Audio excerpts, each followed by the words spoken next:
Thank you so much for watching. Thank you. Have you subscribed? Yes, you. Have you subscribed? You. Yeah, before you go, click. It's free. Click. Just that's it. Have you subscribed? You are laughing. Have you subscribed? Have you subscribed? Thank you. Thank you. Thank you. Hey, madam. Thank you so much. I can see you. I can see you. We have to get to 100,000 subscribers. By the end of the year, how are we going to do that if you don't subscribe? Yes, you. Yes, you're about to click off. Why? Have you subscribed? It's free. If you don't, ask your son, ask your daughter how to. Just one click. Thank you. Thank you. I see you. Aha. Thank you very much. Thank you very much. I'll see you tomorrow.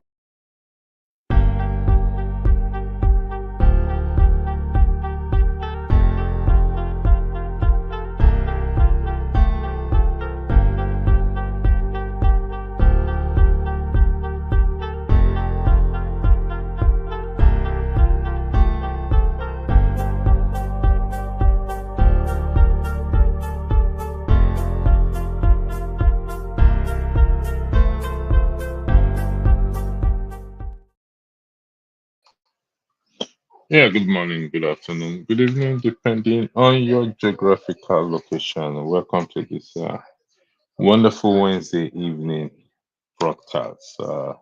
Let's start first by congratulating the president-elect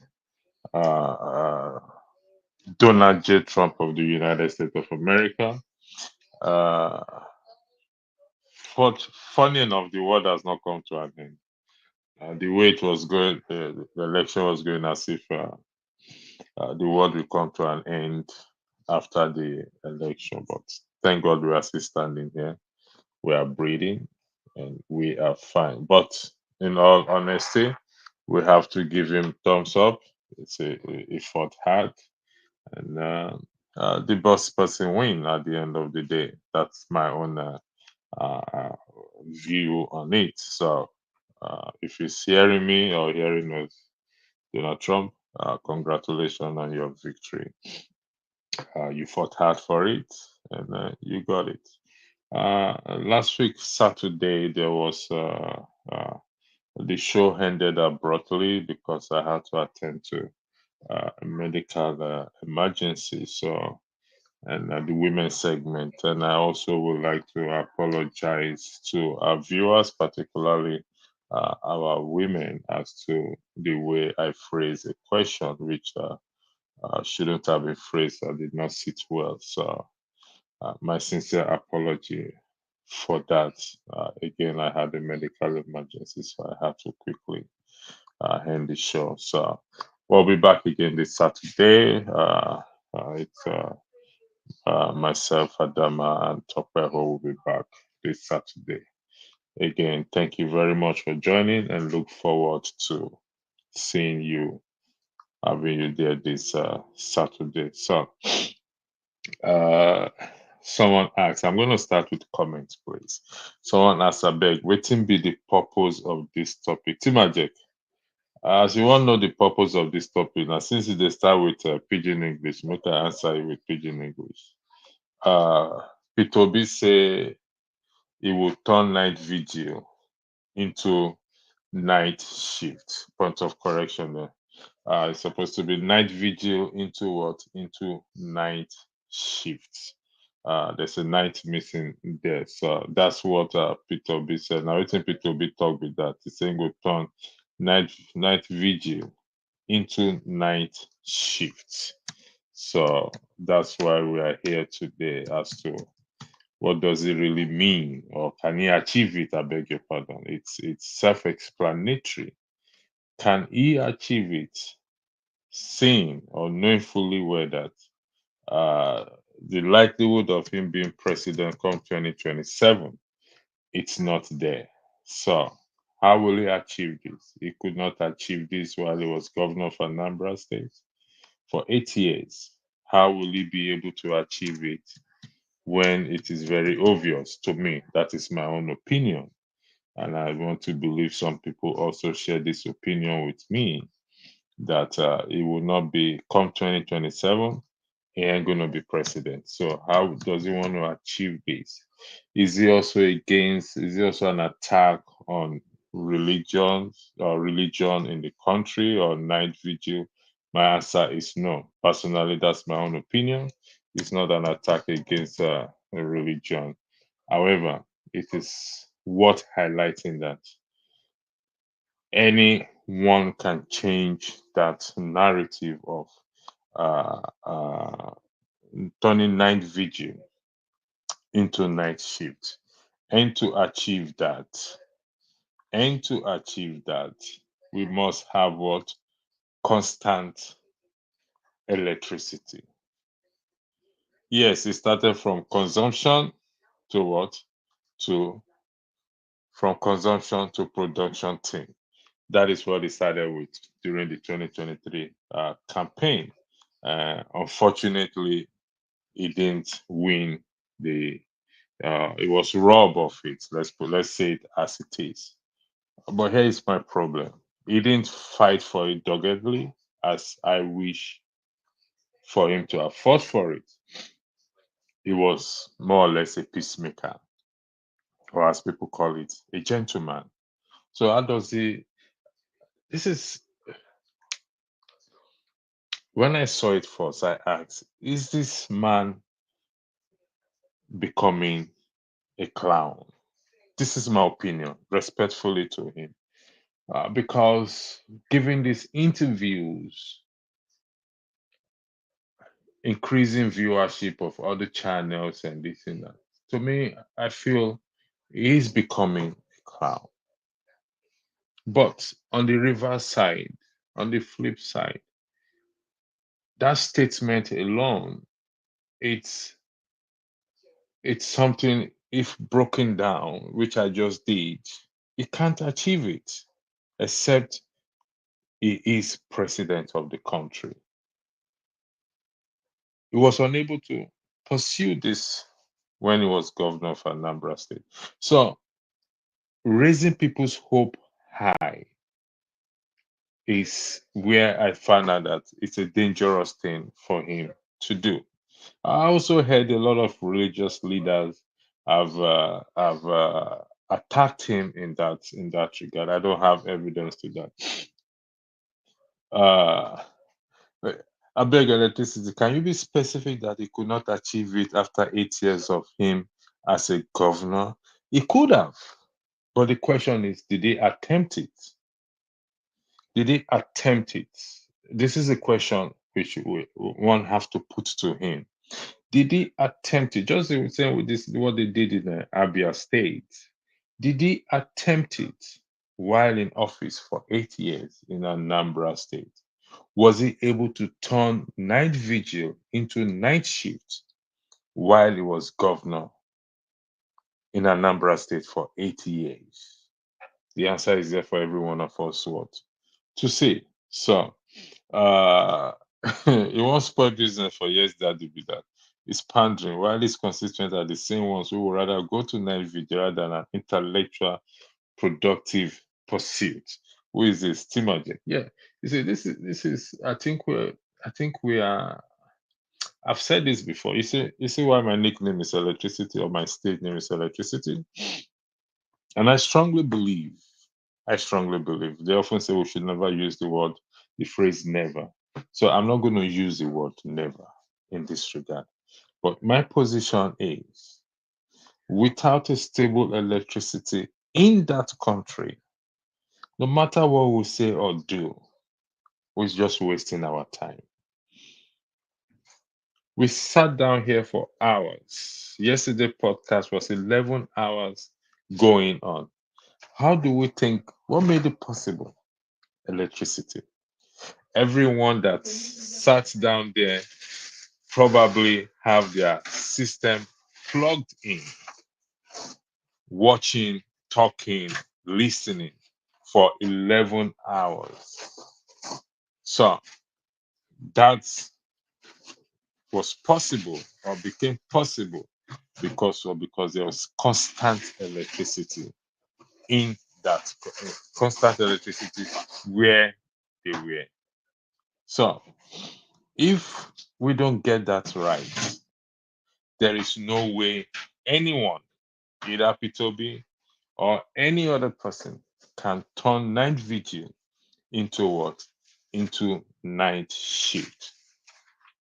And that is a fact.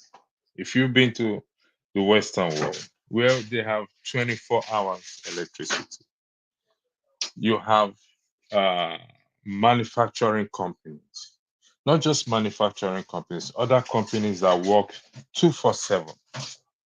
So if I'm doing late shifts, there is no way I will be able to attend night vigil. Night vigil will still exist. It still exists. It still happens in the Western world. But the percentage compared to Nigeria is way, way, way different.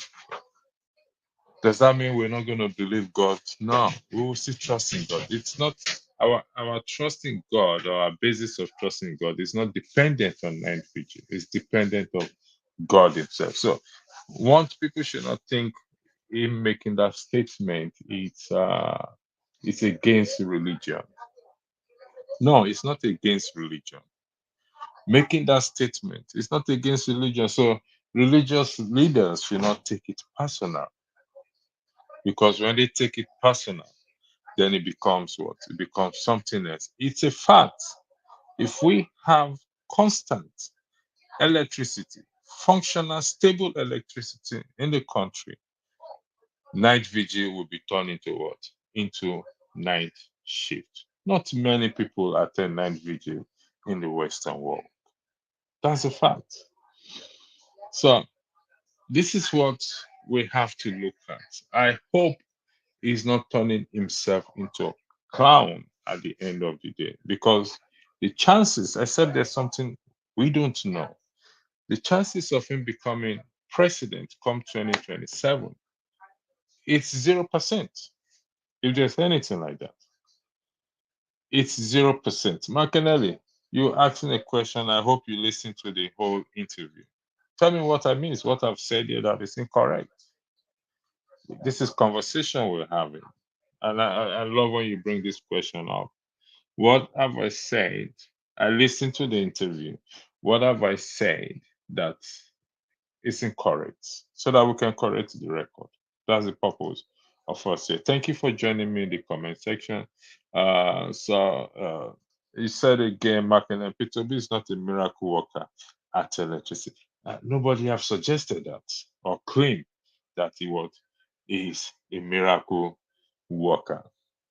No, it's not a miracle worker. Never has and never will be. But, however, in the context of Nigeria, the way it is going, he is fast becoming or turning himself into what? Into a clown, of which people will be making mockery of him. It's not an insulting word, it's just an expression. Because the APC party, they are preparing or they fully prepared for 2027 election. They don't have any good agenda for the country. They don't have any good and the opposition party or the party that claim to be opposition that wants to be opposition, they are also as corrupt as the existing government. Their house is in turmoil. There's in-house fighting in the Labour Party. So how would they be able to achieve that? I think, in my opinion, the church people should go and do a night vigil in Labour headquarters and cast out the demons there so that they can start functioning properly. They need the presence of night vigil there before they can turn the night vigil into night shift. I mean, night shift into night vigil into night shift. They first of all must go and cast out the demon that is worrying them over there in that their Labour Party headquarters.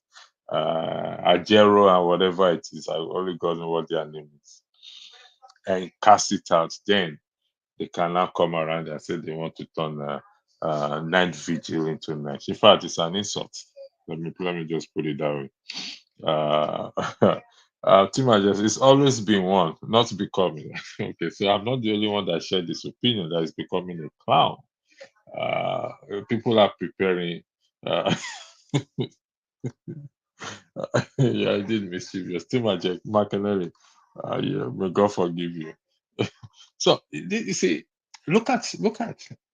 You see, when I see Nigerians in Nigeria celebrating uh, other people's country achievement, there's nothing wrong in celebrating people's achievement.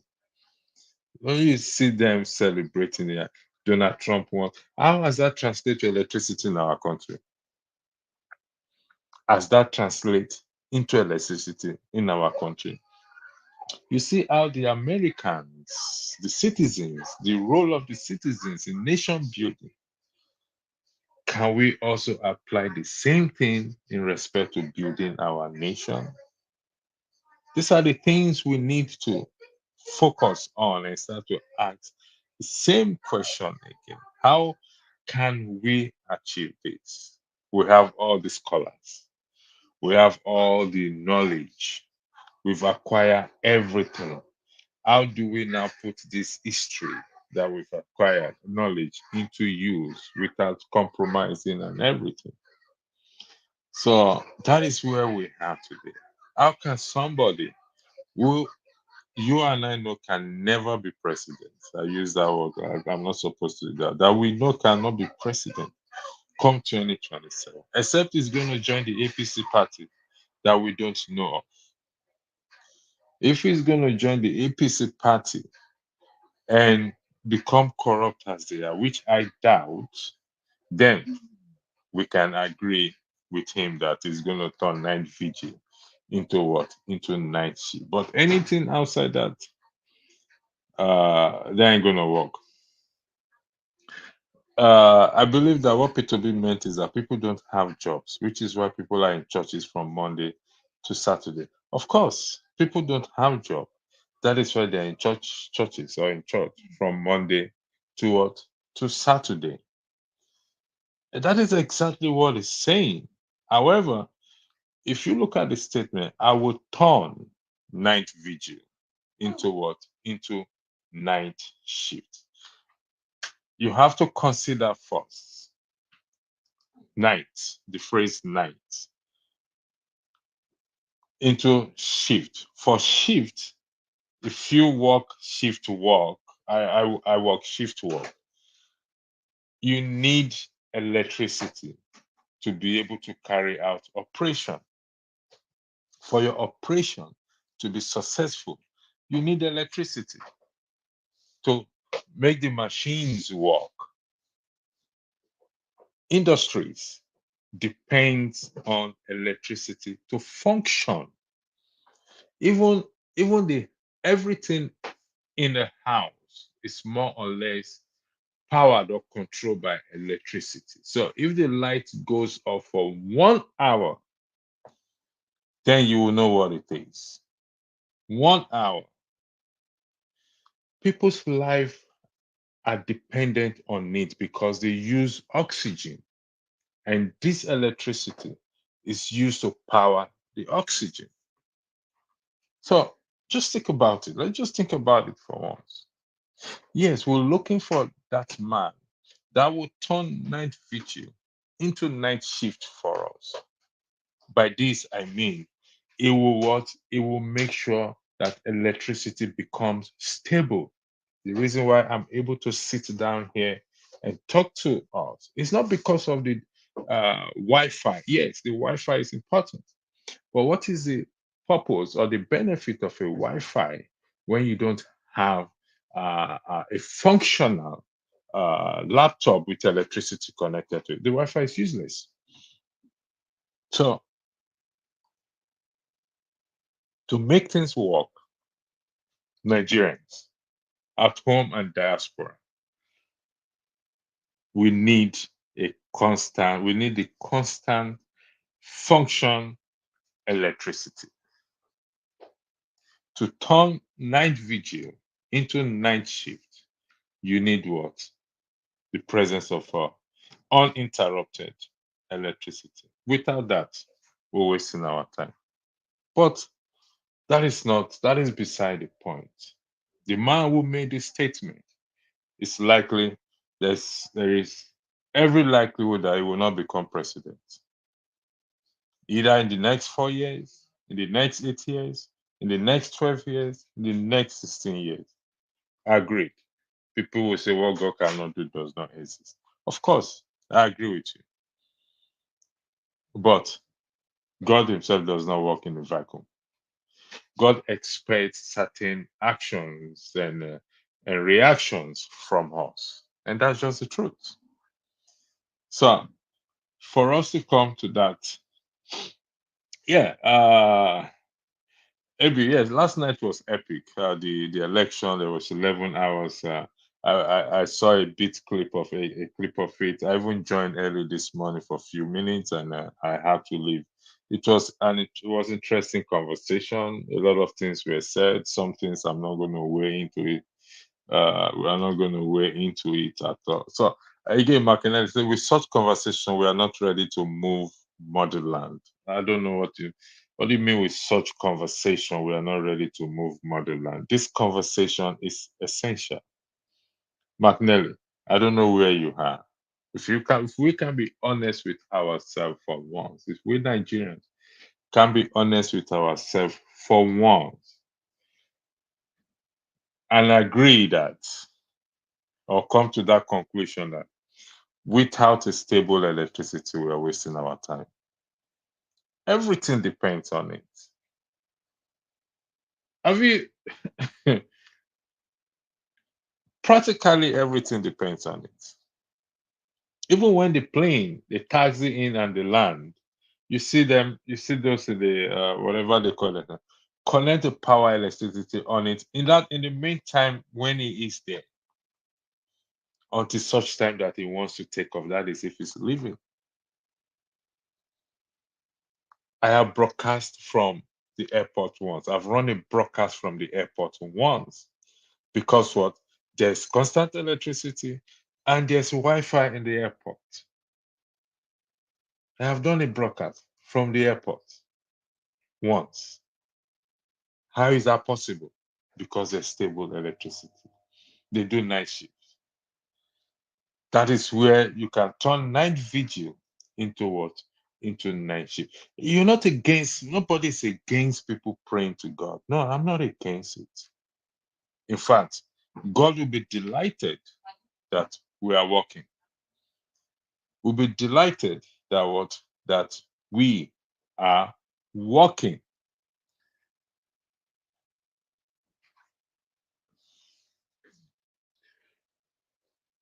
So, good evening, AB.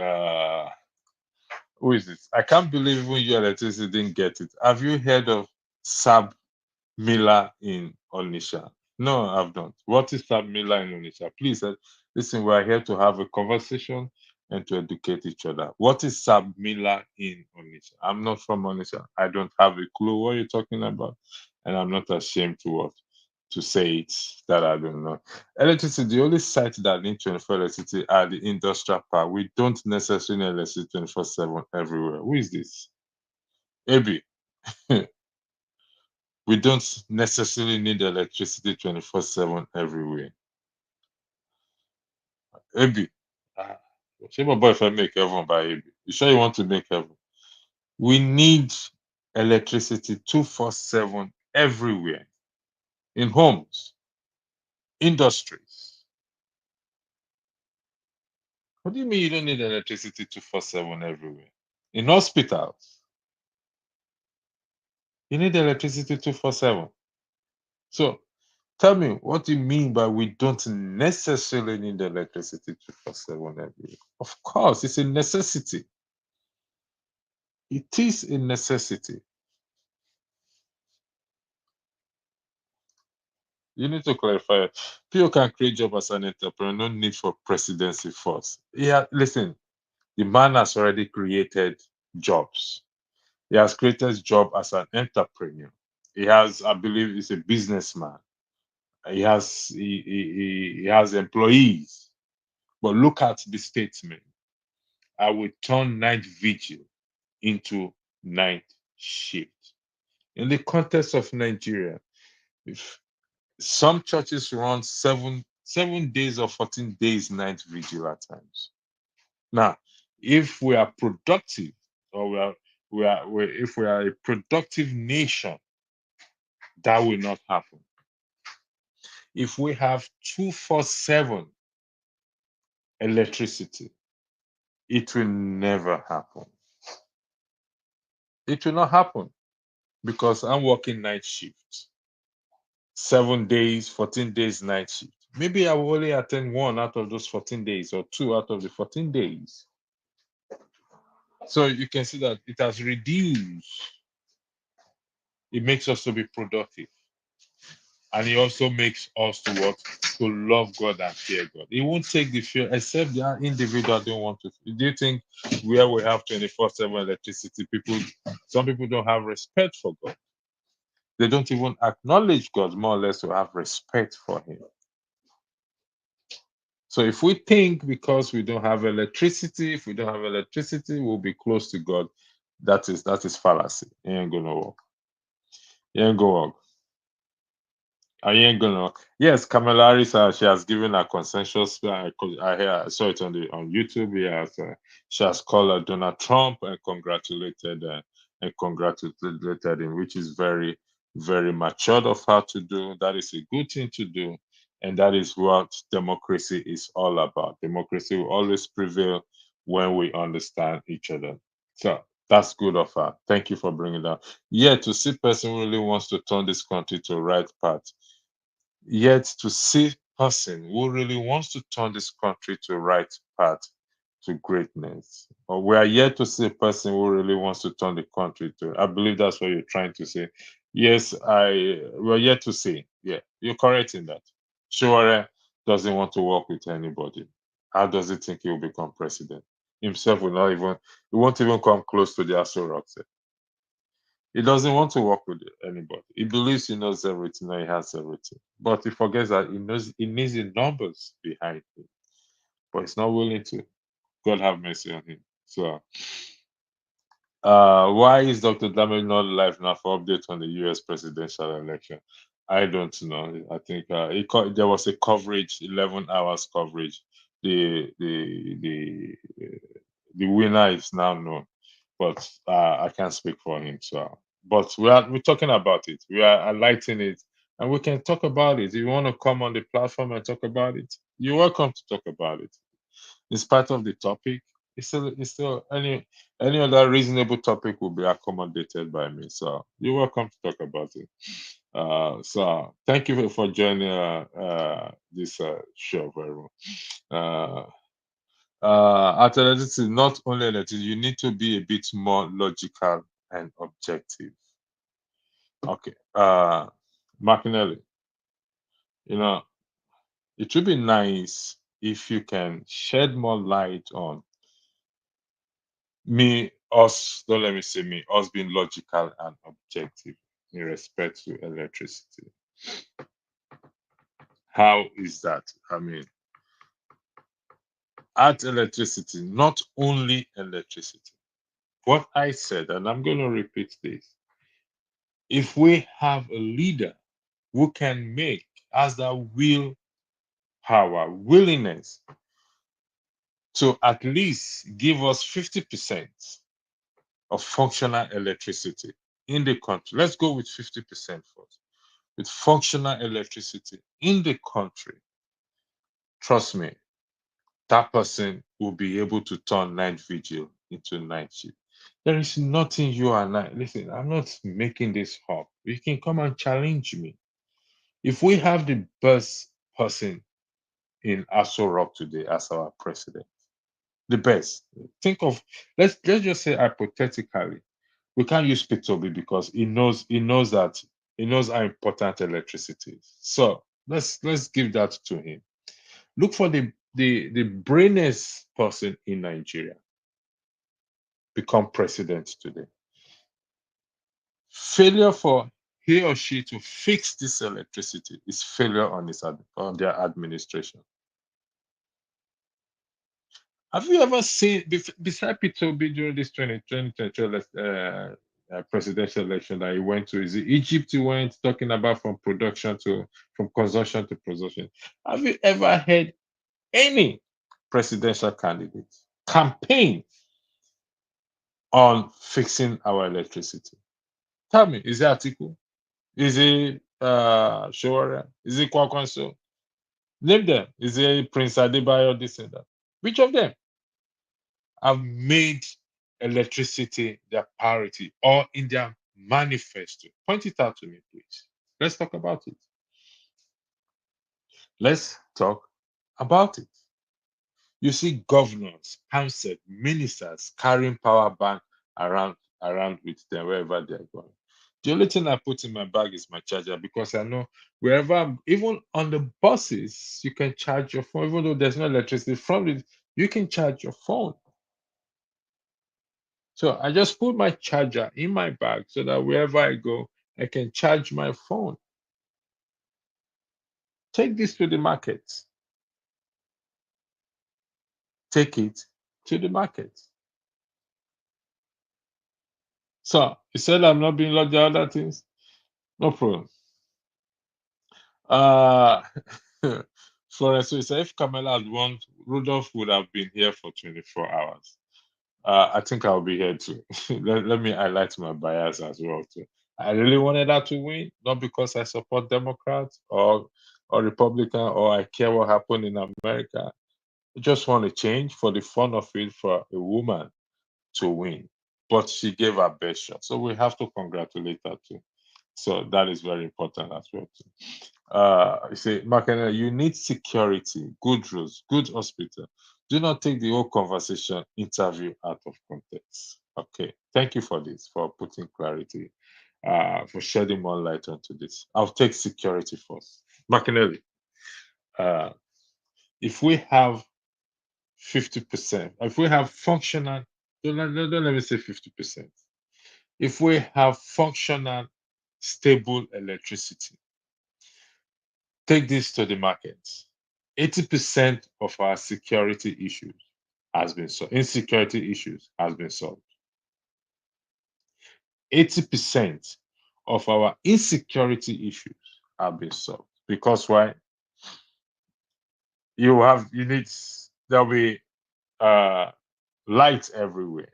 And where the presence of light is, darkness vanishes. Darkness, it means works of evil vanishes. You don't see it there, it disappears. Okay? You're going to have functional CCTV camera. Your CCTV camera can work very well, will work very well. Your doorbell will work very well. So you think about it. Your security gate will work very well. Your alarm system will work very well. All these are powered by electricity. You get what I'm saying? When you given to the climate we live in Nigeria, after you finish work, you get to the house, you can turn on your air condition or your fan. If you can afford air condition, you can afford fan. But when you finish work and you come home, you get to your house and everywhere is scorching hot. You can't sleep very well. You put towel on your bed so that it will absorb the sweat and everything. Once there's a stable electricity, 80% of the insecurities in Nigeria, insecurity in Nigeria, is solved. It's solved. Because Nigerians, we are, in fact, almost all Nigerians are entrepreneurs. You will see people, that creativity will come out because there's what? There's electricity. You can sit there in the comfort of your home and transact business, legitimate business. People what? People will be employed, will be busy. It will not be a case of the idle mind is the devil's workshop. No, that will be almost wiped out because there is what? Stable electricity. And once you have functional, stable electricity, trust me, Nigerians wouldn't mind that bad roads for now. It will be fixed. You talk about good hospital. You can't have a good hospital without electricity. The equipment there are powered by electricity. All the solar system, if you have anything to say. If you come here, most hospitals, major hospitals, have a backup generator. Generator is just for backup. They depend on what on their. So for you to have good so imagine have the best equipment in the world, import the best equipment in the world to any hospital in Nigeria, and you don't have electricity to power it. What's the use of it? Tell me. Build the best architectural hospital you can think of. The best. Build it. In fact, the one that is floating in the air, the one that is floating, a floating hospital, and you don't have a functional electricity there, stable electricity. Tell me how that hospital, you will class that hospital as good. So tell me now, how have I taken the conversation or the interview out of context? Of course, we need good hospital where you can walk in and they'll plug the machine and they'll check whatever they need to check on you. Check your heartbeat, check everything. Some don't require electricity, just smaller. But where they will do a major operation, come on, why we like to fool ourselves? Of course, we need all these things. But fix that electricity, then you will see what's going to happen at the end of it. uh, Nobody, the motherland is not doomed. Back to sender. We reject it by fire, by thunder. Obi alone will not retool. Nobody's saying Obi alone can retool it. Nobody has made such a suggestion. We need a leader with a vision. Unfortunately, I don't think he is that one again. We thought he was the one, or he is the one, but he's not the one. That's just the truth. That is my own position. Come on, electricity. We don't need to give the entire country electricity to industrialize. You set up the company and you power this site with independent electricity supply. I have seen it. Okay, listen. Whichever way you want to power it, we need, whether independent or government or whatever it is, we need constant electricity. We don't need to give the entire country electricity to industrialize it. Of course, we need to give the entire country electricity. It's the only one place. What is this? AB, AB. Okay, don't worry. Uh, Revolution. Welcome for joining. Uh, I don't know if you'll be following, but I'll come to you. Just give me some few minutes. City boss. I mean, Chibuto says, son, say, my brother, I believe your word, but the evil people will not support the good thing. So, how do we get rid of these evil people now? Revolution, are you in your shrine or what? That curtain you have behind you looks different. And the way your face looks today seems to just gone to take some ganja and you just come here. What is, are you okay? I'm very okay. I'm not in my shrine. I'm just, Okay, and the of way course, that cloth I don't is take that. I'm not. I don't take it. okay, you So don't take it, but you look different tonight. But welcome for joining. The floor is I've yours, been please. sleeping Ah, because okay. I was awake all night watching the I election. saw it. I saw you there. You were there. Yeah, and I was just listening to Kamala Harris conceding to the defeat. Yeah, that's big of That her. was what So made my eyes. I was crying. I okay, know she didn't you're have a very chance. passionate. I know she didn't have the chance because of who she is.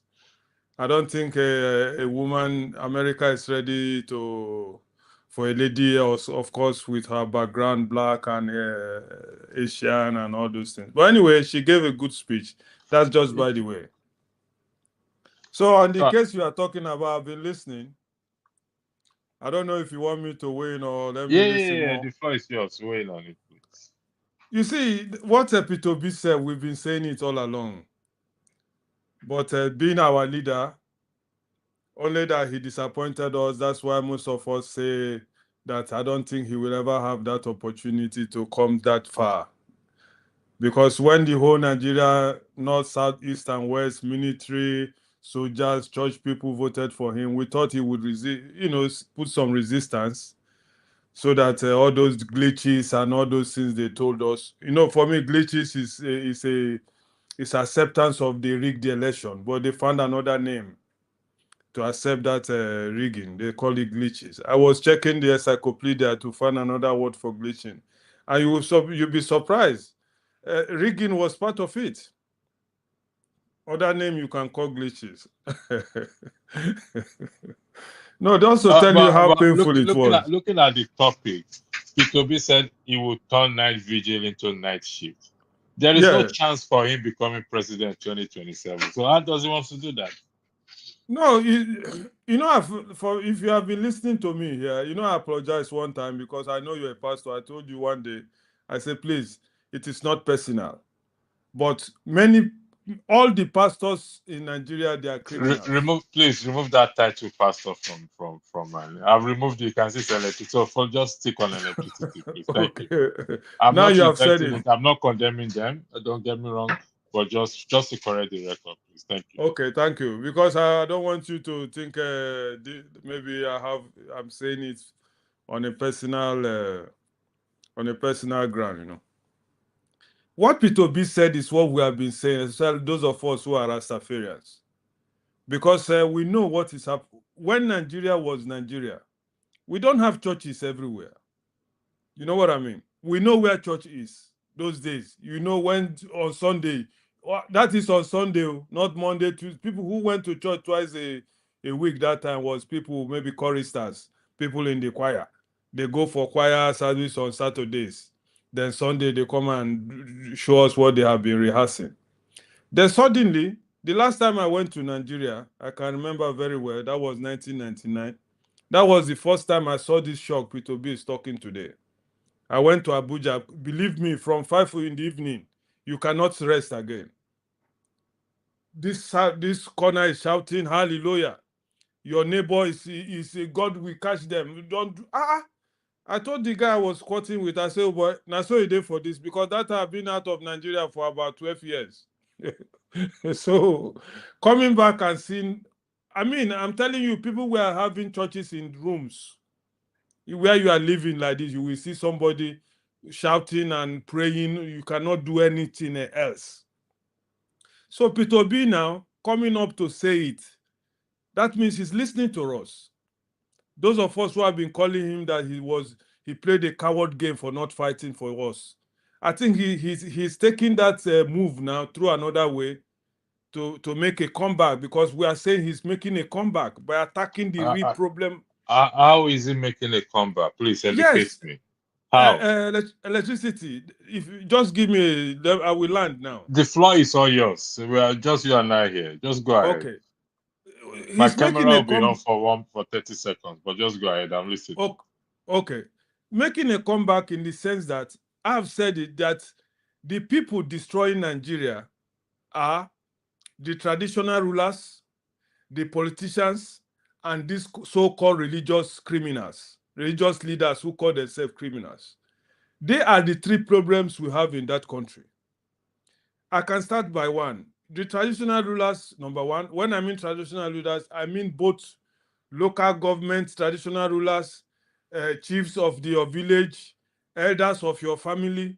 These are traditional rulers to me. You know what I mean? People who who, when in a meeting, they are the one who you will give kola nut to pray those their prayers they used to pray. When somebody thief in the village, they are the people they will go and meet. Diopa. In my place, they call them Diopa and all those things, Obi and all nonsense. Because that's where impunity starts from. Those people will do anything, nobody can do. You can, if you talk self, they will beat you up. For example, you say, I no go agree. Young boys will beat you up for saying that you no go agree, say Obi talk something or Oba say something. It's an abomination to challenge these people. Then suddenly, these religious people came. We know how they started now. I was in Lagos that time. Sometimes they start by, we call them scripture unions that time. You just see somebody go carry Bible, they do hair like this, they holler, they shout for corner. They no go dress well. Suddenly they changed. They gather from somewhere. Sometime, you know, this palm frond, they build shelters where they use these palm fronds to put as their destiny. That's where they started from. Yeah. Suddenly, some of them went to America. I remember one story. One guy, he just traveled to America. When he came back, my brother, this guy he changed. Whether he went to bring money from their churches, like all these people who used to wear white and white, they changed it. They started wearing shoes into the churches. That's where they started. And from that time, electricity till now, Nigeria, the courage Nigeria used to have to say enough is enough, they took it away from the Nigerian people. Because they control, I told you one time, you agreed with me, is it Paul? Paul agreed with me. They hypnotize Nigerian people. They will tell you, pray, that something will come. They will tell you, and suddenly I never believed in them, to be honest with you. We are the critics. They call us, which name they don't call us that time. You understand me? So suddenly now, they started organizing themselves very well. They started building churches, trying to, give Hold on help. 1 second. Hold on 1 second. I'll come to you. I want to highlight something here. AB said something that is important. Sorry, I'll come to you. He said, Leticia, do you remember? Yeah, I remember Oaking Biscuit. They used to run 24/7-hour shift with constant supply of electricity. So, AB, if I take what you said just now and I go back to here, you said we don't need to give the entire country electricity to industrialize. It kind of appears to be contradicting yourself in this regard. So Oaking Biscuit is no longer, I don't think we have Oaking Biscuit again. And I don't think that company is functioning again. And I can guarantee you that if we investigate it very well, why that company went down, if it has gone bankrupt or liquidated, it will be due to what? Either one will be lack of absence of power supply, and Of course.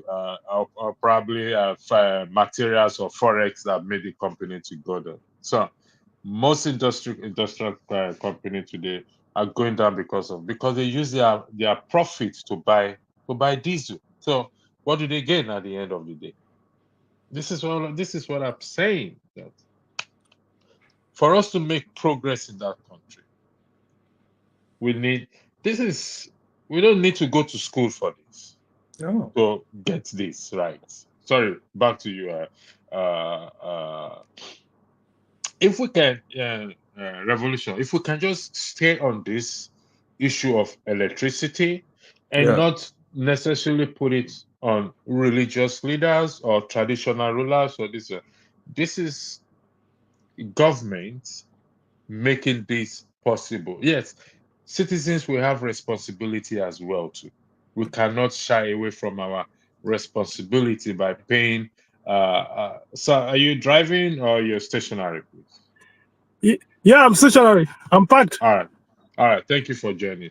So, if we can just stay on this topic, on the topic, the importance, the relevance. Now, what P2B said is actually correct. Yes. That it will turn night vigil into night shift. That is if he becomes president in 2027. But I gave my opinion that it's more or less becoming a clown, because he started from consumption to production. He couldn't fight for his the mandates the people gave to him. He was a gentleman, and fella say I no be gentleman at all. So he was a gentleman. And in the context of Nigeria, you don't need a gentleman. You can't gentleman, they'll push you aside. They never win. I don't win. Let me give the boys good floor to weigh in on this, then I'll come back to you, Revolution, please. Thank you. Thank you very much. Thank you very much, Electricity. I've been listening to you for the past 30 minutes or so. So I was actually the one that asked you if you ever heard of Sabila. Okay. No. I said thank you for coming to educate me, please. So I'm going to explain it to you now. You are right, actually. Without electricity, production, in Nigeria will be a mirage, Yeah, but I was kind of, you got me confused, because at the stage you were kind of contradicting yourself, Yeah, we need electricity. It's paramount. You said it yourself. It's paramount. But then people still create jobs without electricity. That was why I told you the story of Sabmila.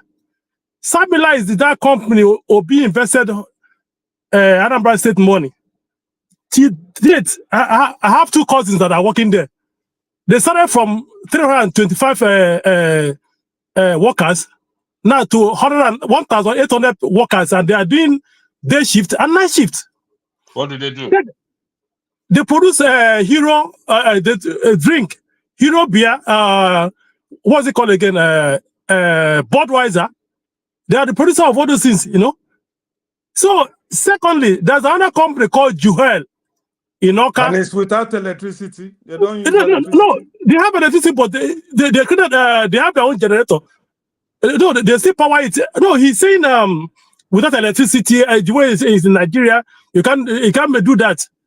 But at the same time, you are the one that acknowledged that the Obi went to Egypt. Because before the election, that tells you that the electricity is his priority. He went there this thing is. I remember his campaign. Sorry, what I said was, by this statement, if you read the description, by this statement, there is no chance of Obi becoming president in 2027. Well, there is no chance. So for him to say he will turn night vigil into night shift, it's playing on our emotions. It's playing on people's emotions. Yeah, I got you. All right. Now electricity, you are at the same time making me, you are convincing me as again, because that will go back to that guy's question that asked you if you watch that interview to the fullest, because what he said, what brought up this issue was he said we're not a productive nation. That the only two things that thrive in Nigeria is politics and church. And then he went further to explain his first explanation about politics, and he said churches that from his house to, if he's driving from this place to his house, all what he sees is signboards and billboard of churches, and then when he go to east, it's burial. That was where and then he went on and explained that he instead of those night vigils, that he's going to turn them to night shift. As a president, he was talking as a president. Thank you very much. So you're right. But even then, he went further to explain that how can somebody come to you and tell you that he's going to do this when he has not managed anything? He said he built his own business from scratch. He was chairman of social banks. So I understand what you are saying. It's not that he was going to make it overnight or whatever. He said, what I understand from what he said was that if he was the president or if he became the president, that he will, instead of he will turn those night vigil to night shifts, and that is make it disparity. Exactly. Yeah, and like Arami said, will you agree with me that for that to happen? Will you agree with me that for that to happen, we have to have constant functional electricity? Do you agree with me? Not constant. Yeah, you're right. Electricity, is paramount. Where are you joining me from? Where are you joining us from, please? I'm from Republic of Ireland. Okay, good. As you say, you are from Republic of Ireland. I'll put you on the spot now. Because that's where I'm speaking from. Yeah. The industries. Yeah. The industries that are there. Yeah. They are powered by. They use electricity. Those that work night shift. Would that be correct? I did work. I worked night shift. Yeah, I did. Yeah. And how many night vigils do you see that takes place? It's not that they don't take place.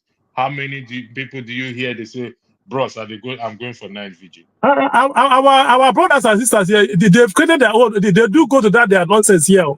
I don't know where. I live in Galway. In Galway now, if you go to a business park and in business park, you will see our Nigerian churches. This one close to each other. Sometimes they'll go there and be making noise, but like you rightly said, I don't know where you are going. I did night shift here. I remember when I was working in Boston Scientific. Up till now, they do have day shift and night shift.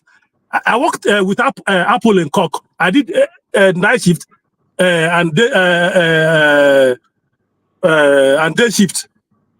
I worked in IBM in Dublin those days.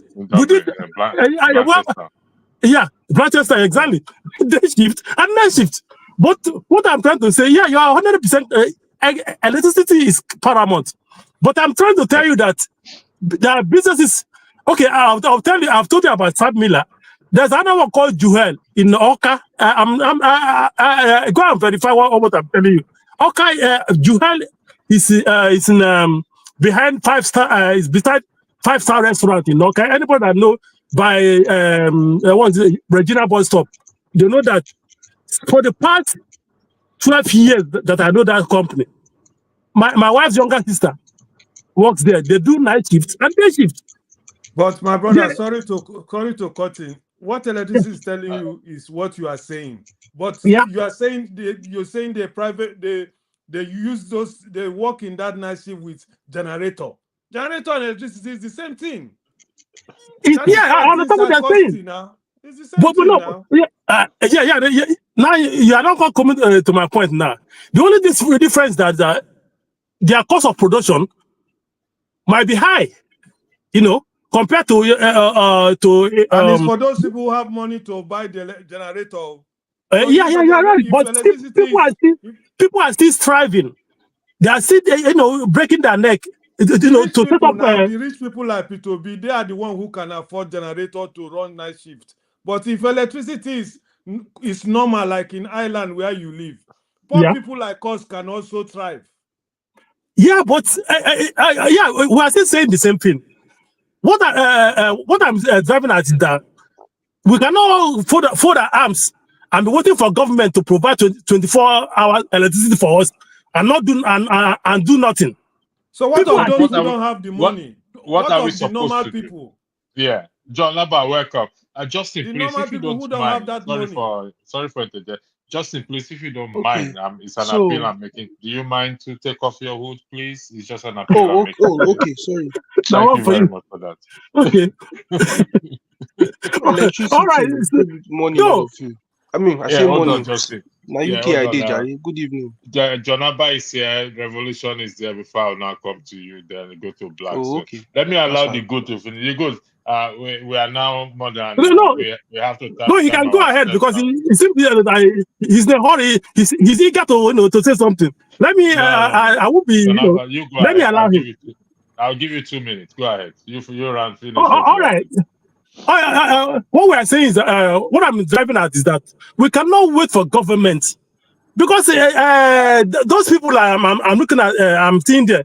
Like I said, if you remember me, I tell you, I used to tell you that I go to Nigeria. I spend 3 months every year in Nigeria. I just came back 3 weeks ago, my brother.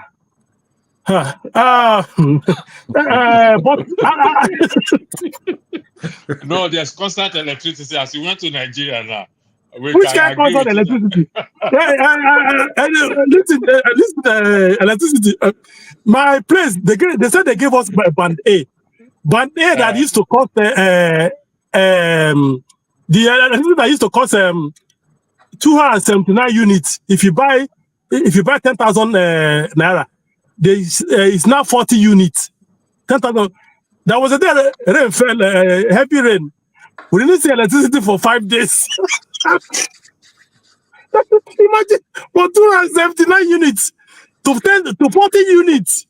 And then anytime the rain falls, they will take it. You will not see it for 4 days, 5 days. So listen, that's what I'm saying. Where I lived before, I've been without electricity for over 2 months. So I know.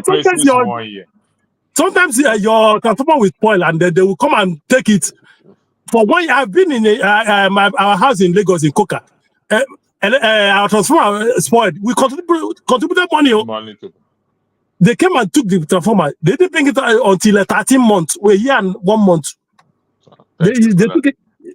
So what I'm driving is that we the private sector at the same time, we can still be be creating jobs for people.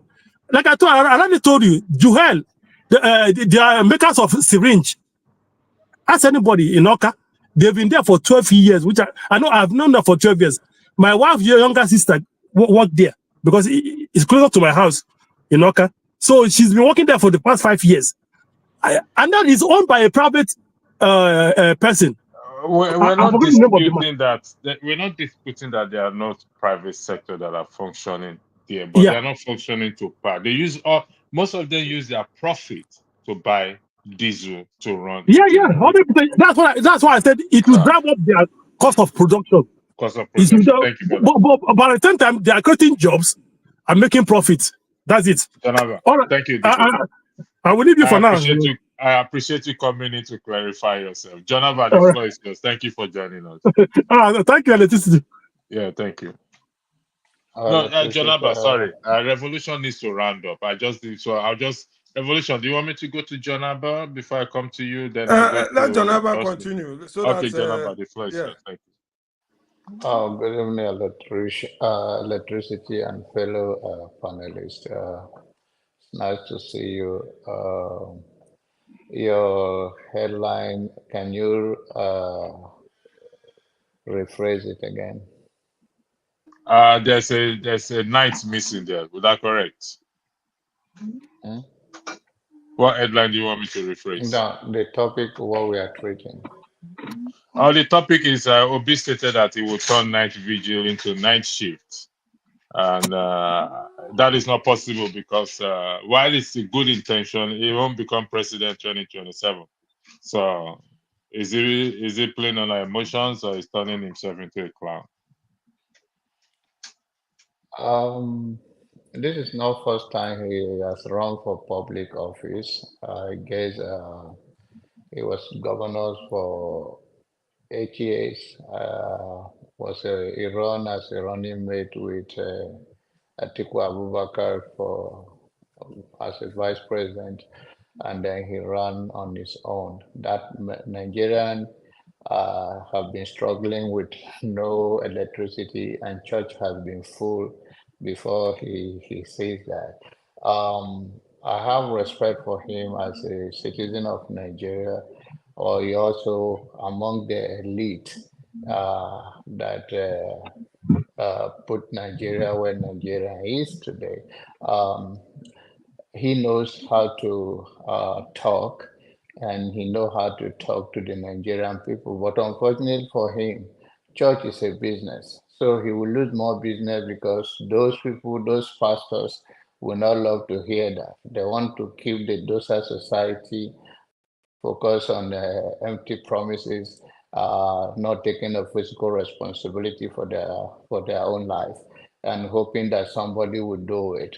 And so he will lose more votes in 2027 if he runs than even if vote count, by the way. But now he has created an enmity between him and those churches he has been going. Because if he goes to Dunamis right now, and he said that I'm going to turn a night vigil to a night shift. He's taking business from Paul and nature. Paul will not like it. Yodepo is even building a new, the biggest auditorium in the world, where the docers will go. So if they hear that, they know this is a business that is not going to be in their favor, because they want the people to focus on their struggles instead of coming out of their shell to confront their situation. So he's just talking as he always does to control the narrative and spinning what he knows for a fact that he's not going to do it. Nigeria is not even ready, and he himself is not ready, by the way. So we continue to see election in America yesterday have told what it takes to be a leader, and it doesn't take all those talk. People want to deal with what they see. In as much as I'm not a Donald Trump supporter, I do not vote for him. I made it clear who I voted for, and uh, uh, I'm proud of who I voted for, which is Kamala, by the way. But then it is what it is in the sense that election is not, it's not going to pour the money. The little money is put in there. That's why he's where he is with the way he conduct his speech, and he sit right with Nigeria. But because Nigerians want to stay in that part of oh, okay, this person talk well to me, this person know how to talk. Donald Trump don't talk anything. He bulls in his speech, but the people wanted him to be the president, and he is the president today. But speaking to that narrative, his chance of even becoming a president, he will have a problem with the elites in the religious cycle right now. They will look at him that, okay, you're going to take our customer from us and give them a job. By the way, he's not going to Sorry, get. John. Let me ask you this. I mean, how does having a functional, a stable electricity spoil business for religious people, for pastors? How When he says that he's going to turn a night vigil to a night shift, it's a good thing. I mean, if that work, but it's not going to work because the people over the years the people have been held hostage by not having to do all of those things. They go to church. So you are telling people when they go to church, they give offering. In Nigeria, they have program Monday through Friday.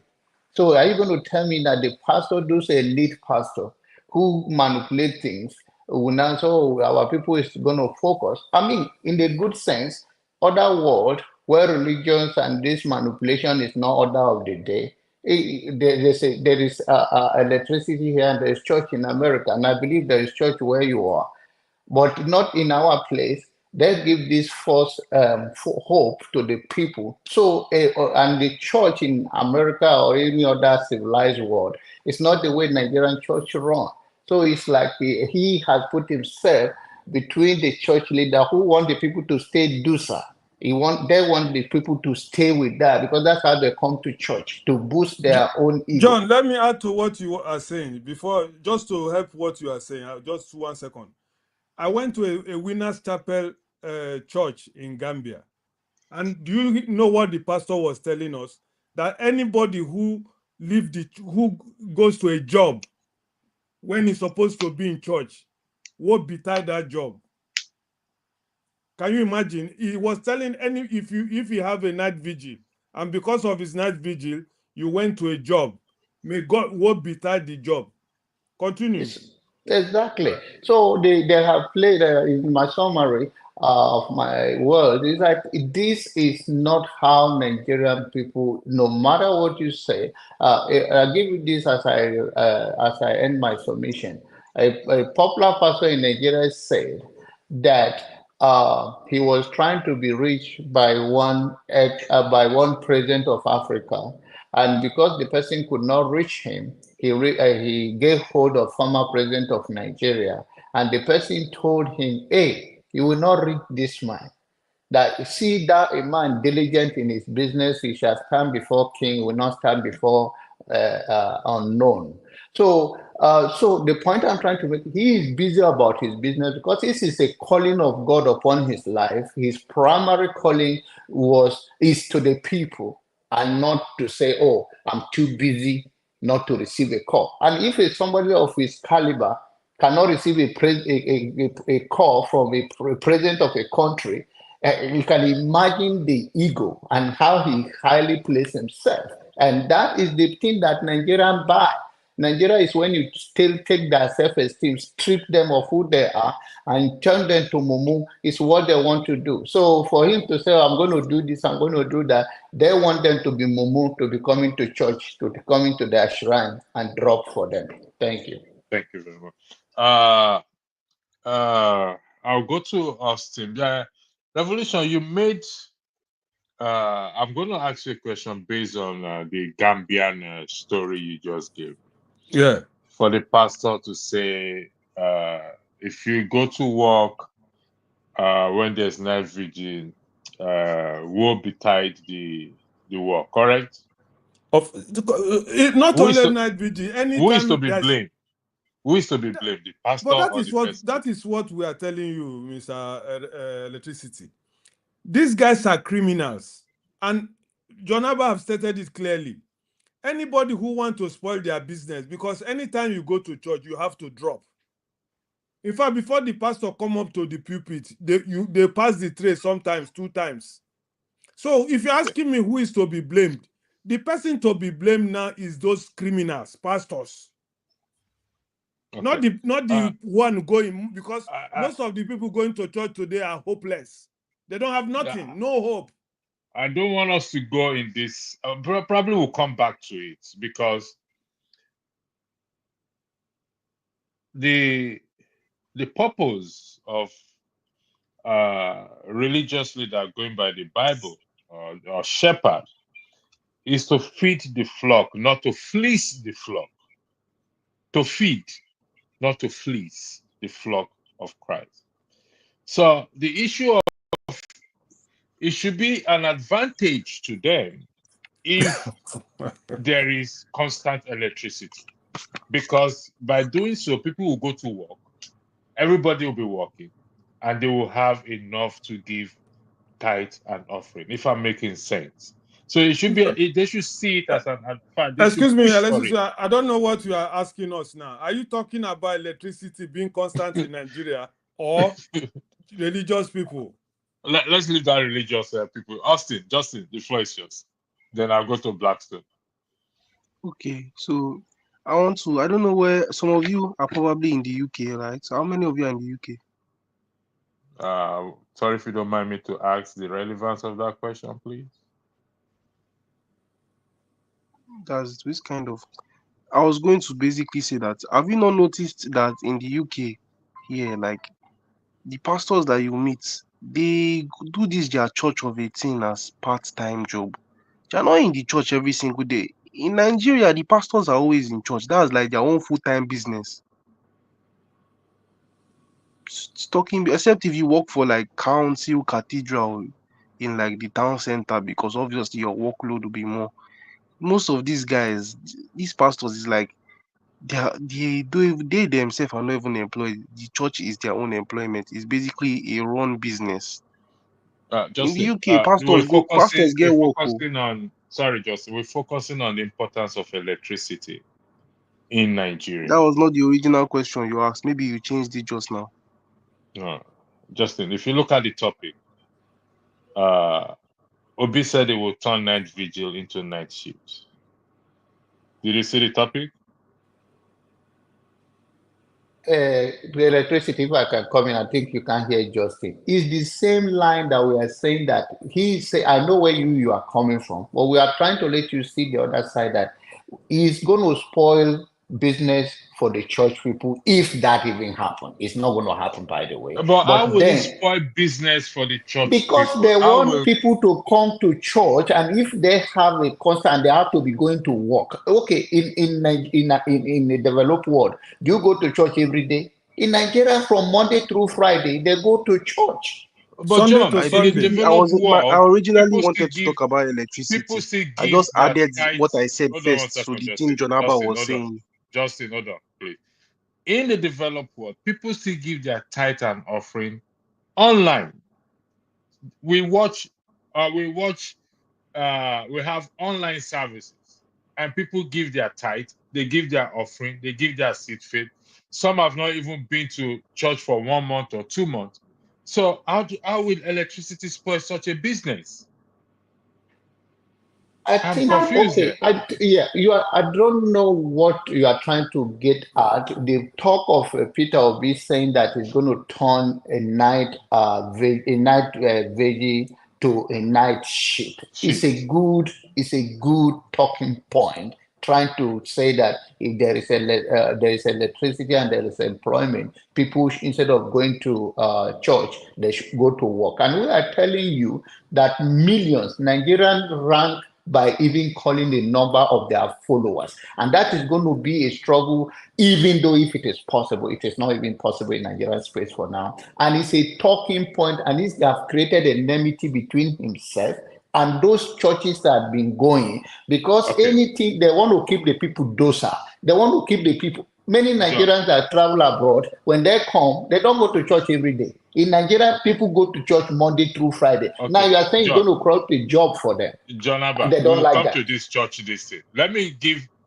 Justin his knowledge. Justin, do you want to finish your this thing before I go to Blackstone? So about the electricity, now let's talk about electricity.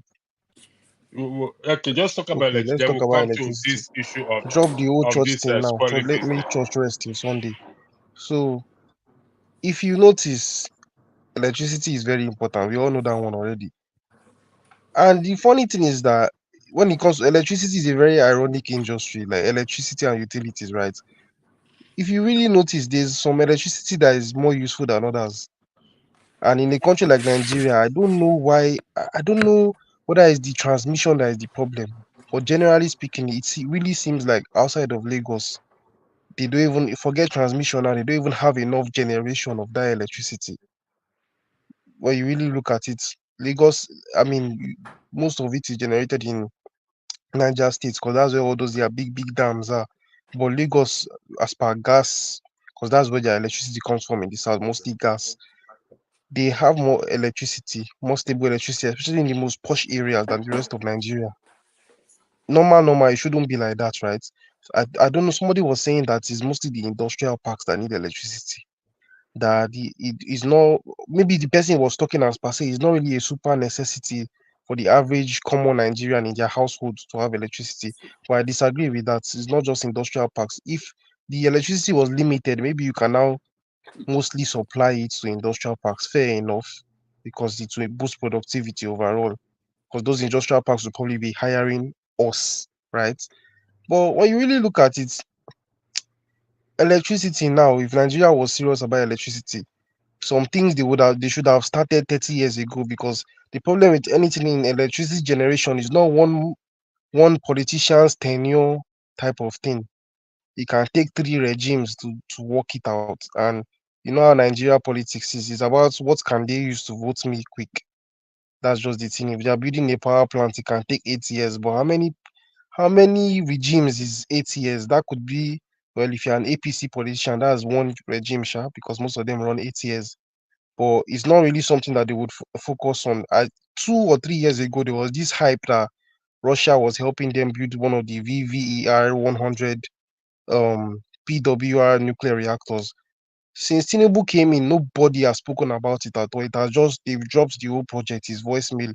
They've picked out a site for it in one in Akwa Ibom, one in Kogi State, which makes sense because Kogi State is where the mines and steel industry is.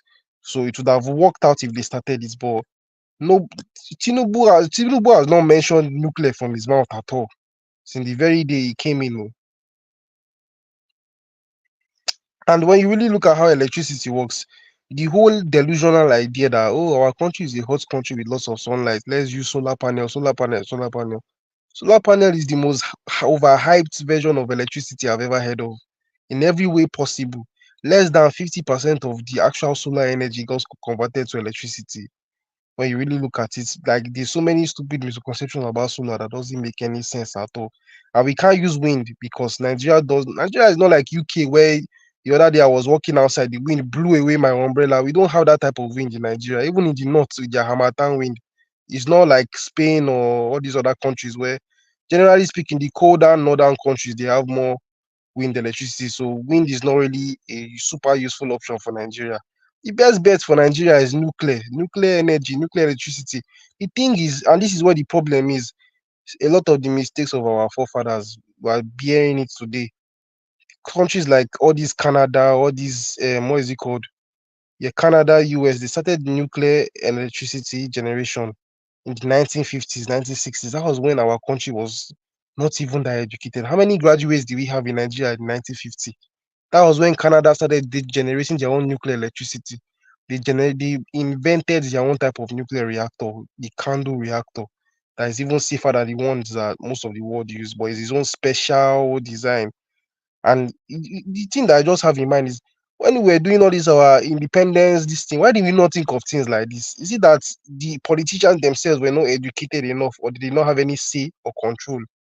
The British, obviously, they left. They didn't think of building such infrastructure because they had no agenda over it. But in South Africa, they did. They did. Because the white people stayed. The white people sought reason to do so. And in South Africa, they are the only Africans that have it. That's the bragging rights they have over us, Nigeria. But you really look at it, every single what is it called? Every single developed country has a nuclear reactor. But not every single developed country has solar energy. That's just the truth about how it works. Nuclear energy is the best, most efficient form of electricity that any country can have. Thank you. That's Thank you just very it. much. Blackstone. Uh, the boy Diggles, do you want to ask a question? Blackstone, are you there? Yeah, I'm here with you. All right. Thanks for joining. Emmy, thanks for joining. What we're gonna do is we're gonna be timing each other because we want to go back to this issue of electricity spoiling, or we want to change the subject and we'll go to electricity, the availability of electricity will spoil business for the churches that John Abba raised, which is very interesting. So we'll make it an open discussion, but I will allow Blackstone and Emmy also weigh in on this issue of P2B statement. I'll give each of you 3 minutes each, please. Emmy, the boy good. I'll come to you. Let me go to Blackstone and Emmy. Blackstone, the floor is yours. Thank you. Yeah, thank you, Electricity, and I say hello to everybody on the panel and those on the comment section. Yeah, well, if we actually understand where Peter Obi is coming from with that statement, we should understand his passion for Nigeria development. When he said, I will turn night vigil to night shift, he was not just talking about electricity, he was talking about when Nigeria developed, people will have less time for night vigil. So the churches will not have, if probably about, we have about maybe about 20, 30, 40, 100 industries that are doing that are working 24/7, and they have employees who are having shift morning or afternoon and evening and night shift. With those who are in the night shift, say they have to leave their job and go for night vigil. The church cannot more control the people, because why do people also actually go to church in Nigeria? It's like a poverty. They always get to go and get some emotional medications just to gather some hope, have hope for tomorrow, things like that. So if the economy is good, Nigeria is good, I tell you, churches will go down. Most churches will close down because people will have no time to go to church. So that's where Peter Obi is coming from. So he understood that when the country is productive, when we have industries that run 24/7, people will not even have so much value for the churches anymore. The pastors will not have that dominating power over them to convince them to go to church. I'd say it is poverty that actually contribute to Nigerians going to church 24/7 every day, morning and evening, night shift, and so on and so forth.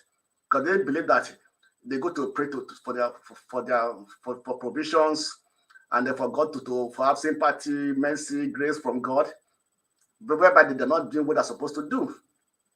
What about countries who doesn't have churches? Are they not progressing? Are they not developed? How about the Arab countries who doesn't have churches in their land? So it is just like lying to the people. So from our point of view, what Peter Obi said, he knows what he's talking about, and it's the right thing actually. Because when your country develops, when your country is moving forward, it's progressing and everything, the impact of churches will go down, definitely. And we need electricity. Electricity is the oil that oil the economy. I was listening to a program today that we are saying that with the new technologies, IT and everything, we so-called quantum computing, cryptocurrency, and so on and so forth, they need more power. They need more power in the future. In the near future, they are going to need more power to power everything, because most of what are coming out are consuming more power. So electricity is the basics. The main oil that runs the economy. Without electricity in a country, there's no way that country will develop. It will not. Why are the industries leaving Nigeria? Why are the companies leaving Nigeria? It's because of lack of electricity. When Tinubu increased the cost of diesel and everything, most companies left because they have no money to buy diesel to run their production, to run their companies. They have to leave simply because the cost of production, the cost of running the company becomes very high. So we're going to bear those costs, and you can't pass it to the people because the people may not be able to buy those products because the purchasing power has reduced. Thank you. So electricity is a key factor in any country development. And before I stop, Justin, you are talking about nuclear power in Nigeria. If Nigeria cannot even handle a common dam, a common hydropower dam, wanted to handle a nuclear plant. I just surprised people are talking about nuclear plant to produce. A country that cannot handle a simple thing, common hydroelectricity dam, cannot even handle, cannot even maintain it. We are talking of a very complex production. How can they not maintain it? Why are they not maintaining their idle dam at the moment? Why are they not maintaining it? No, the Blackstone, let Justin dream now. You can dream. Let You're me allowed dream to dream, you know. Thank you. Yeah, that's why I asked you, how are they not maintaining it? What shows that they didn't maintain the dam? I don't understand. Let's go to Emmy. Then we'll probably, after the second part, then we'll leave the floor open. But we have to maintain. See, let me tell you something about. Wait, hold on. Let me just say hold on 1 something. second, please. Let me reply Blackstone now. Let me tell you something. Like, there are certain industries where can you please hold on, please? Thank you. Emmy, the floor is yours. Yeah, good evening, everybody. Concerning the issue of what Peter Obi made, the statement he made, I think I don't think there's anything wrong in it, and I'll come from two angles here. Firstly, why do we even need vigils, actually? Looking at the core values of Christianity, I think vigils are meant to be, especially the congregational type of vigils, they are meant not to be every time, but to, if there is a particular need that the church wants God to intervene in, then they come together and it is something that it is not something that should be bastardized, let me put it that way. And with that, there should be reference, and even from the scriptures, we know that these things, that if you want to have your own personal vigil, maybe because of your relationship with God, you want to develop yourself with God, those things are meant to be personal and not congregational. So from that angle, I can really pinpoint that a lot of people go to vigils because they think some problems will be solved, which is, of course, they have to hope for that though. But the thing is, when you now solve those problems, naturally you won't have the need for those kind of congregational vigils that we are holding, really, that kind. And in that light, I would say I've never seen all these big churches have vigils every week. I think maybe once a month they can do that, or twice a month, but you can't see them having it every week like that. So if you look at some churches, you realize that they pattern themselves in that way. It is for maybe all the smaller street churches that they just want to try and use it to gain populations, to get congregation and things like that. And I think those are what Obi is really trying to say, that when people are busy, when people begin to see reasons why, maybe when you begin to put hourly rates to their monies, when they start earning in hours and there is a system in place, there's a work in place, naturally people will not go to churches every day like that, or for every week, because human beings are calculative. When you know that in your 7 hours you're going to earn this amount of money, for example, and you know that money you can pay your tithe, and that doesn't mean you are not a spiritual person. It doesn't mean that because you skip vigil you are a sinner. All these things put in place, naturally those things we feel that we wait away. And I think that's where Obi is really coming from, that put a good system in place, utilize this number of people. He was not trying to be denigrating the church in that statement, sincerely speaking. He was only trying to say, we have excesses, but we can capitalize on a good system and utilize our people. So it may sound as if he was coming out to disdain the church, but to me, it didn't come out that way, because I heard him clearly. So I believe that what he said is correct. And for example, I know, because when I came in, I was hearing issues of electricity and things like that. The truth is, if you have electricity and road in Nigeria rightly, I think you've solved virtually, maybe, I don't want to estimate though, but to be on the conservative side, let me say 50% of Nigeria's problem. The average Nigerian. I estimated it as 80%. Exactly. I just want to be conservative electricity, because so that it will be like, maybe, how are you so sure? But that's just the truth, because once there is electricity, trust me, our creative minds, now there's power to now be creative upon. They will produce 1, 2, 3, 4. You see things, and before you know it, people will have work to do, except the lazy ones. But people will have work to do. In fact, how I wish that he even added that they will also go to the point that They will change the labor system that you pay in per hours, not no more per month again. Then you now come and see maybe people will go to church or to vigils like that.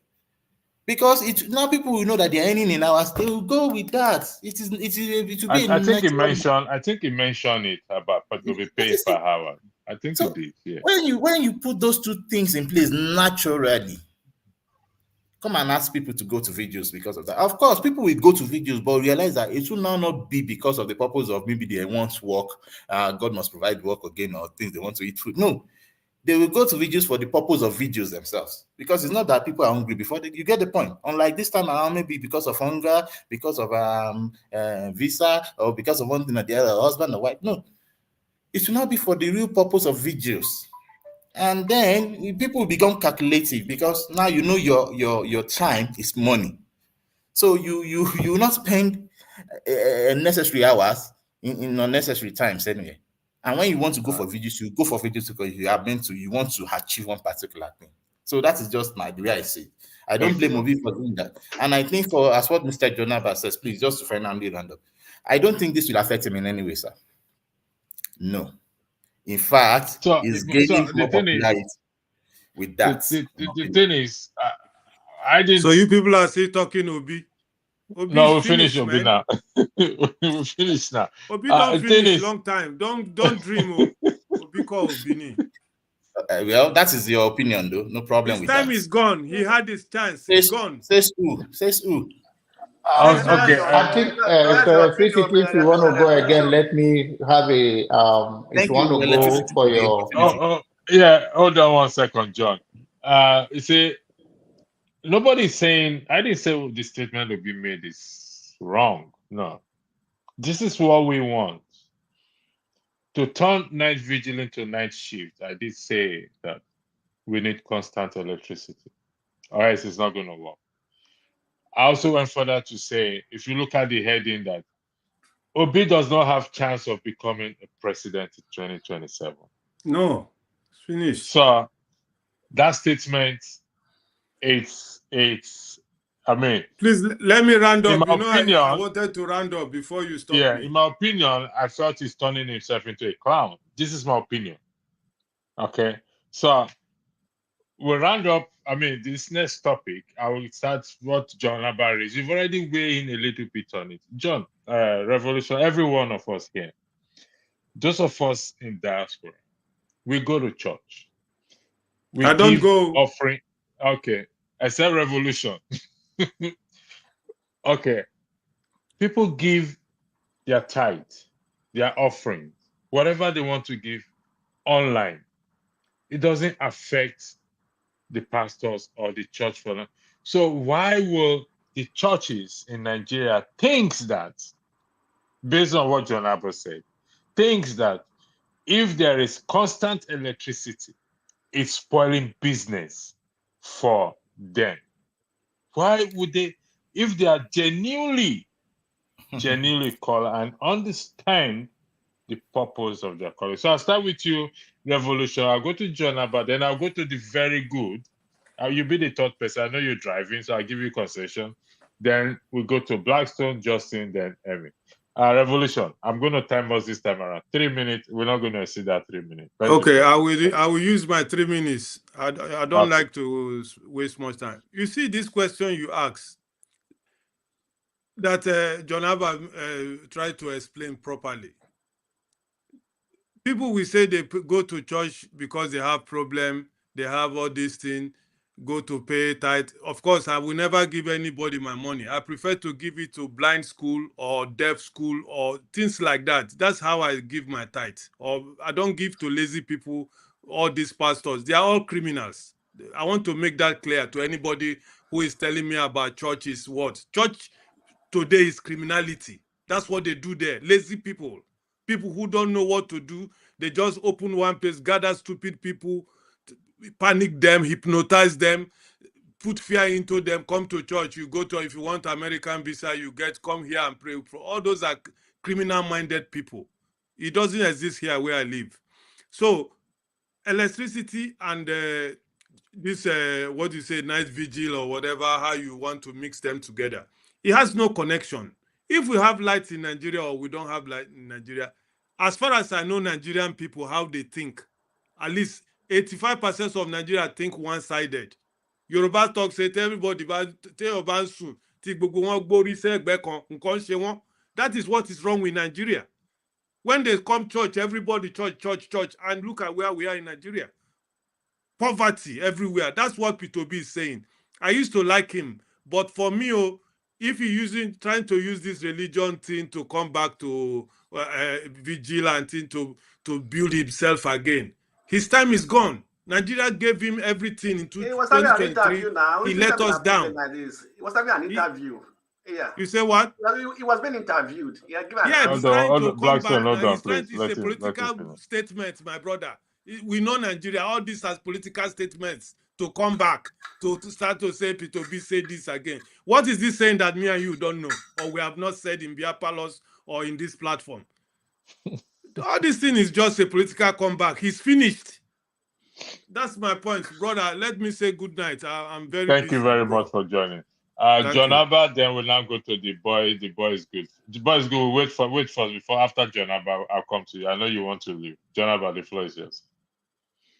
Okay, since he's driving, let him go quick. Then he can come back to me. Since he's driving, the boy is very good. You have 3 minutes to make your argument, please. You are muted. You are muted. Can you unmute yourself, please?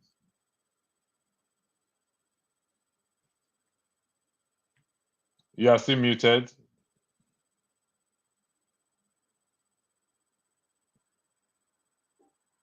Maybe you are still muted. I can't unmute him. He's the only one that can unmute himself. Okay, he unmuted himself. Okay, can you hear me? Yeah, we can hear you now. All right. Okay. Let me respond to the guy that said something about nuclear. Whether a nuclear weapon, I've been a nuclear. But, some time ago, I asked. I came into this discourse and I asked people when was the last time they went to Nigeria. Some people felt offended. Some people, they were offended about it. I believe the guy that was saying that thing has never been to Nigeria in a long time. Because if you have been there, you won't say anything bad about solar energy. I use it in my home. I use solar energy. Solar panel, It's actually point. Your home is not powering 2,000 megawatt robots now. So your home carries. Okay, let me ask you a question. When was the last time you went to Nigeria? When was the last time you did that? Because you were just making an argument, I just came back 3 weeks ago. So don't even go there because you don't know what I'm saying. So is it solar energy that wants to power an entire country's grid? Justin, how many homes will it power at once? Solar energy for your individual use. That will take up at least the load on the national grid. People are actually the only thing. If you have told me that because of the cost of it, that people won't be I will. But trust me, people they have improved a lot. They've improved. When things come out, first, maybe they were, but as time goes on, they'll be improving. I recommend it to anybody now that is, if you can afford it, it's expensive. It's expensive now due to the cost of the devaluation of naira, exchange rate. It's not just the devaluation of naira. Let me tell you what it is. And this is the argument. I spoke to. Which one do you make in Nigeria? They have to still import them. The battery, the panel, everything is imported. So you still that's my point. Thank you very much for you see the way he just see. I spoke to I told you. I said if you have told me that because of the cost of it, but so why is it expensive?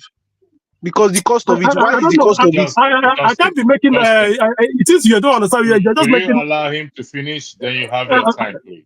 Now, secondly, before I forget that, let me come back to this. The issue of that Obi's timer is gone and everything. I think I will still ask people, have you been to Nigeria? When was the last time you went to Nigeria?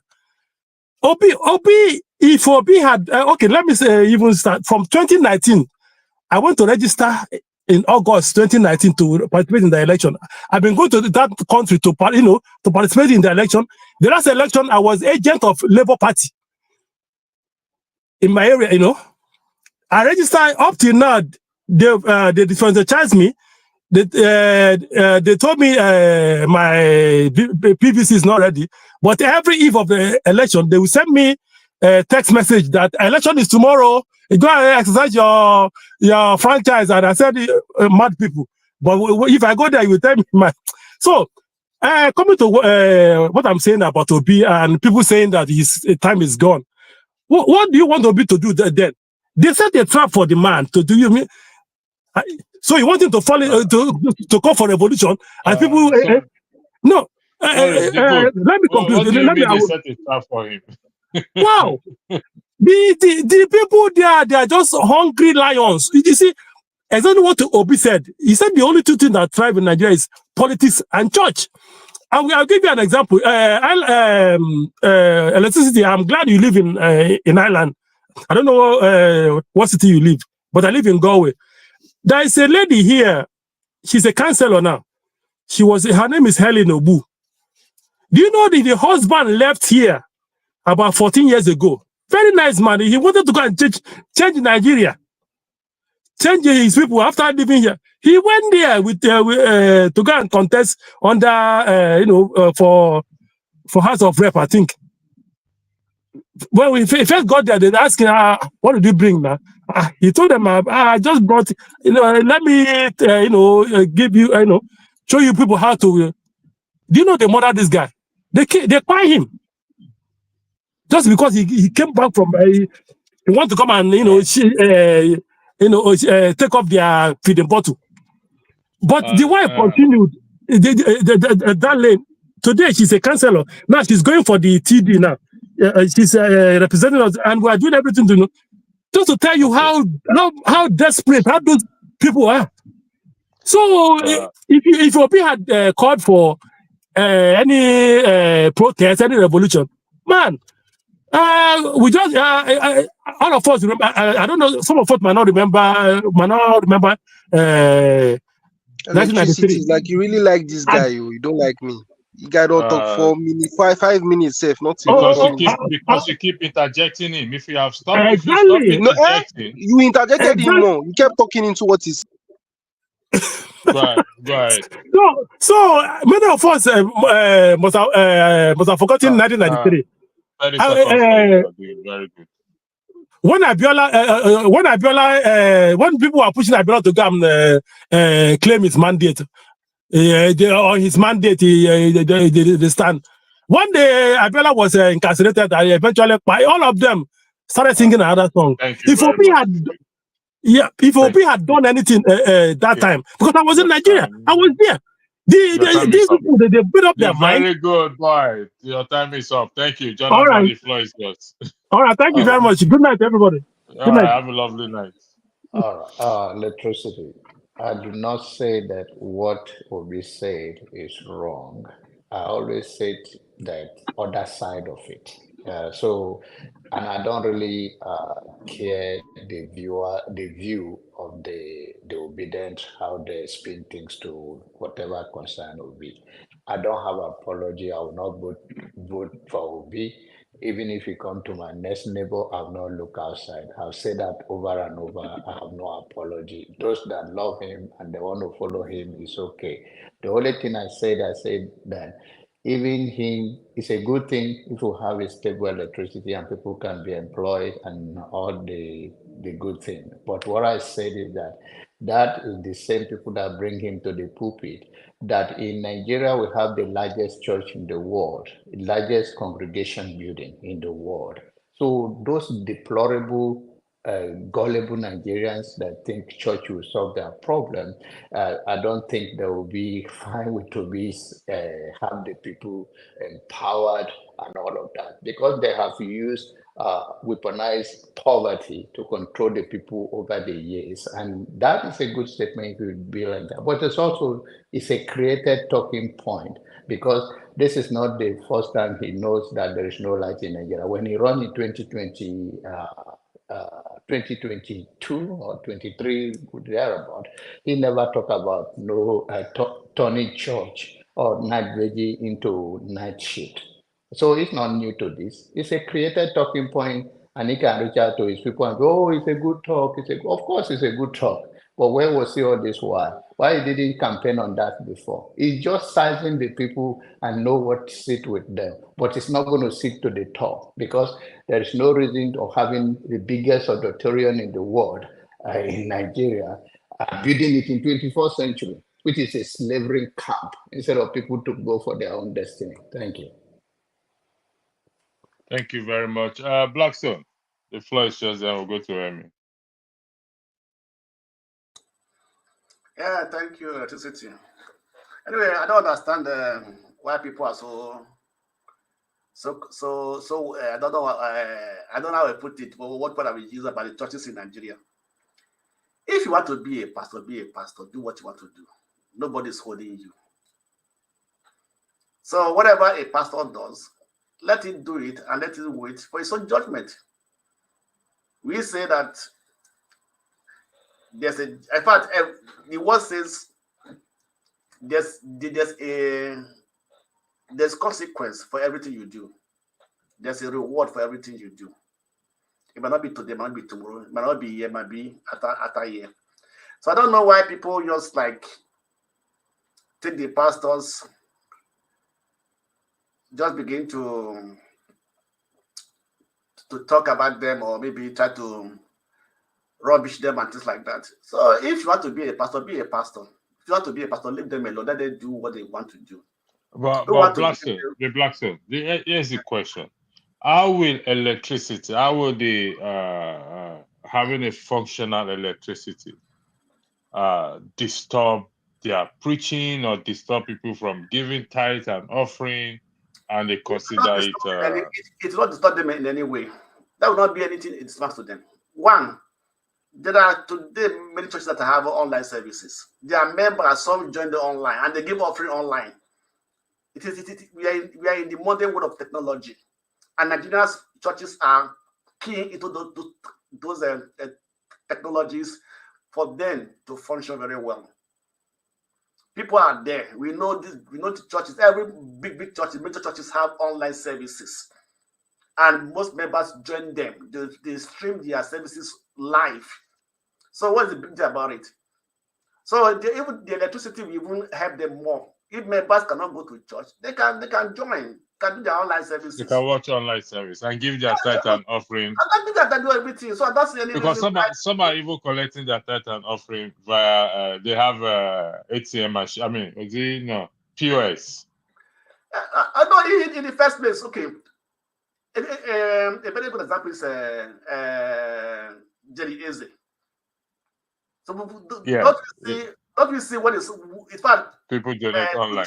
Is the highest person that get donations online, and they get donations all over the world, not only in Nigeria, all over the world with different currencies. So is it not running from Nigeria? Is it not doing his preachings from Nigeria? Is it not doing so-called NLSPD from Nigeria? So how will that not disturb them? So it doesn't disturb them. It only reduce the number of people who come to service. That's what it is. But the money they are getting, they will still be getting it. That does not make them reduce the amount they are getting as start an offering or gifts and they receive. So that's my point. I don't see any way to actually reduce it or affect Thank you very much. I mean, the floor is yours. Oh, thank you, electricity. And well, based on the question you asked, how will electricity impact the church, the church itself? Yeah, the thing is, and I think the logic is just there.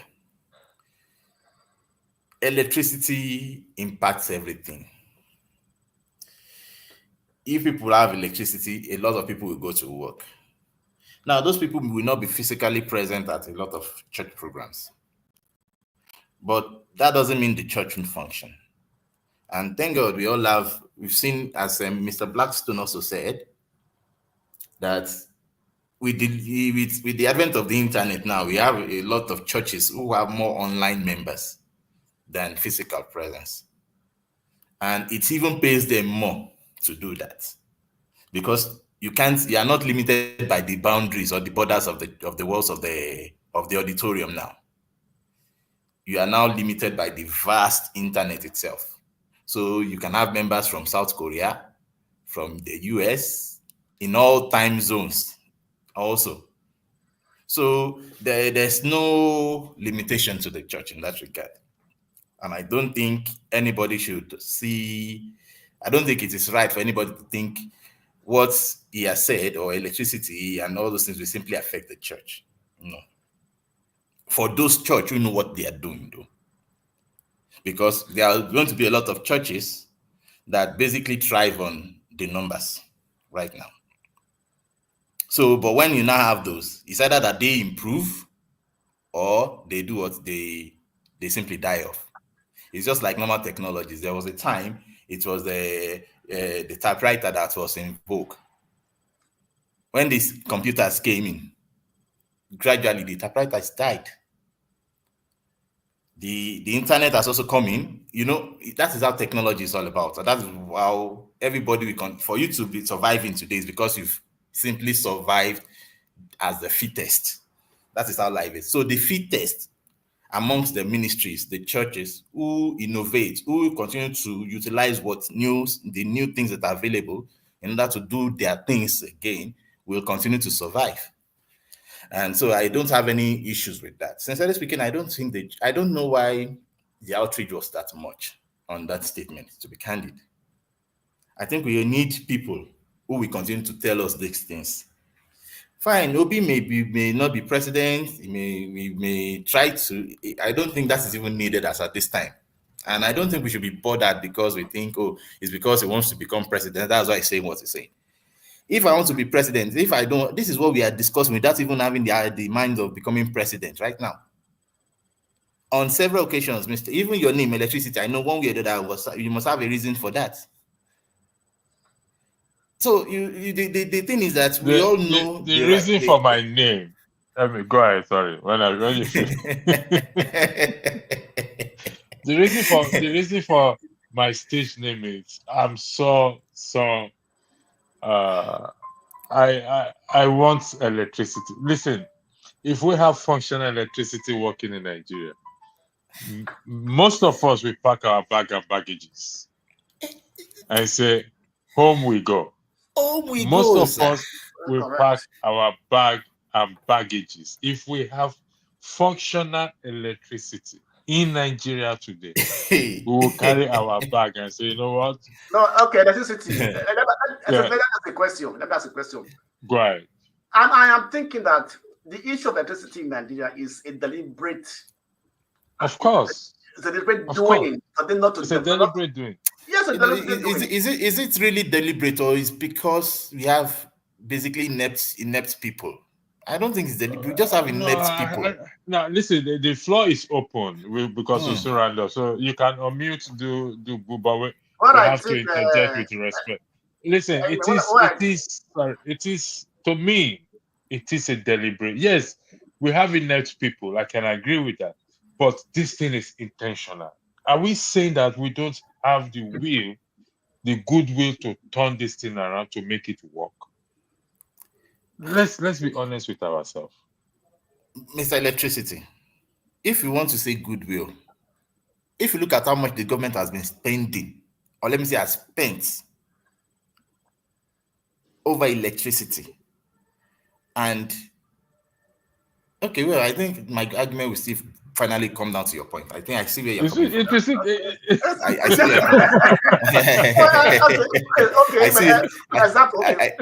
coming from. I see where you're coming from. let's see it this way. Because definitely when somebody embezzles the money and nobody picks anybody up, is that ineptitude? Anyway, so look, let's see it this way. Let's look at the process. Before Buhari came, before they dismantled the electricity, say the private sectors now agree to the private sectors, right? Most electricity plant that belongs to the private sectors, people like Elumelu and others, they have their power plants, right? I don't know the distribution. I think so that's still not the federal government, right? But Buhari came and said that at that time the states were complaining that they have because the law don't allow them to have their own electricity production. Buhari came and I removed that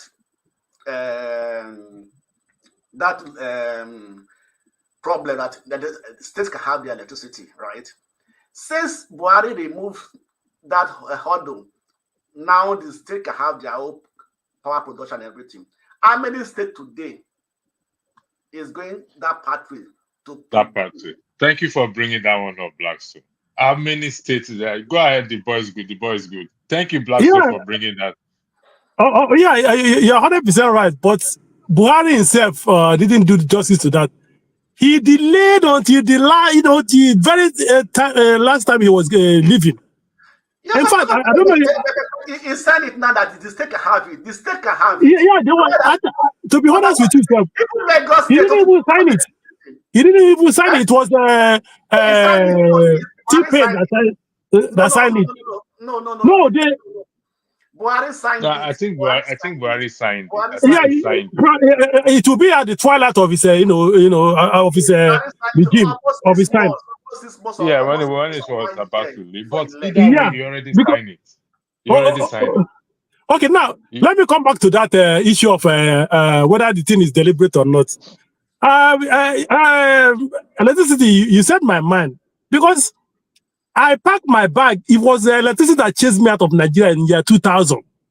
Then let me tell you the story of my life.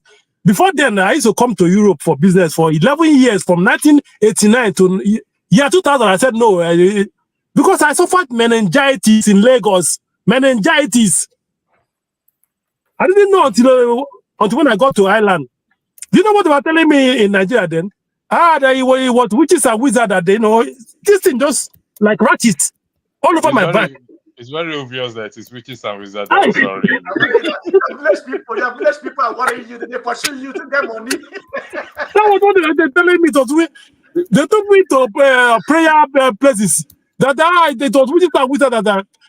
Thank God my immune system fought it up.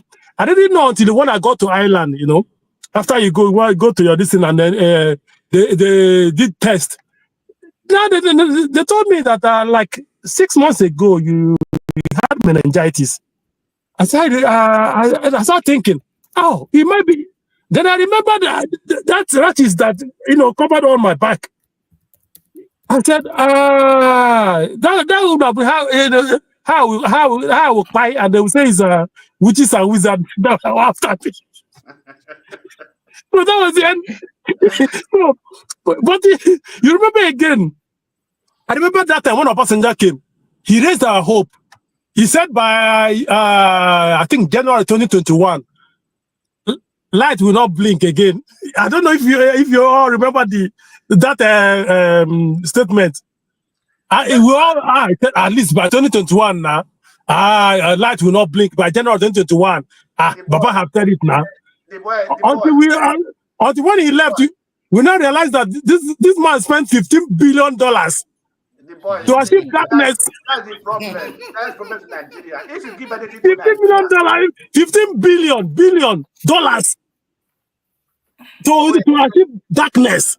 Wait first. I think come back to what Obi did.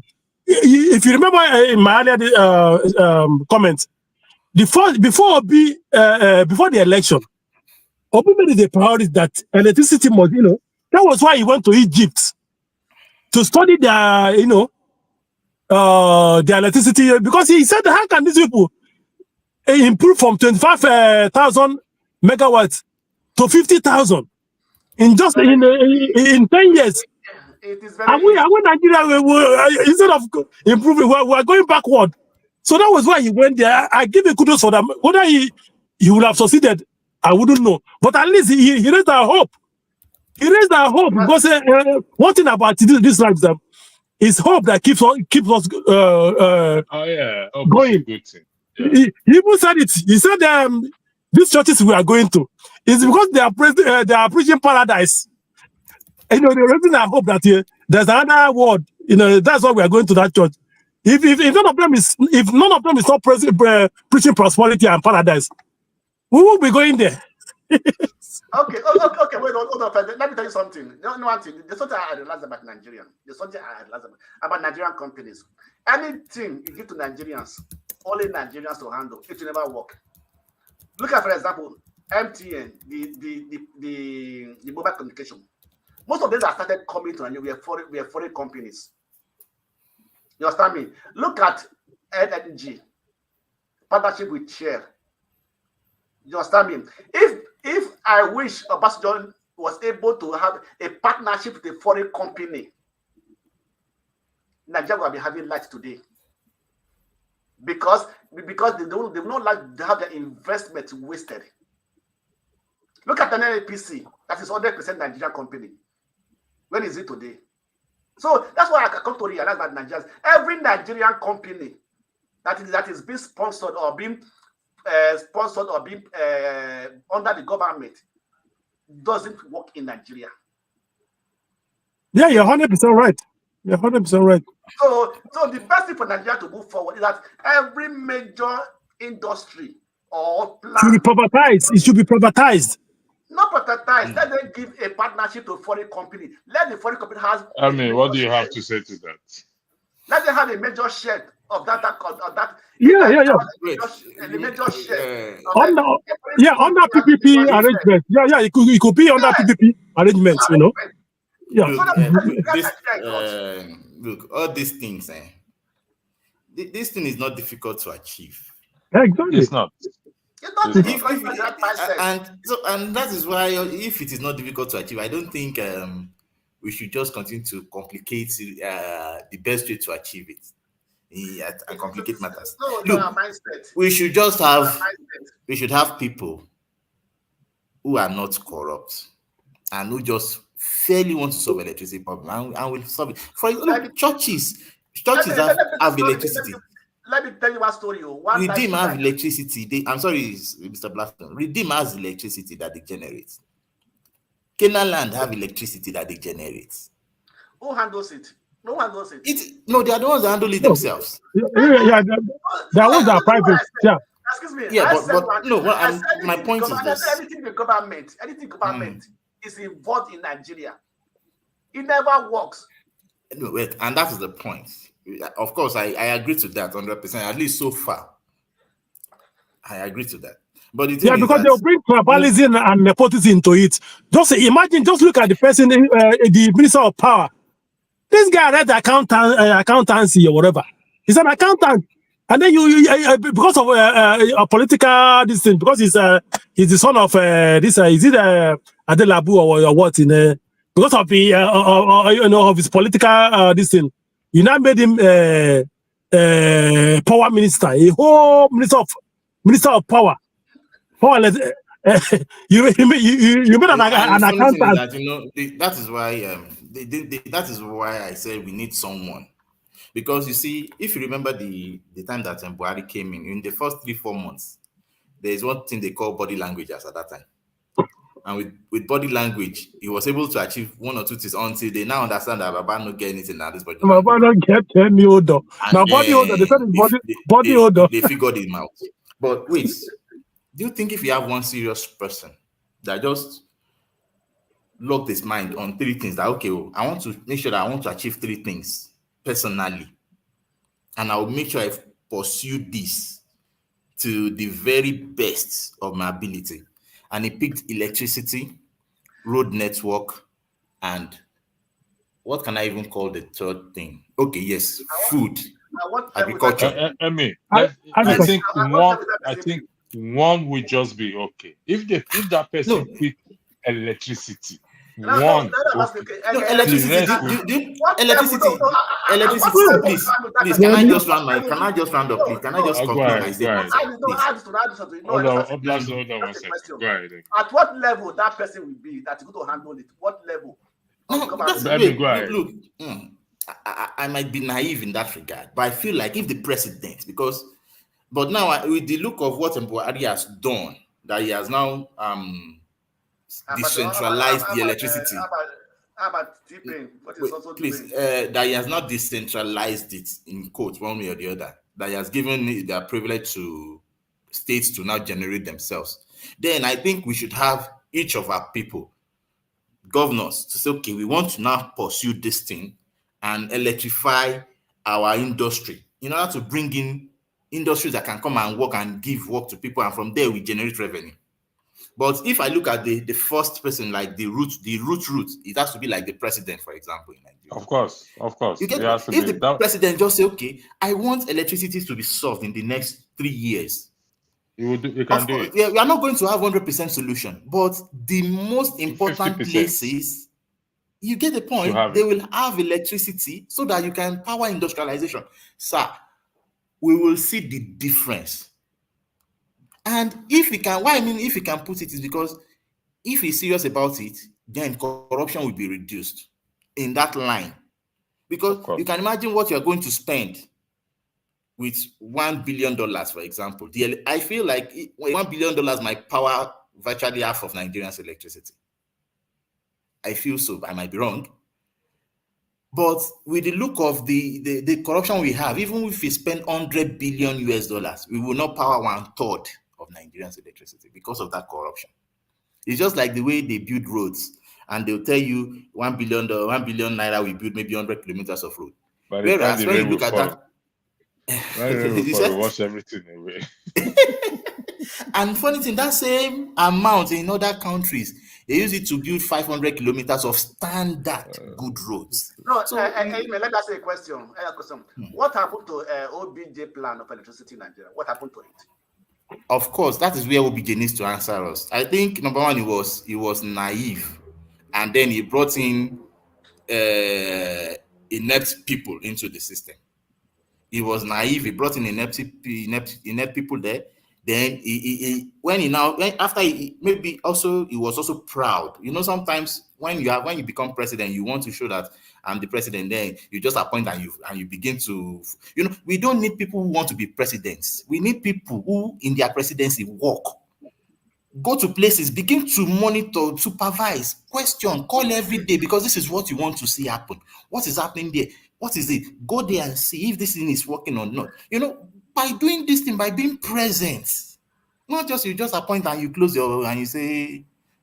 It's not to say it's like that. No. I mean, it's like the point. That is why I put ministers. The only thing I might say is that maybe there will be risks to his life. But if we want to move forward, these are the kind of people. Come on, Emmy. Why are we always? I'm even just trying to think to the farthest, to the worst of worst. If you make that choice to really have the good of the people at heart, you will be thinking of whether you be buy or whatever. Electricity. No, I'm not even thinking that way. I'm only just trying to see, because he was asking me why should that person be like that. That he should go to the site. He should continue to supervise. I didn't say be like that. I said it's not easy, because he has many things. Of course, Nigeria is not going to be an easy job. That's why they have ministers. The ministers are supposed to handle many things. That's why they have ministers. The boy is good. I think you want to say something. Thanks. Yeah, but my guy said that's why they have ministers. I just told you that our Minister of Power, red accountant, he's the son of Adelabu. They are putting him there. He was the same man that said Nigeria are very careless, that they own their fridge and AC. Imagine he was not that people should off their fridge I remember that statement. It Imagine was a rubbish statement. Excuse me, even fashion that when Pachapa appointed as a minister for. No, I'm not telling you that is your. That's a comment by your Minister of Power. Comment by your Minister of Power. So, I don't remember one time. One thing that stays on. Sorry. Okay, that stays let me come on back. Okay. in this Go on. Western world. One thing that stays on, except you are traveling for a long period of time, is fridge and your freezer stays on 24/7. 7. You're right. For 13 years, 365 days of the year. For 13 years, I lived in a house. I moved into that apartment, and I met the fridge there. For 13 years, I didn't off this fridge for that for one day. That was when that man made that comment. I said, "Is this one okay?" You know, and I went to read it properly. This guy actually live in UK and US. Imagine. He said he lived there before. Imagine. That is electricity. Obviously, that's even the height of gaslighting. The guy was just gaslighting, you know. And funny thing is that not gaslighting, no. He just stupid. So it wasn't gaslighting, the guy was serious. No, he wasn't. It was. That's how they value Nigerians. That's what it is. It was serious. No, wait, Mr. Electricity. I want to ask you: does that guy switch off his own freezer? Hey, you can. Because yeah. After all, he knows the value of electricity. Does he switch off his own freezer, or does he say because I have the money continues to? That is what you call gaslighting. The guy is just stupid. For me, it's just stupid. How do you keep your food? How do you keep your food if you don't put on electricity? I mean, in a freezer. How? So you be calculating switch on, switch off, switch on, switch off. Is that what he wants to do? Do you know? If you cook food in Nigeria now, to preserve it is a problem. Yeah, absolutely. Because you have to. Yeah. So this is why I keep saying. People say, "Oh, not everywhere needs to have electricity." Everywhere needs electricity. The woman selling ice block needs electricity. The vulcanizer on the road needs electricity. The fish seller needs electricity. Everybody needs me right now. Everybody needs electricity. Yes, so. People that are selling it in the country they are living in foreign land. Is there anywhere that there's no electricity? Everywhere. Yeah, everywhere. I don't know about you guys, so I'm a any 70 person. At least in the 70s, I used to live we live in Lagos in Ndosemu Street. 70s up to 87. There was a time they don't take light. If they take it, you will see these NEPA people with their pickup. They'll come, yeah. So gradually things started get spoiling, and then to the extent that so that's why sometimes if I want to go to Discord, when Mr. the boy is good. One problem that we had is that we had leaders who couldn't plan for population increase. When the population was growing, if you look at normal civilized places, that they are planning 50 years ahead. What's the meaning of planning 50 years ahead, sirs? The meaning is that as we continue to grow, okay, we will need urban regional planners to go and carve out new deserts so that we can turn them into hospitable place, build roads into those places, build sewage parts into those places, so that when we are getting new people. Wait. I don't think that's a major problem. I don't think. Wait, listen to me. Wait, sir, please. Please. No, add it to it. Okay. Is there any Nigerian federal company that is being managed by the federal government that in that 80s that is still existing in Nigeria today? I don't get that question, Papa. Is there any federal ministry that maybe NEPA that time, telecom, and then how many of them do still exist in Nigeria today? Well, they may not be existing. Maybe they've changed names and changed hands, but they are still there. They are still there. They are still there. But what I'm trying to say is that they have, of course. The only one that still exists is this NEPA. That's the only one I know. No other one. All right. NEPA is no more NEPA now. Thank you, gentlemen. I would like to thank you for joining this podcast. Oh my God. We have there's another one on Friday and the ladies segment. Somebody said something asked here on. Let me see if I can remember. Mention what it will be covered in the ladies segment. Let me see if I can bring it up here. I don't know. I can't find it again. Sorry. But that question will be answered in the ladies segment this Saturday, which is next tomorrow. I think I can find it. It was a question asked by one panel. Somebody in the comment section. Let me see again. Unfortunately, I've lost it. So hopefully, I'll remember next on Friday. But I don't know what to do. So we're coming back here on Friday, God willing. We'll be discussing Godfatherism and its implication on the country Nigeria. So hopefully, I'll see you, gentlemen. I want those of you in the comment section. I would like to thank you as well too for joining. And I found it here. This will be covered on Saturday. It was a total deviation from election coverage. Can you weigh in on Adama's assertion that Nigerian men like a certain sexual activity? That will be covered on. That will be covered. Okay. KJ is here. Maybe KJ, if you're here, I'm going to leave the platform for you. Is that okay with you? So that you continue. I was about rounding up. Oh, yeah, KJ, carry on, KJ, carry on. All your friends will all your American guys. So I'm going to leave it for you, KJ. Is that okay? Oh, okay. I thought. Thank you. I was going to rub minds. Can you hear me? Yeah, you rub minds with them now. I don't have to.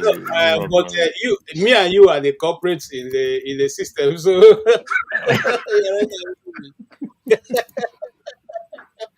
we are the black sheep. Fine. This is the I think we should be backstage. Me and you should discuss this black sheep of it. Just you and I. I'll give you a call because there's no more backstage. I'll give you a call. We'll talk about this. I heard everything. I jumped in because I thought you were still broadcasting. But if you guys want to continue, I will continue. I wanted to touch on the winning and the losers of the last election. Yeah, you can discuss it. I mean, it's open. It's an open thing. And you can stay for another 30 minutes, 1 hour. So. What went wrong? Yeah, so if they are ready, I'm ready to go. What election are you talking about? Why? Are you the only stranger in Israel?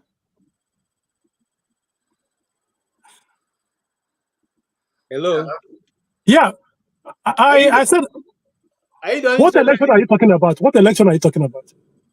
The American election. Which other election is there that is regular? I don't know. I live in Ireland. So you guys should be talking about America. I live in Europe. So, yeah, the platform is a worldwide platform. It's not only for people who live in America. But however, if it's not a topic you're familiar with, you can equally gain one or two things from it. Blackstone don't live in America. So when you say you live in Europe, I don't understand that. Yeah. So, but did you know that there was a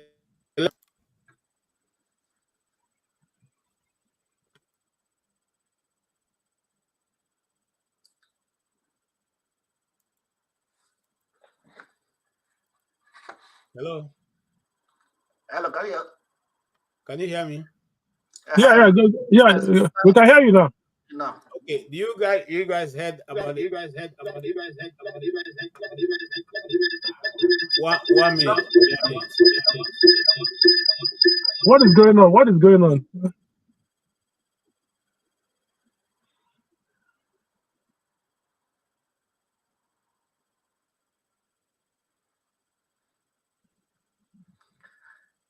Irishman, go away. I don't know where our host is. So. bros, the boy, the good boy, please take it easy. The No. boy is good. Take it No, easy. Calm down. What? You too the hot. Make your blood calm down, man. No, I was telling you that I wasn't hearing you. No, I'm not. I'm calm. Honestly, I'm calm. Calm down, bros. Calm down. All right. Yes, I celebrating electricity for what holding on and doing that beautiful thing. I wanted to be part of it, but somehow he has decided to run away. So let's go on. Now, today, what filled the city is that people are celebrating those who lost and those who won, and they are also saying what are the lessons that we have learned by just observing what went on. So I wanted to find out from the panelists what they think was the lesson that the Democrats should have learned, and what are the lessons that the Republicans should have learned in this issue that just went down the way it went. Because for me, as a media person, I think that the end of the popular media has come to an end. The popular media has come to an end. The world is seeing, the media houses are going to start, they're going to start segmenting into smaller groups, because the bigger groups have become a conduit for lying and trying to cover the major truth. If you remember, the major media agencies in America kept saying something different, while the smaller medias in America kept saying the right things that was supposed to be said. The question now be, if the major media keep saying what you are saying and this became the turnout, what is the way forward with the popular media in the world? I said earlier on here some time ago that what they call fake news is an information government does not release on its own accord. The way they want to write it, the way they want to pander it, twist it and spin it, if it doesn't come out that way, you are the fake news person. But once they were able to spin it in their medium, the media they want, and put it to the public, and you swallow it, then it's not fake news. So I will want you guys to weigh in on that, starting from the Blackstone, who is Blackstone in living somewhere in Europe also, but following closely what is happening. Yes, living one part of the world, but following closely what is happening in the center of the world, which is America. What do you see that, the Democrats kept telling us they were winning because they were dealing with Hitler. Did you see any sign of Hitlerism in the winning of Donald Trump yesterday? KJ.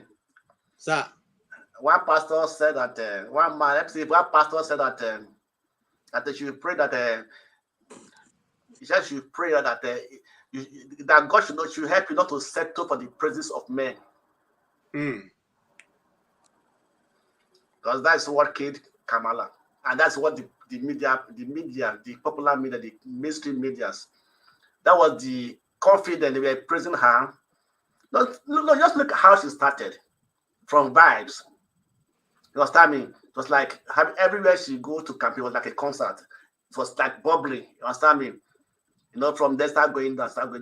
But they refused to tell her the truth that all this what you are putting in there, what you are saying is not going, it's not settling down with the major people, with the people. You understand me? They they keep lying to her. That's for example, where every pool was saying that the major thing in the heart of the people is economy and immigration. And she did not take these two things serious, because these are the two things in which she failed. You understand me? So she's not trying to defend herself and our government, say that they are doing well, whereby the people are not feeling the wellness you are talking about. It is the people that decide. You understand me? You can be friends to the elites, the superstars who has the money, does not feel the pains of changes in inflation and everything, like the common people who are salary earners, who could they forgot that 4 years The failures of Donald Trump, they saw it. All the things you were accusing him, what did he do it at that time?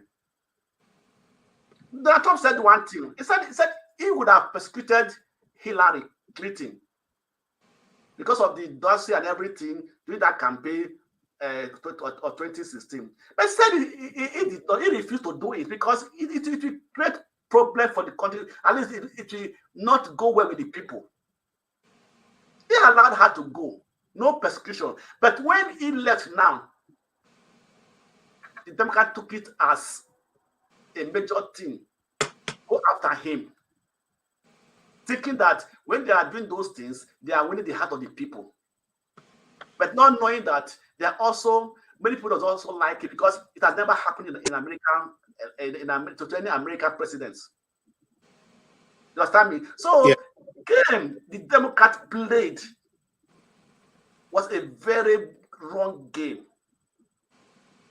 The tactics they used did not favor them. They thought maybe with all these things, persecuting him, calling him names, and so forth, that go well with most people. But they didn't know that. No, they forgot that Republicans, voters, do not make noise. They forgot that in that 2016 election, as also happened, when they thought that Hillary will win. But when the election came, Donald Trump won. They forgot to see that time. They forgot to go back, to go and read, to go and study what actually took place. The same thing happened now because that momentum was there for Hillary at that time. Hillary, you are going to win, you are this and this and this and this. You know, the same thing happened. And the Republican voters shut up. They didn't talk who they were going to vote for. The Democrats were making noise. They were loud. The same thing happened in that election, yesterday election. Right? The same thing happened. Excuse me, let me finish. Look at how it swept all the swing states. All the swing states. That's never happened in the American election. All the states that even the devil used to win, he won them all. In fact, they should be ashamed anyway. They should be ashamed that this election. Anyway, it's not a problem. Donald Trump handled to Joe Biden. Joe Biden is handling to Donald Trump. Okay, I've not seen that. Okay, thank you. Thank you for submission. Here, yes. The boy is good. You have been trying to jump in, so now is the time to jump in. Yeah, what do you have to say? I only tried to jump in once, so no, it's not that I've been trying to. I only tried to jump in once. The boy is good. Hit the point. So, forget that hit the point. You do like Wahala. You do no, like I don't. I'm a calm person, but if you know, don't. You know. So let me just go straight to the point. I think. Let me put it this way: it's only a foolish man that will still allow the status quo to remain. Just think back in the last 4 years, what the world has turned into. You know, even though I live in Ireland, in Europe here, the policies of Capitol Hill affect the whole world. The world has become very unsafe because of this. Look, I'm not ashamed of it. I'm a Trump man. I mean, because the guy says it's the way it is. I was all this while I was just looking at these people. The policies of the Democrats failed them because, like I said, if you look back 4 years ago, where is the trajectory the world is going to? Where are we going? You know, it's scary. So whoever, I don't pity them. I don't pity the Democrats because they were given an opportunity. COVID gave them an opportunity, and now it's good now that they finally showed what they are. You know, so I mean who they are, and like Randy said, they were playing politics of I don't know. Although I don't support the invasion of Capitol Hill when Trump lost, because when he beat Clinton, despite Clinton having the population vote, he won because of the electoral college or whatever. People didn't fight. Clinton went home. She cried and went home peacefully. But when he lost, they invaded. That's we never heard of that in the history of America. Just because somebody lost election, they invaded Capitol, killed police officers. That's the only dent I saw in. But I'm a Trump man. I will always support Trump. I was just having this argument with somebody today. I asked him, I said, do you think if Trump was the president, Russia would have invaded Ukraine? He said Trump is a friend to Putin. No, the man will tell you, don't do it. Because if you do it, he will send ships to the Mediterranean. He will send soldiers into that place. But this man, do you know them? 2 days to the invasion of Ukraine, Biden sent Harris to Ukraine. She went there, shaking hands, promising them. No, Trump will send soldiers. He will send boots into Ukraine, because that's a sovereign country. You can't just say, and that's Okay. That's incident. That incident now has exacerbated problems in Europe. That Russia invasion. See, I remember it was that because of that invasion, cost of energy, cost of electricity, and everything went up. Inflation went up.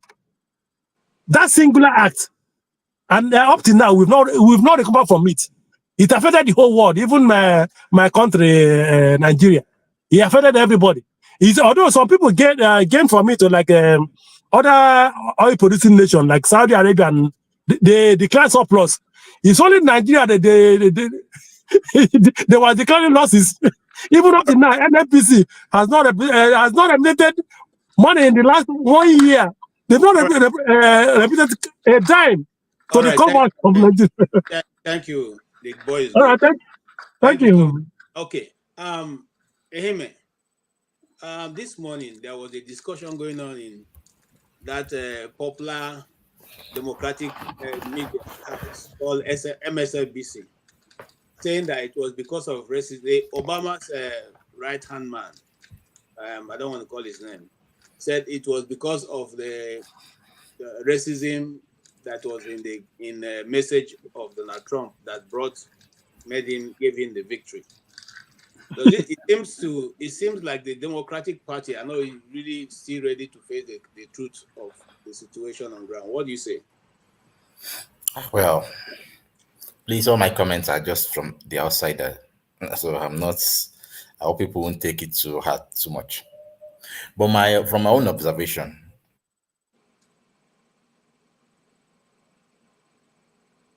can you hear me? Yes. Hello, can you hear me? Okay. We can hear you. From my own observation, I think the Democrats have not been truthful, and even the leadership, the Democrat administration too, has not been truthful. And with the advent of the social media, coupled with the event that happened in 2020, the COVID-19 2020 saga, the vaccination issues, the gagging of media, the gagging of people, experts who could have said a lot of, who had different opinions. The thing is that even if you don't agree to other people's views, don't stifle them the right to make those views, because all still boils down to to the great state. Everybody wants the best for their country. Now, when he claimed, when the second man claimed about racism, that it was racism, and well, I don't know the crux of what happened in the US and what led to those who voted.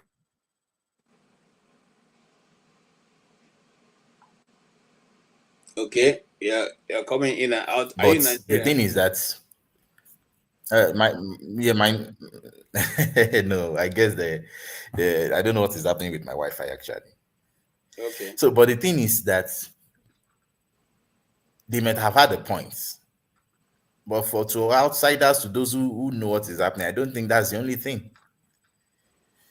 People Okay. listen to, I'm sorry, people listen to people listen to what Kamala Harris said. They saw how events were handled, and everybody just wanted a change. That is it. So if he thought that was the thing that made people vote for Donald Trump, well, that is to him though. But I don't think that's the only thing. That Okay. is my point. Thank you so much. The Blackstone, you followed the campaign and all that, which I did. I followed almost everybody's campaign, including that of Obama. Obama was the one who came outrightly to say to the black voters, men especially, that they should not vote for if they are going to vote for Donald Trump. It means that they are misogynists. In other words, they don't love women. I don't know how to break that word down. So simply means that you are not somebody who want to allow. You have no regard for women. Yes, For you have no regard for women, which triggered a lot of blowback on the side of the African Americans community. So I did not hear in any of Donald Trump's campaign where he mentioned anything that had to do with racism. So do you think it was a racist campaign that Donald Trump ran? Donald Trump did not run any any racist campaign. Why they call it a racist campaign? Because it was against the immigrants, the illegal immigrant that flooded into America, and that was going to send them back. That is the only thing that Donald Trump was used to campaign.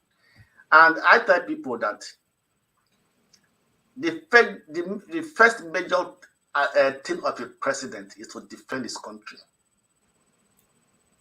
Right? So if they take it that because he was using the issue of immigration, I've never seen a country. Okay, for example, let me give an example.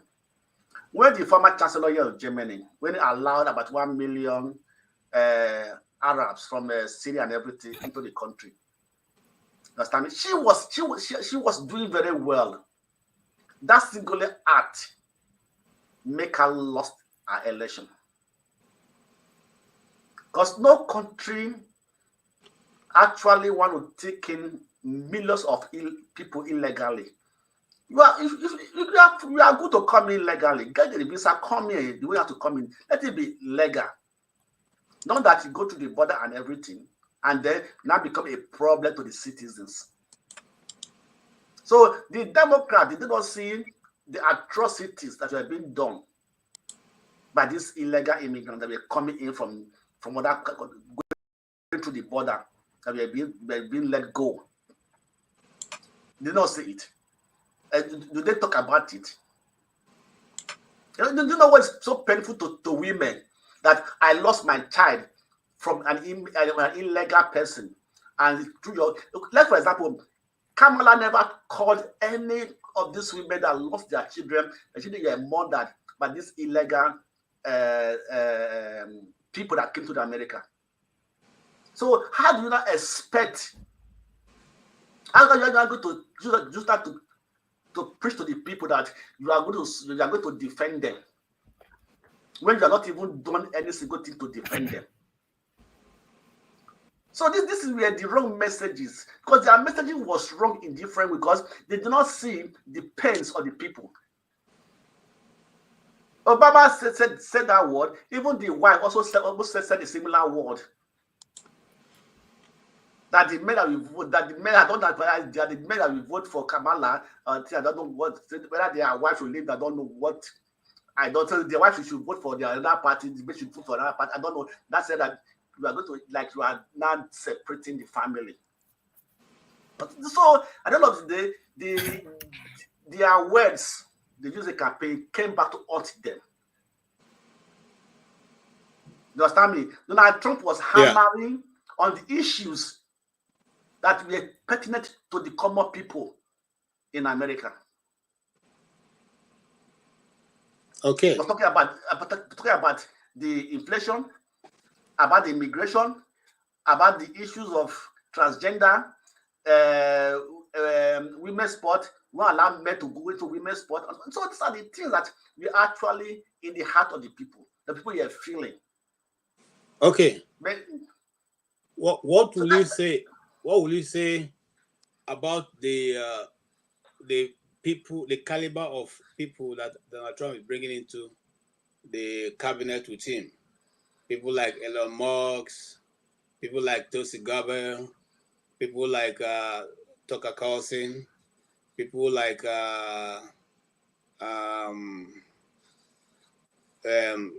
Robert Kennedy, people who are accomplished, people who know their pedigree and who have worked in high places, who have been able to manage the affairs of their, or become experts in their area.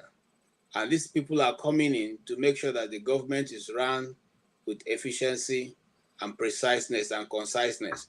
What do you say about the team that is bringing vis-a-vis what we have the dismal performance we have seen in the last 4 years? Yes, I think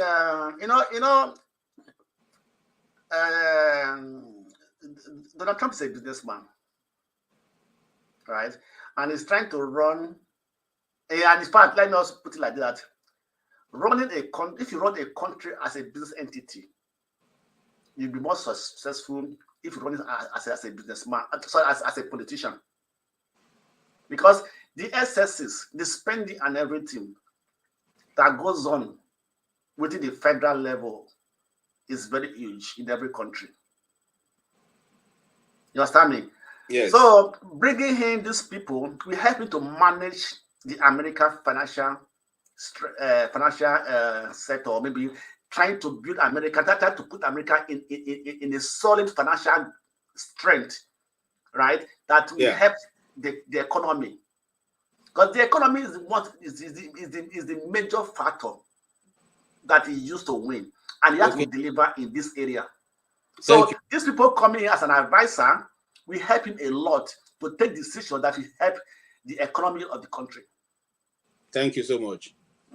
Eheme, as we begin to round up, because we're round up by, we're just touching this issue. We'll come back to it tomorrow when we'll properly arrange ourselves up. And I'm a little beaten down. I'm just coming in before the sister jumped on me. So, yes. So, what will you say? What do you okay, as we talk right now, Donald Trump and his team are already meeting. In fact, as we talk right now, they already had their first meeting. That meeting started early morning today, trying to set up the government because they want to hit the ground running, but not running like Tinubu. Oh no! But this time hit the ground running.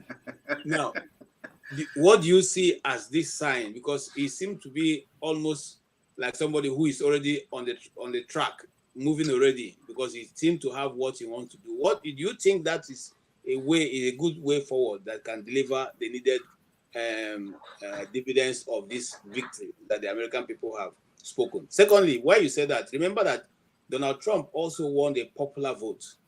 This has not been done since the days of the last person who won popular vote was George Bush. And is it George Bush or Reagan? No, George Bush, one of the Bushes.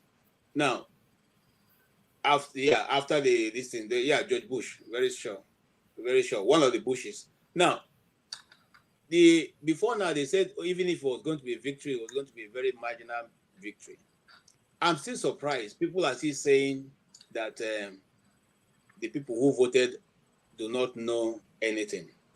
Do you think that assessment of the American people is right? Since more than half of the country voted for this man, and he won the popular vote. KJ, they won the Senate. They won the Senate. Yes. They almost won the House. Yes. He won the electoral vote. 312. He won the popular vote. In fact, every area they won. So I can. Okay. So if is there any way we can know the the education level of those who voted? Because I don't know if they have any Yes, of data course. to. Of course, That all that was taken into consideration. Okay. already, So- They are all well everything educated. out. Yeah, Yes. So you see, so that's another false narrative in that regard, and that is always what we are used to with this current administration. A lot of false narrative or hiding of the truth so that they can gag the media and all those things like that. I'm not even bothered about those things. The thing is that who won? Donald Trump won. That is all that bothers me. So they can go ahead with any other form of narrative. And I know that after a while, that won't be an issue to discuss again. It will now be what is Trump doing. And I think that leads to the first question itself. Because he has to start doing something. And I appreciate the fact that if truly his group is already meeting now, I think that's really nice. Especially when you have people who know what it takes to develop a society. You have a Robert Kennedy Jr. I really love that man. In fact, it was one of the Robert Kennedy Jr. and there was this other MIT doctor that also stood like an independent candidate. I've forgotten his name again now. Ryan Paul. No. This is of Indian descent. Okay. Vivek. No, not Vivek. Not Vivek Ramaswamy. Okay, no, not Vivek. I don't know. I can't remember his name. I know the one you're talking about. Who? Yes. Who was cheated out of the election last year.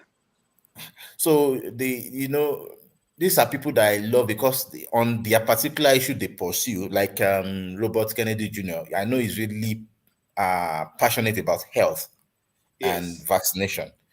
You can know that, and you've known his stand even up to this point. That no, this person is against certain things, and that is what we want. I love that. So I believe that they can work on healthcare and really open up what happened prior 2019, and so that such a thing doesn't happen again.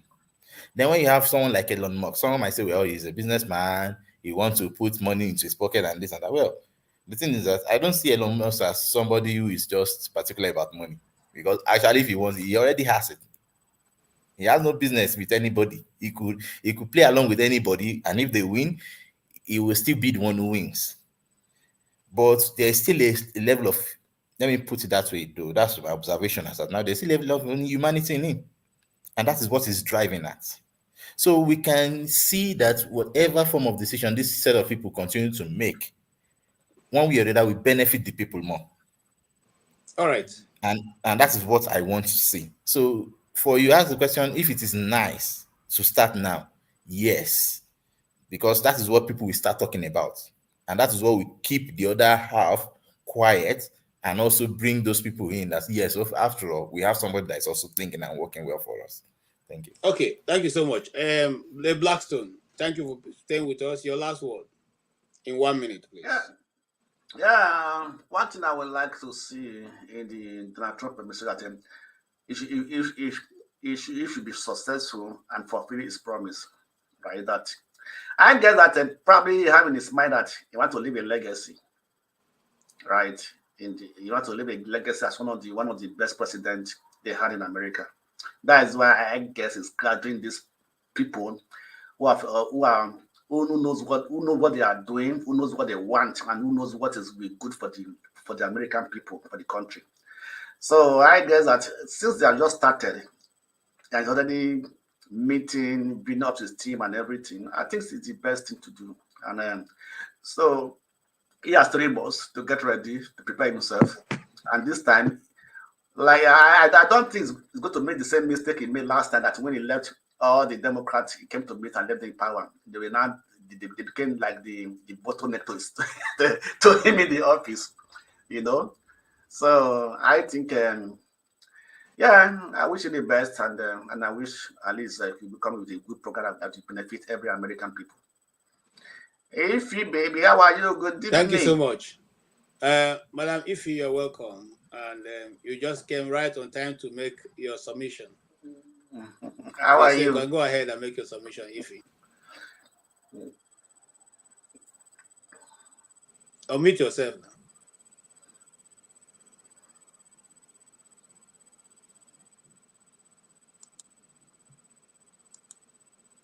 Still can't hear you. Unmute yourself. Oh, good evening, guys. Good evening. How are you? Hi, everybody. KJ, Mr. Blackstone.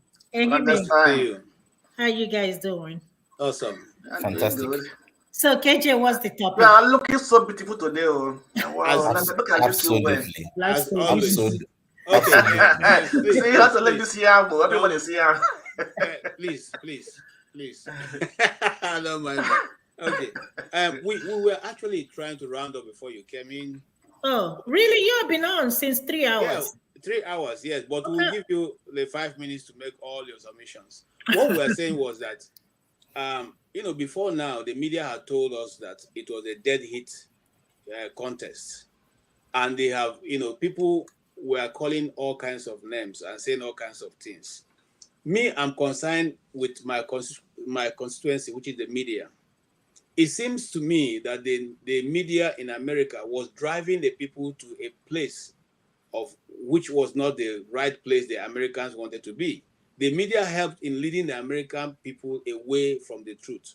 How do you think that is true of what happened in the mainstream media in America? To be honest with you, I wasn't shocked. Even when they are predicting, saying that the election was close, I'm like, that's what they told us during Hillary Clinton. I don't think so, honestly speaking. I think a lot of people didn't even care about what the media was saying. I think a lot of people just know that this is who they're going to vote for. Especially when I talked to a lot of my patients, they were like, oh, we're voting for Trump. A lot of people I know did not vote. In fact, one of my friends I called this morning was like, I told you I was not going to vote that Trump is going to win, that my vote will not matter. You understand? So a lot of people believed in Trump. And again, let me make it clear. Even though I voted for Kamala Harris, right? Do I believe in everything about Democrats? No. Do I believe in everything about Republicans? No. I don't. I'm independent voter, to be honest. I don't, typically choose. Again, the only reason I voted for Kamala Harris is one, based on immigration. Being an immigrant, that's number one. Number two, I don't have anything. Trump already said, I'm just deviating a lot from what she asked, but, I want to, pour my heart. Please go ahead. Trump already said that not first day in the office, it's going to be mass deportation. Trump said it during the last tenure. Nothing happened. Nothing happened. Are you going to go to people's house to house and get them and deport them? Deport them to where?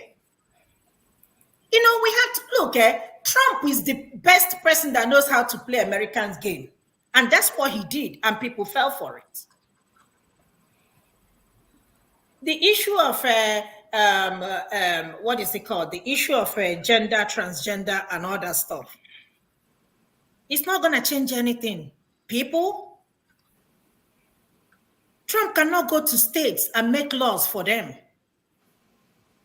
Trump is going to be in the Oval Office. Let's get it right. People already started panicking. I said, I'm not going to panic for what? Why should I panic? The last during his first tenure, Trump really didn't tension anybody. And just like we always say in our own election, if you favor this person, it's going to favor all of us. If he's hurting you, it's going to hurt me. KJ will not gain more because he supported Trump, and me here will be suffering. It's a lie. If KJ is gaining, all of us will enjoy. If he's going to hurt, all of us will be in pain. So, the way people make it look as if you don't vote for Trump, nothing is going to happen. Watch. We will still be here and talk about it. I don't even listen to American media, to be honest with you. But so why did you now hate Trump? Because from everything, it looks like there's nothing you guys could. What's the crux with Trump there? About what? As in, what is it that you don't like about him then? That's because I know you really didn't support him in any way. I did not. But if you had listened to me clearly, I've always said immigration is number one thing because I am immigrant. The agenda, transgender thing, it's none of my business. I know it's not anything near my family or anybody. So that's their business. It doesn't concern me. They have a lot of Republicans that are, I'm telling you, I work in a healthcare. A lot of Republicans that are gay and, trans and all that stuff. Yes, even in the Senate. I'm not calling anybody's name, but we know of one senator that we know, KJ, you know who I'm talking about. Yeah, I know who you're talking about. Yeah, I'm not going to call anybody's name, but that's not my business. I know another thing that, that I'm afraid of is the tax. Do you understand? It's the tax. But thank God I classify myself as a middle class in America. So that is the only thing. Do I hate Trump? Why should I hate him? For what? If another person is coming out, but is saying what I'm going to listen to, I might switch my vote to the person. But why should I don't think people hate Trump. I want people to understand that. We don't. But it's just that his beliefs and our belief might not be the same. You know who woke me up this morning? My cousin back home. That I haven't talked. I think the last time I spoke to him was in February. Finally, I called him when I woke up. I'm glad you people are happy that Trump won. We're celebrating in Nigeria. And I'm like, I asked him, I said, what is your business in American election? Is that why you started calling me at 4 a.m.? I said, what is you people's business? You did not vote? Trump is not going to help you. Trump is going to help us get Biafra. I said, really? He didn't help in the first tenor. Honestly, you see, that is the myopic mind of our people. When Trump never fought a breakup of the finish. Thank you. I said, hey. Number two thing, he talked to me, he said was, this gay thing. I said, don't you people have gay people in Nigeria? Legalize gay and you will see the number of people that are gay. What is you people's problem about this gay thing? I said, I don't have no problem with whatever you want to do. The only problem I have with them, please don't do that thing and come near me. Or try to tell me that I must accept you. That is the only place I disagree with a lot of things. But people have rights. So thank you so much. And I agree with all your submission. The truth of the matter is that, I'll come to you, Blackstone. You heard what if he said, especially the Nigerians. I was trying to get the song that was written for Donald Trump, sang by some Northerners. Did you see that? I said, these people are mad.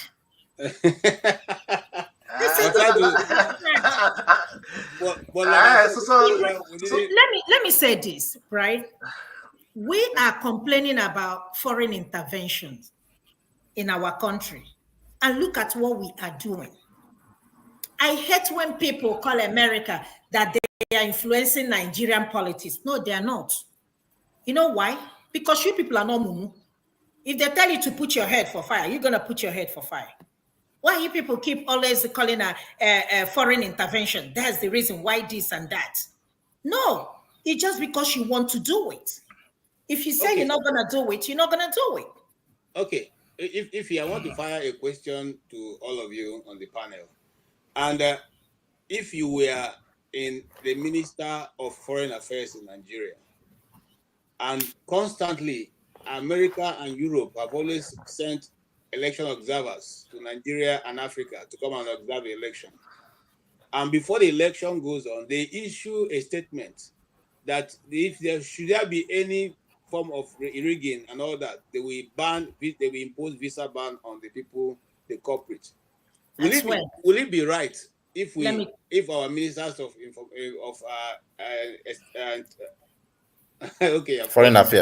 foreign affairs also do the same thing? See, in other words, creating a level playing ground so that we don't see one as a big factor and another one.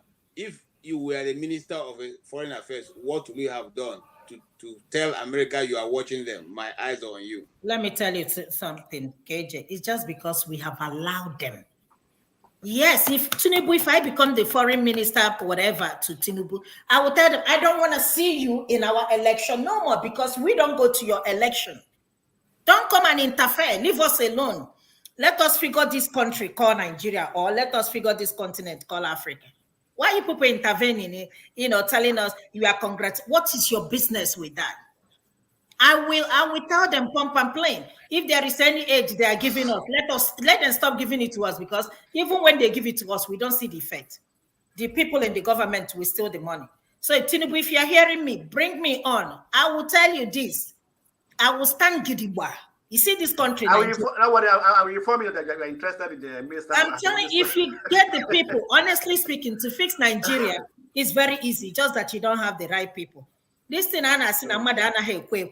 you must hear by force. But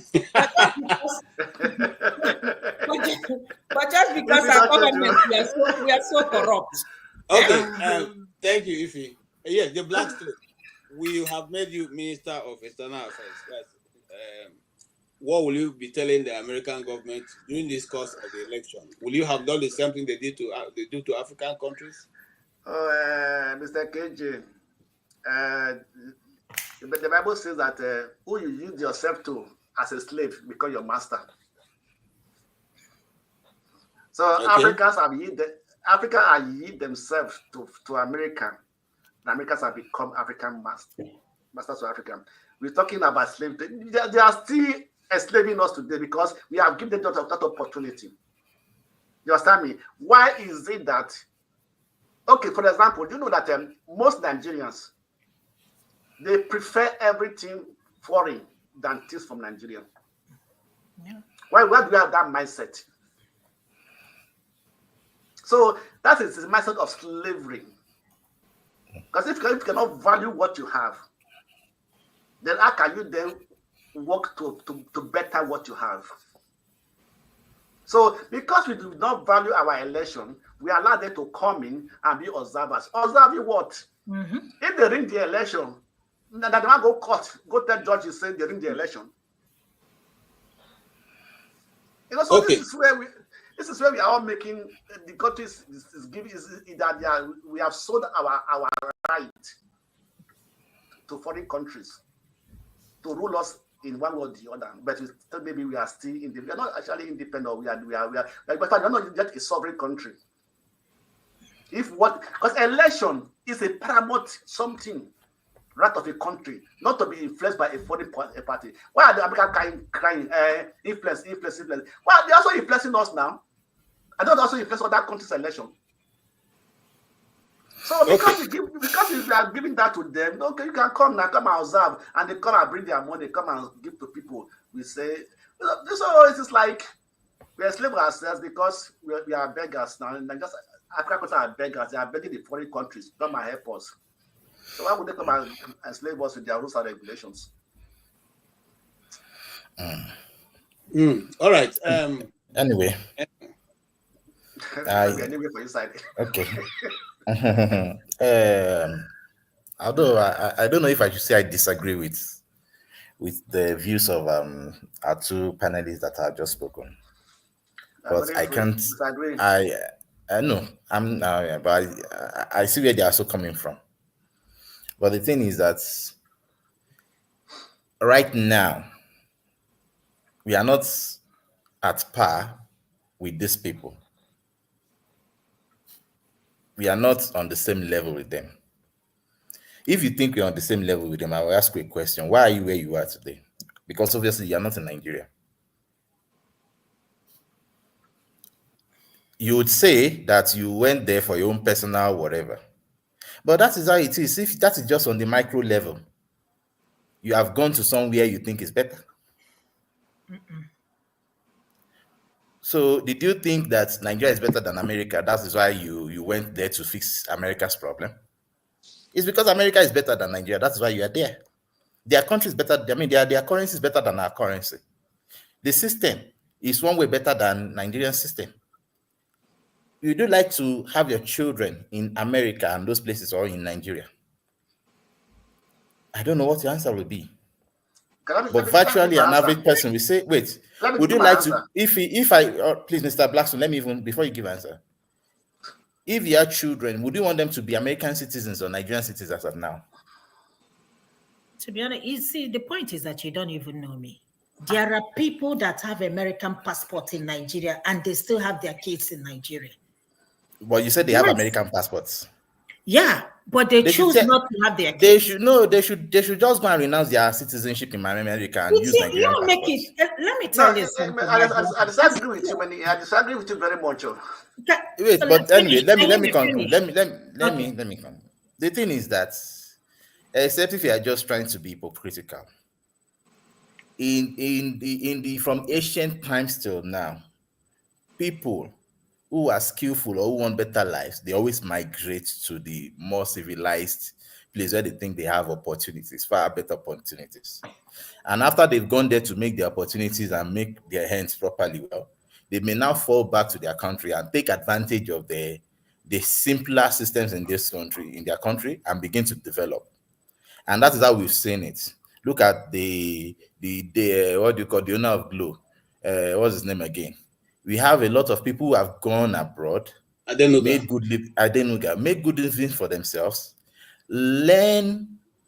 get better expertise there, and then you can now come back and develop and grow their own places.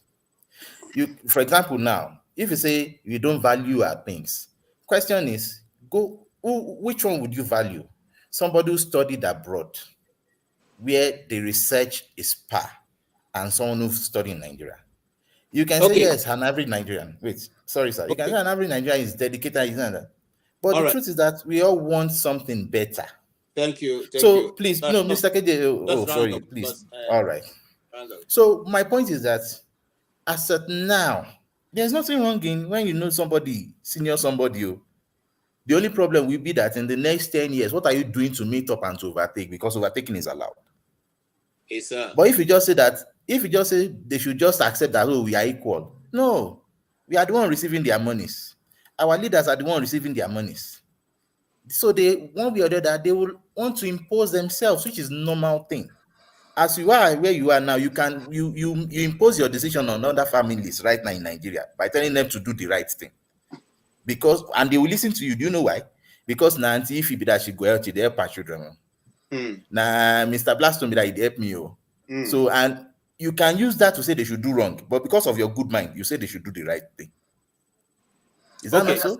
All right. So let me ask some questions. Hold on, guys. Where I was going to really is that friends of mine sent a very strong warning, and I'll read it out to you guys.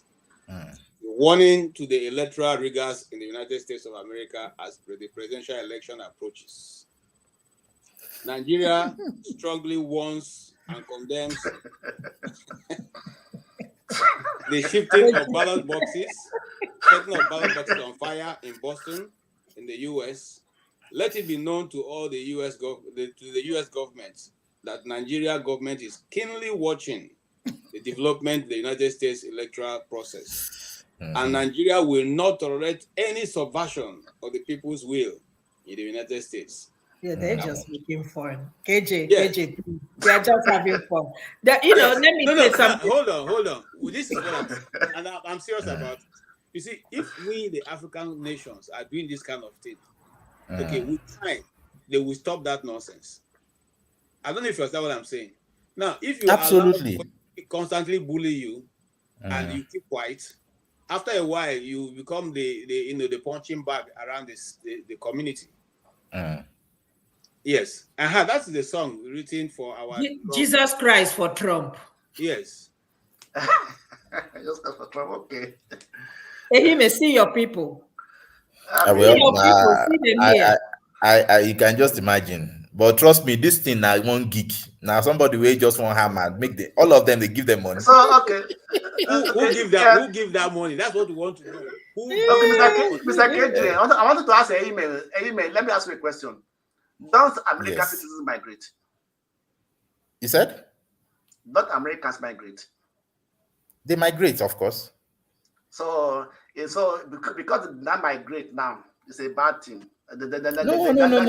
Excuse me. Wait, let me finish my question. They were about to enslave, not because enslave Americans. Say because we are migrating, they were not going back, or maybe for the reason we are migrating, that got like what you said, that because we are migrating, we go to learn. Every country, every person migrate. We decide to migrate to where they want to stay. Americans migrate. There are do you know how many Americans are living in Nigeria? Go to Abuja. Americans living and making their living, making millions of money in Nigeria. There are many. Ahime, you said something, and let me ask you this. My question is this: with the foreign observers that come, anytime we have an election, tell me the impact of. Tell me what they have done differently, other than to just tell us the same thing every year or every 4 years. The election was successful, but there is a snatching of buses. Tell me how that the observers, what impact they have made in our election? Oh, no, obviously it doesn't make sense. It's quite stupid. Truly, you get the point. But the thing is that it is to massage their egos. So, and what do you do to that? And do they have right to their egos? The moment you continue to open hand, not you now, please. The moment you have leaders who continue to open hands to receive, you've already thrown your degree of freedom. Yeah. So that's what we are saying. No, and that is my point. And the thing is that, do they have the right to that ego? The answer is yes. Until we will now tell them that, hey, this is not a system where we rig election. Look, they say something. You dress the way you want to be addressed. When we get to that level that we run elections free and fair, they won't come and tell us this straight again, because it's not going to be a selling point any longer. Imagine. If you never allow them, they will not come. Simple. No, wait. Okay. The thing is, the moment you have your candidates going to Chatham House, going to Washington, wherever, even as at this year, for example, China organized a African summit. African summit is frozen. Yeah, China organized it. Okay, sorry. Yeah. I think my internet just went off. Yes. China organized a China-African meet, and China did not come to meet Africa. All the African leaders went to meet China.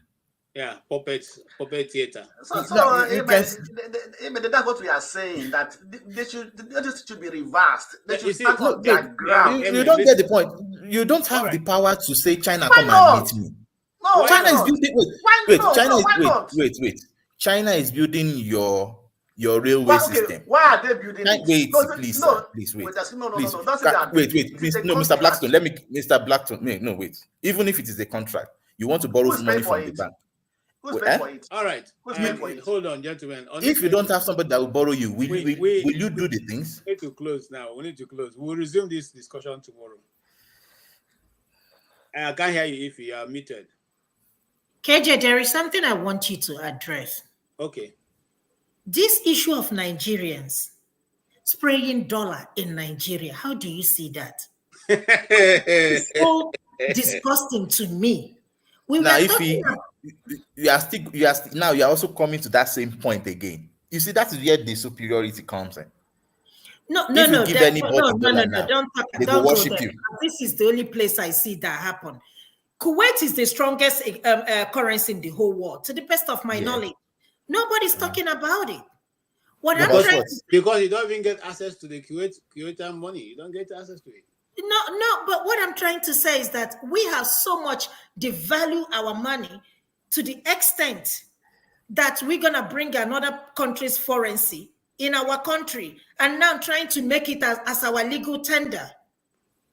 What you just raised is a program of its own. We can't discuss it because it's not today. In fact, one of the things that we have been trying to deal with since for a long time now in Nigeria is why allow Naira? But we lost control when government started quoting its own budget in Naira. I'm sorry, in dollars. Not in dollars. Yeah. Not in Naira any longer. Do you know? Okay. Do you know how long? Panama have taken the government to court over this issue. The case is still in court. They're not been judged for years. Yeah. They quote their national budget in dollars. They don't put it in naira. Government when they go to Abuja before now, they divide the money in dollars. The governors carry their own and go in dollars. If you go to it's divided in dollars. So since the dollar, in fact, let me tell you something. It was as bad as you go and do a contract with somebody in Abuja. At least that's what happened to me. The lady went into her room and counted dollars. Okay. Dollars, and gave me brand new, cryptic dollars, and gave me, okay, because. And will you blame her? I can't blame her because I gave her the cost in naira. She said, how much is that in dollars? I said, I don't know. She brought out a calculator. Oh, okay, I'm coming. Chick. Got into her room. Small girl. I think she's about 30 something, 32 or 33. Counted dollars and handed yours beloved. I carry him. I said, thank you. It was a good job. Well done. See you next time. Au revoir. Yeah? Somebody traveled to one of South Africa. That's one of South Africa country with dollars. Want to buy something. You want to pay in dollars. I think Cameroon self. The person said, no, we don't accept dollars here. Go and change it to our currency and come and pay. So it happened to me. Blackstone. This is our mentality. You are going too far, South Africa. It happened to me in Burkina. I said Cameroon. That's Cameroon. Okay, yes, in Burkina Faso, it happened to me. I went to check into a hotel. Me and my colleague we want to do a job there. When we got there, we were carrying naira and dollars. Before if we go, dollars here, they accept it. So in this hotel, we have gone. The reservation was there, so we wanted to pay. We brought out dollars. They were looking at me and my colleagues. They're like, "Are you guys for real?" I said, "Sorry." He said, "No, they don't accept dollars here." I said, "Really?" He said, "Yes." Burkina Faso. And Mr. KJ, you see, that is why you will know that we are not serious. It's our mindset. No, Mr. Black. You see, it is not mindset, Mr. Blackstone. Wait. I'm sorry, Brian. The problem here is this: an average Nigerian. It's not maybe we don't want. In fact, virtually the larger portion of Nigerians, they spend in naira, and they don't know how to even cope again because their life is going down by the drain every day. But for example, please, sir, let me just pause. Forefather has come to rescue me. Like I said, I just came in from there. But now I'm going to hand over to Forefather. What kind of attitude is this? In some minutes. All right, Forefather, thank you so much. Take over. I came to talk about what you are talking about. Go ahead. Well, now let me try. Yeah. So as I was saying something, please. So the thing is that when you have leaders who have ulterior motives to their decisions, they are not difficult to recognize. Now look at the issue of the crude oil sales between the Nigerian government and Dangote. Why should even dollar be in that discussion normally? You get the point. But until noise and I still believe you should go to check, it is still dollars they are still working with.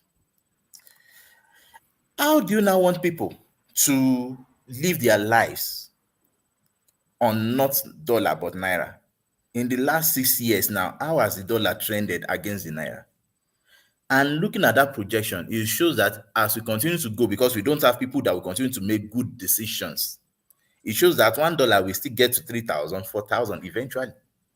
So if you're going to look at yourself, will you say it is not even wise to start buying dollar and keep now? Because you know that your government is not going to be there for you any day, any time in the next 100 years. So you see, all of these things put together is why we can't just blame the average Nigerian right now. Okay, let me tell you something. Japanese yen is 0.006 to $1. Sir, Japanese people, they have good government. They love themselves. No, wait, let me finish now. That's why I said, you are right. I'm not arguing with you. You understand me? Right. When we talk about Nigerian currency, I would say that it's not because Nigerian currency is devalued or doesn't have value. You understand me? Because of the government interest. Because it is easier for them to steal the country money in dollars than in naira. Well, that is also part of it. Yes, that's why that's because I can't imagine even declaring the customs put their clearing rate in dollars and convert to naira. That is it now. So this is a country whereby dollars are already taken. In fact, Nigeria is dollarized. Only that we are not. Everybody's not using it. That is it. And I'm sorry to say, I don't think we are going to get well from that except we change this trajectory we are going. But if we continue to still vote this level of guys, spending dollars in your country is that not like an open, example of how we are self-harming our country? It is, Mr. Fofaras. It is. That's what they are saying now, of course. And it's against the law. In Nigerian constitution, it said that no, that currency should be used as a legal tender in Nigeria from naira. In fact, we don't even supposed to have bureau change on the street like all these abokis. No, in Sena climes, we don't see those kind of people. So that the monies can be. Sir, we have them. We have them. Sorry, we're good afternoon. We have them, but they have an office. They have that is the point. Office. How many of them? How many of them? No, how many of them? How many of them we have? Mr. Jefferson. Mr. Jefferson. Even in the US, they're everywhere, even in Canada. Go and see. Mr. There are bureau de change. Which there are bureau de change. Like here now, how many do we have? About 3 or 4 bureau de change. We have Western Union, MoneyGram, Real Money. These are about 3 or 4. Like that finish. You can't see people changing money on the streets. You're having rice and beans bureau de change. Bangari. Have you seen those names? I know what you mean. I know what you mean. Bangari bureau de change. That one is open day money laundering. 7 raised to power 7 bureau de change. Names like that. How serious does that make us look like? And how do you begin to account for such monies? You get the point. Look, we have a lot of avenues that they just intentionally want to drain the system. Who is that you are referring to? I mean the elites, because you see, once you have a group of people who don't see Nigeria for a nation that will grow, but if you look at that deepest of mind, they just saw that this thing will crumble eventually one day. Let me take my own.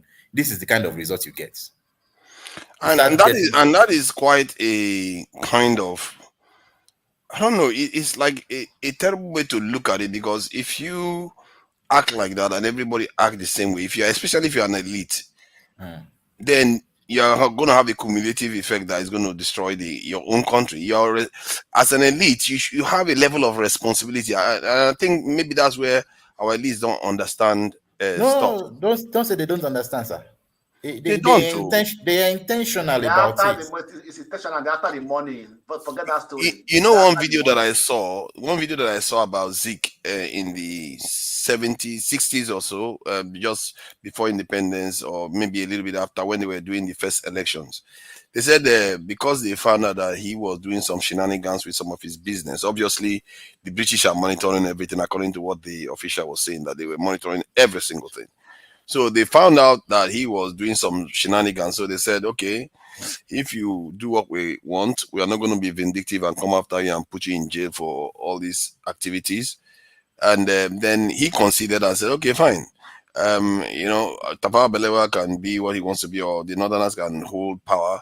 But presidency, I want to hold presidency. They offered him presidency. It's going to make it look good. That's why they wanted to be a president. Then he said, one of the things he requested that I found peculiar was, I said they should give him all those kind of medals that military people have. I was like, wow, is that that is what is occupying your mind at a time like this? At a situation like that's what is occupying your mind. It tells you what our people is like. Sometimes we act almost childlike. Something like that. That is our culture, though. That is and the funny thing is that culture. I don't know what our people are organizing doing this, because the man that was testifying to it was an Igbo man. He was present when that stuff was happening in the 60s. He was part of it. He was against it when that stuff was happening, and he's testifying to it now. So, but the funny thing enough is that almost 100 years before that, or 60 years before that, Lugard said the same thing, that we like the trappings of power, but don't understand the responsibility. Well, because actually that is how it has been even in our ethnic settings as well. That is That's scary. always been like that.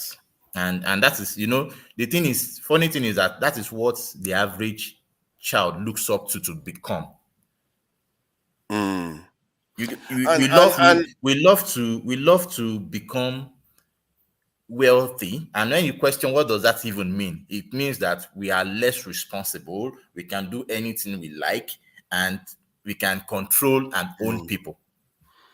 You get the point? It is just that it is gradually changing now. Before, that is the height of all the prayers of your parents. Yeah, but okay. Before now, like in the ancient times, do we have like a honor? Do we have like a honor system? Yes. Better in one sense. I don't know. Can I ask now? Like, do we have like an honor system in the ancient times? Like, like I know about the Yoruba culture where they talk. Some of them where they talk about the Oba or this thing having to do something with the calabash or something like that. But that is the only one that I've heard of. Do you have any honor system that uphold integrity? Is there anything that we remember? Because most cultures you see that, but I don't know. Maybe is that where we are failing? Does anyone remember anything like somebody from the south? Do they have any honor system that we know of? It depends on the people in the tribe anyway. Like Edo people, they will banish people. They do to banish people from their community if you do something that is done like, No, can the Edo people banish their Oba? Can the Edo people banish their Oba? But the Oba can't even do anything even without the council of chiefs approving it. But that is the point. That's also the point you are trying to make. Can they banish the Oba? Because usually it is those Obas. They do rebel against the Oba those days. How many Obas that were pushed out of the palace? Yeah, because I feel like our culture maybe was a little bit loose, where we don't fight with the Obas and everything, but the council of the chiefs have to approve and most of the things that the Oba is doing. Yeah, but okay, hold on. Let me give you an example. Like the Japanese culture, that they have what they call the harakiri, this in honor, where the slightest thing you do wrong that is like not in line with honorable behavior, they will commit to taking their own lives. Like seriously, this is what crazy. Like there was a case where I know maybe that was a little bit dramatized, where this man was, like he was there when his chief was having a meeting, and something was said to his chief that was offensive. Then he replied, but because he replied and it wasn't in his place to reply, he elected to have his first son, this child, gotten rid of so that his name doesn't remain. Can you imagine that level of accountability? That is crazy. And you hear in the Roman culture, you have this thing where they talk about falling on your sword, and other cultures, they have some accountability. I'm sure we must have something like that. It's just I don't hear a lot about it. The only one I know about is the calabash one.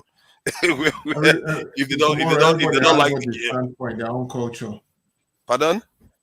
Everybody has what they stand for in their own culture. They have all these value systems. It's still there.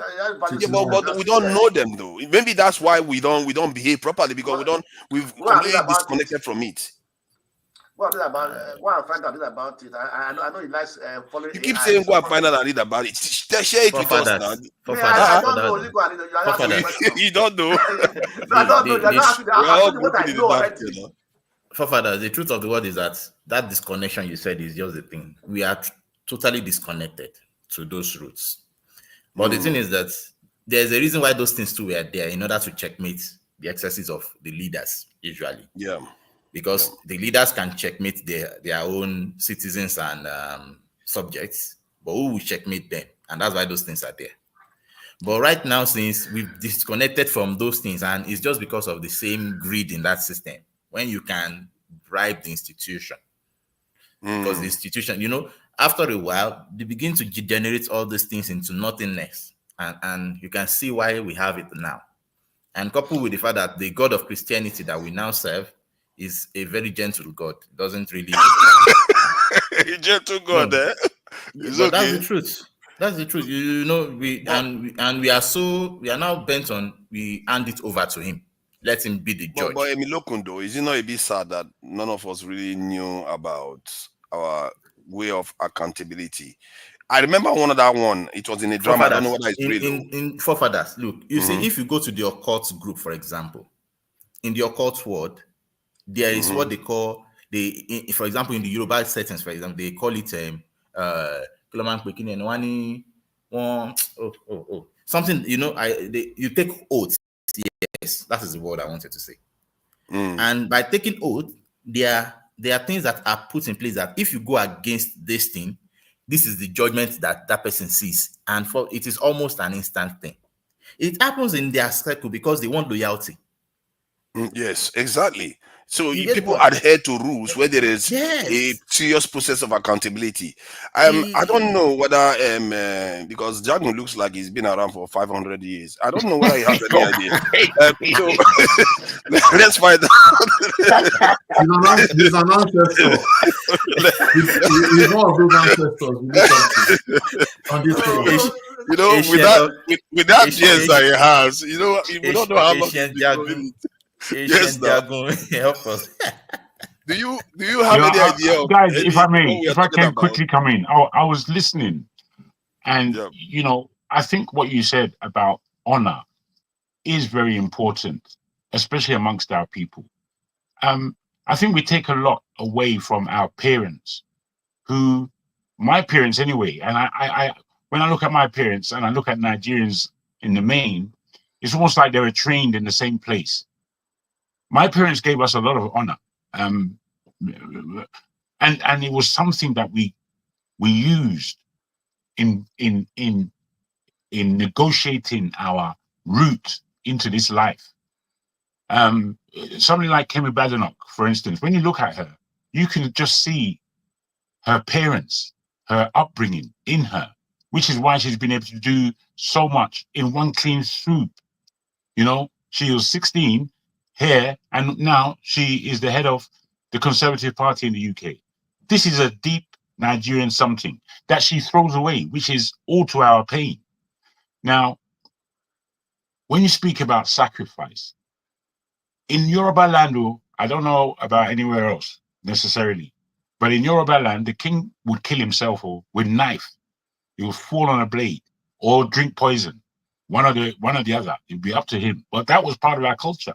And it was the Akakanfo and the way that things were, the Jagun class, the warrior class, it will be set up in such a way that there are checks and balances within our culture. It fell apart by the time slavery came and the 100 Years' War, or how many years we were killing ourselves in Yoruba land there, instead of bringing ourselves together to fight the oppressor. I'm saying that there is honor within what we do, even though the childish aspect of the way we behave, the immoral aspect in the way we behave, you've hurt me because I'm so fickle, I'm so weak, I can't handle communication. You've hurt me, so I'm going to hurt you back. This is the way, unfortunately, Nigeria behaves. And Nigerians, sometimes, you know, on this platform, that's how people behave. Can't take what somebody's saying, so you begin to banish them and ban them and all that rubbish. However, we need to look deep. We need to look deep, and many of us don't look deep enough. We just want things to happen overnight. Things aren't going to happen overnight. We've got to fight for this thing. We've got to fight for this thing that we really want as a society, because we don't have a good society at the moment across the brain in Nigeria, because our societies have been corrupted. Imagine that we had in the first 5 years, in the first 3 years of Nigeria, we had capable leaders, capable leadership. And then all of a sudden, some youths in the army messed the whole thing up. Youths. Those youths should have been told to step aside, really and truly. Respect your elders, respect what's going on. But no, the youths in the army took the whole thing over for an awfully long time, till those same youths are still around today, messing us up. We haven't grown as a people. We haven't grown within. You know, I'm telling you no lie. When I come across certain Nigerians, when I say certain Nigerians grown in Niger and they come here, bruh, to me, they're easy. They're easy to just put aside. And what I mean by that is, and it's not all of them all. Don't get me wrong. I'm saying that they're easy because they don't come with understanding. They don't come with a shared collectivism. They come with this individual aspect, is that I'm great, I'm the man. It's like, get away, you idiot. Get away with your rubbish. That's how it is. I keep saying that I'm long in the tooth in this thing that they call the diaspora. I've been here longer than all of you in terms of being in the West. I've understood the West. I understand my community here in the West. My community here in the West is black. It's black. I mix with Jamaicans, Bajans, all the Caribbean people. This is my home, if you like. And we have been able to establish communal understanding amongst ourselves. But anytime Nigerians come into that space, they mess it up. They mess it up because they don't have understanding. They don't know what it is. They have no idea what it is. They have none. None. And these are things that we need to appreciate. There have been people here before you. We've been here before you. You should be taking lessons from us, not the other way around. Not the other way. I say that with serious conviction. Yeah, a lot of the new arrivals, that's probably a different debate where some of the new arrivals feels like the older ones wants to tell them what to do, and they shouldn't. Often they live and learn later. However, the initial point was about us spending dollars, then it's spilled over into a level of why we do these things. We don't seem to care for ourselves, because I think Milokun said something about people just want to get their own, and I think it's because everything, all the structures that maintains moral behavior and integrity started falling apart. I remember, like in the 80s or so, there was still an element of traditional belief influencing behavior, where if you see somebody doing something wrong, they will say the chiefs or people will come out and do certain things, or an old woman will threaten to naked herself and threaten you, or all kinds of costs. There's a little bit of that, but all those things are falling away, and I'm sure a lot had fallen away before then, and further they are falling away. So the only remnant there now is the church and whatever you consider the law this is right now in the country, and those things are not the bedrocks of this in accountability. In the West, it's not just a simple law that is the bedrock of accountability. It's the elites that enforce it. They make sure that structure remains in place. What's her name? Harris just lost. She could have decided to act in discipline and say, I'm not going to lose. I'm going to carry the ballot buzzer, whatever. Let me be selfish about it. But they understand that if they do that, they all lose. So they enforce that stability, a level of accountability. And that's what they are going to try to force on Trump. I'm not sure they're going to succeed. They're going to try to force Trump to be accountable too. So, and I think that is where we lack. We, the elites, or I don't want to call myself elite. That is Ojoro. But the elites have to understand that they have a responsibility. That's one of the things I was saying. And they have a responsibility to make sure certain standards are upheld. It's not for the sake of just the poorer people. It's also for their own sake. If you do that, you are better off for it. You are wealthier for it. Your children are going to do better. But they don't seem to understand it in Nigeria. They've completely lost track of what that means. So that's, at least from where I see, that's what I see. It's a deep indictment. It's a deep indictment, brother, what you just said. And it's very, very sad. Very sad. And it's true in that what we are left with is the elite class and their corruptive mindset, and the church. That is what Nigerian society is functioning upon. But as you rightly say, there are depths and depths that we had that have fallen away, sadly. And we haven't been able to bring a lot of our cultural practices up to date, because everything always needs renewing and updating for the present classes that we have, the present peoples that we have. But it's so unfortunate that there are so many mindsets that aren't allowing communication. You know, to me, my brother, I must say, in my life, what I've recognized is that communication is key to everything. If you're not able to pronounce things in levels of precision that tell us what your thoughts are, and you are bringing that into a public space where it can be challenged, if we're not able to do that, we're not going, we can't establish anything that would enter the ground as a what do they call it, a structure. We can't establish if we're not thinking and speaking to the hearts and minds of our people. And a lot of the times when I look at how we're discussing it, it frustrates the hell out of me, man. It really, really, really does. Because, you know, whatever anybody thinks about me, I've been here, I haven't been around 500 years, but I've been around a long time. I've been around a long time. And I've seen things, decade after decade, I've seen things and how they develop. And from the age of 20 to the age of 30, I saw so many changes. From the age of 30 to 40, my goodness, changes. Right now, it's like, mate, I'm in a panic. Whilst I'm not panicking, I'm in a panic. I don't know where we're going to situate over the next 10 years. And when I was younger, I felt I knew. But I'm now older. I don't know if I'm any wiser, but I'm older. And I'm come to the point where I'm thinking, man, do we know what we're doing? Do we know what's happening around us? Do we know how we need to protect ourselves? Do we know why? Do we know why we need to be fighting from our land space? Because fighting here is only giving more power to the structure that oppresses us, basically. Let me ask electricity. All right, let me say goodbye. Hey, Jack, the Blackstone, why are you going there with me? I wanted to find out what Benin people used to do, how they do these things, because it's a very interesting question. But if you can't stay, it's fine. No, Russian forefathers. Go and ask my forefathers. Oh God, you got me on that one. Electricity, though, like, do you know of any kind of way traditionally that the community you came from, like in your Nigerian community, enforces rules and a level of integrity? Father, thank you very much.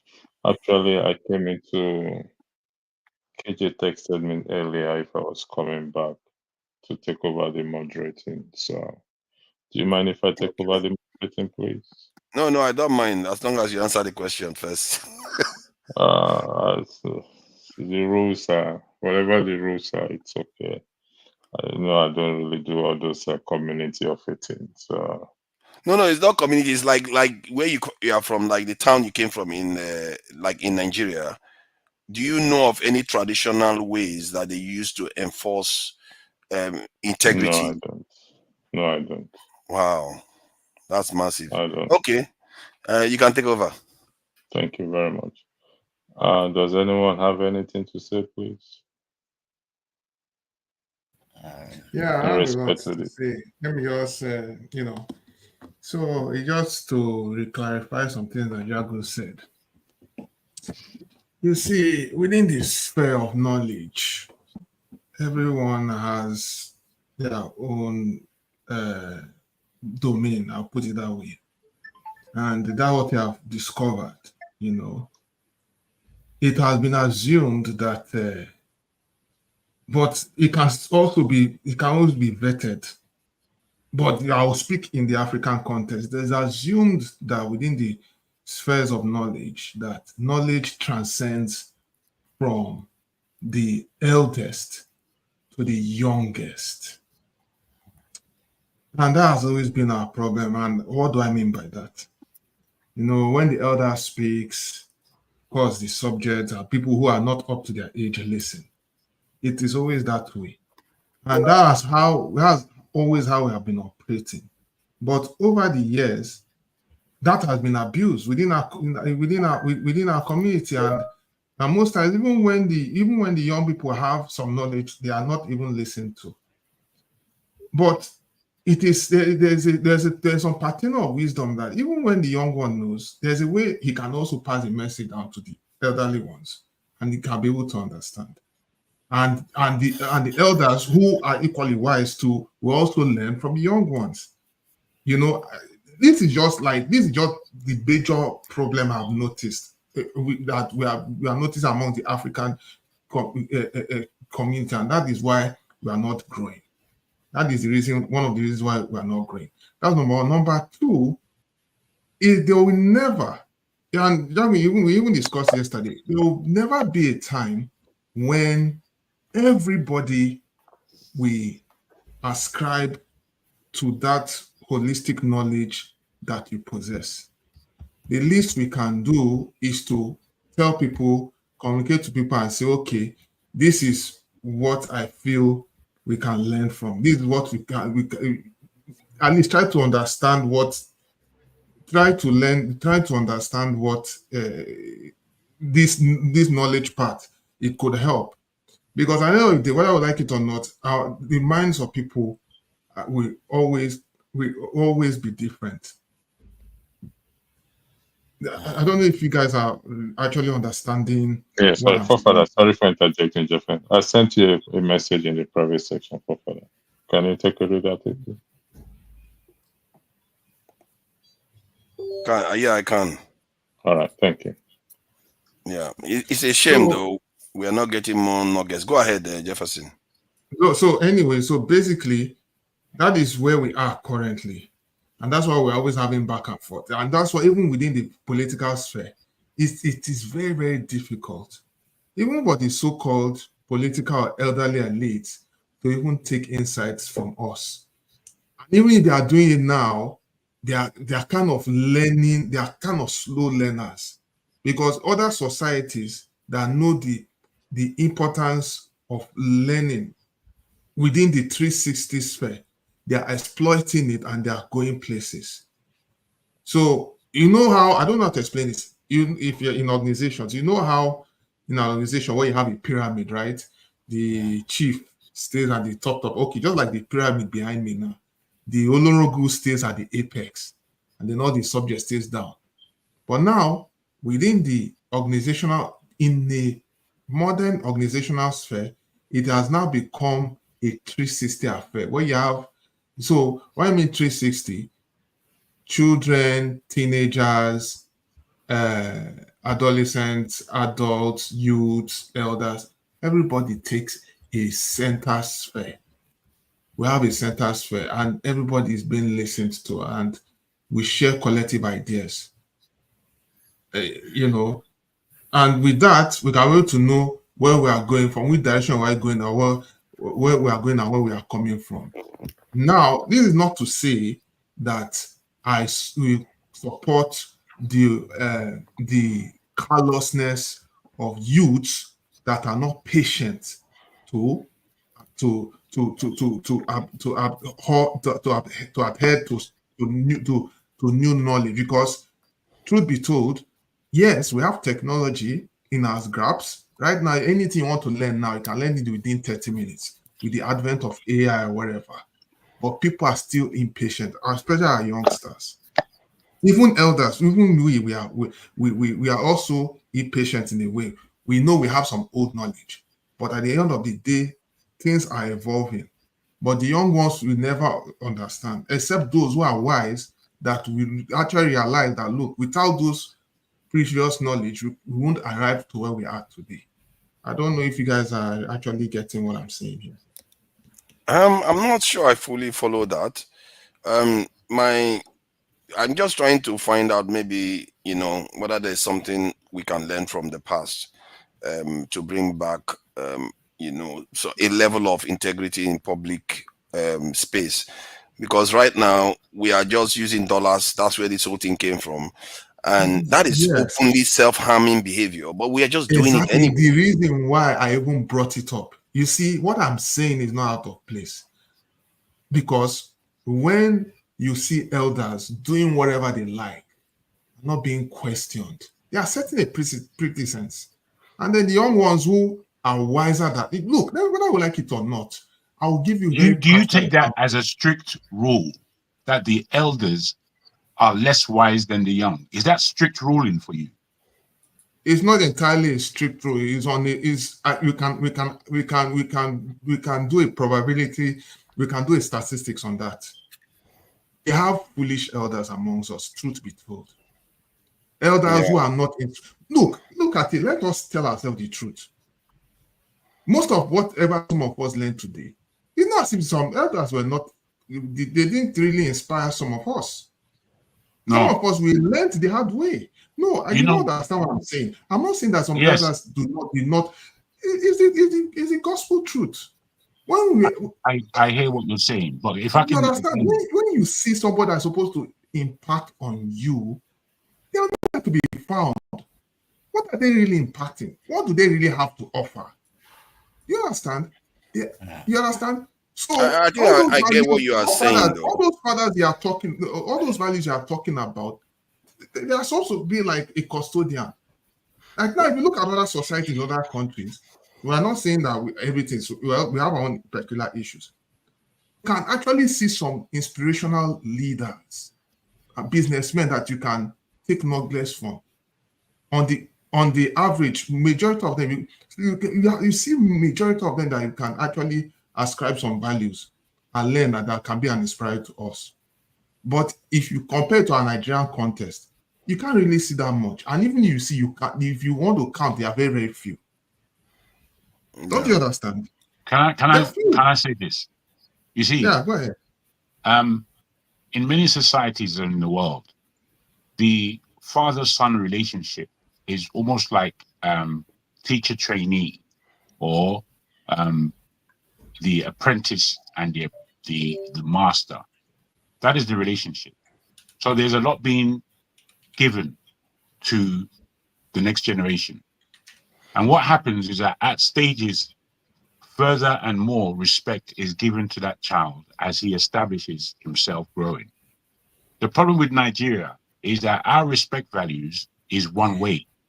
It only goes from top to bottom. It doesn't go Sorry, that's why I said we are operating the pyramid. We are operating the pyramid mode of leadership. Just in my back here, that's what we are operating. And then Milokon, you were saying something about it too. You know, we want to be seen as the one in charge. In fact, just to also buttress your point, both of you, you know, there is a saying, they used to say it in the Yoruba that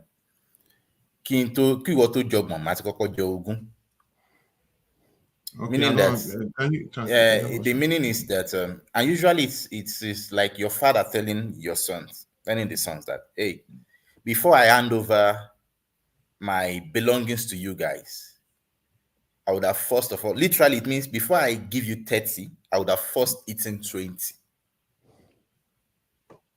Meaning that it is me first, I enjoy myself to the fullest until I'm satisfied before I hand over to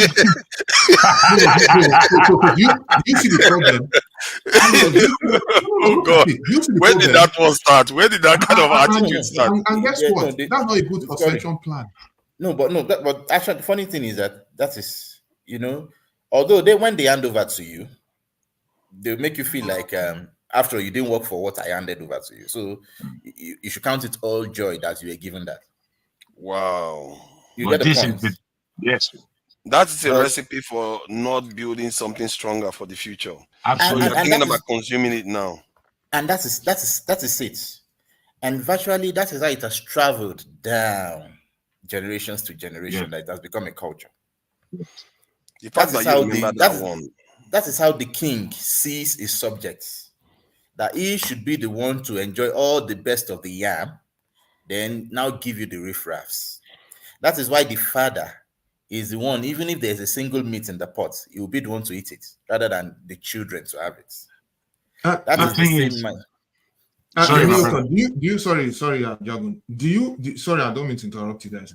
Do you see what the problem is? And that's the methodology. That is the leadership model that is being exploited in the national scenery currently in Nigeria. That is why Tinubu believe that he should buy himself a jet. Exactly. He sees than to himself build roads as for a every other subject. person. He sees himself as he sees himself as a supreme leader. He has all the ideas. I You tell get the you point. what to That is do. why he You feels don't that he tell should me buy what to do. 180 It's a million problem. vehicles to each of the lawmakers than to convert that money and build roads so that they can, even in their small rickety vehicles, come and do. But there is one other area though. Like elders have experience. They have experience in terms of knowledge. It doesn't mean they have relevant intelligence to deal with challenges that are facing the society and into the future. And if you look at like in our own history in Nigeria, there were times where young people took over. They took reins of power. And as a matter of fact, many of them were quite young. The ones that ruled from the 60s, this in 66, 70, to I think till even Babangida was relatively young when he took over. So there were times when the young really stepped out of their shadow and took the reins, not listening to the elders. Forefathers, no. As at that time when you're talking about the young, who were the elders then? The elders were not. They were no. No, you're right. You're right, Emmett. You're correct. In that, as I made mention of it earlier, that these youngsters took over the whole country. The thing is, I remember my grandparents and their generation and who they were. They weren't jokes in terms of education and in terms of artisanry. On my father's side, all of them were educated in terms of that generation. The people, my grandparents' generation, they were all educated. They were all in Lagos back in the 1900s and the 20s. You understand? And then there was my mother's side that were less educated, but they owned the land. These were landowners, and they were artisans, carpenters, all kinds of artisanry, all kinds. And when I look at what that generation, I don't know how they allowed their children to run roughshod over the whole country. I really don't know. The only thing I could say is that the training, military training, was of that kind of generation. So they were militarily trained. They had the arms differently from our grandparents, my grandparents' generation. So these things worked in a really strange way. And a lot of that, that level of things kind of corrupted our whole society till this day, really corrupted it. During that I think you have a point though. How about at the area where they were doing things that even the people before them didn't do? They dared.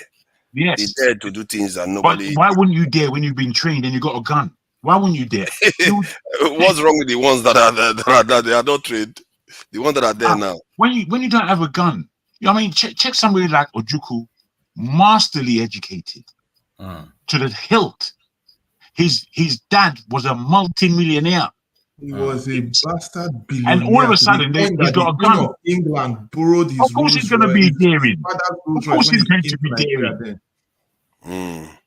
Let's be honest. Oh, God. It's a bit of a shame, though, when you think about it. And this generation, we have to fight for ourselves. We can't just let all these old people take over everything forever. Let me also say something. I don't want to digress a bit. Assuming that war did not happen, right? I mean, that was a legacy over there. Maybe he will be competing with the likes of Elon Musk and all these other guys. Who knows? Well, I'm talking in terms of wealth. All these other guys. Nigeria at its beginning, if we didn't have all these issues that we have been, we would have been through the ratosphere. All this Elon Musk and all these guys, there will be nothing to us. Nothing. Exactly, and it doesn't mean that you need to be the richest individual in the world. What it is that we would have been the strongest collective ever in that place called Nigeria. Exactly. Because at the time, you had the Awolowo, you had the Akintolas, right? If I can remember, you had the Oparas, the Oparas, then they had the Amadu Bello and the other guys operating within those regions, doing what they knew. And you see something. And then in the north, they had the agricultural arm, We were industrial, the industrial arm. You guys had the educational and the financial arm too, Jacob. You had the agricultural arm as well. That is why I believe we should have not come together. No, no, please, let's wait for him. Let's wait for him. I'm not against the coming together, but on what terms did we come together?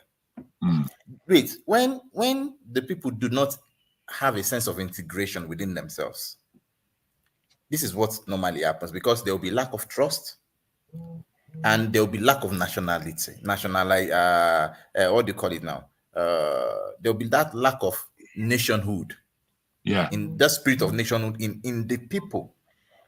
Because if you look at that period, realize that a lot of us thrived on our regions more than on the nation. Yes. Can I say this though? Yes. Sorry, bro. You know, this is why history is important, and really understanding how things move from one point to the next. Before the British came, the Yorubas were at war with themselves. And those Yorubas were mainly of the Oyo Empire and what they were beginning to lose. All kinds of trade and all kinds of trade that they were losing. So the society was breaking down. Now, by the time the British came and watched us continue to war, and then they were the ones who actually brought the wars to an end. So that was a level of a respectability that we as Black people, we as Yorubas gave them. From that point now, we have somebody like Ajayi, the person who supposedly wrote the Bible into Christianity, into Yoruba, and he also brought a sense of unity across the Yoruba states and the different peoples of the Yorubas. Now, this sense of unity, that's when we were really coined Yoruba. I mean, they used to call us Yoruba before, but we had so many other names, as you well know. Now, this unity that he created had its issues, but it was a way of unity just amongst the Yorubas in terms of what he was giving.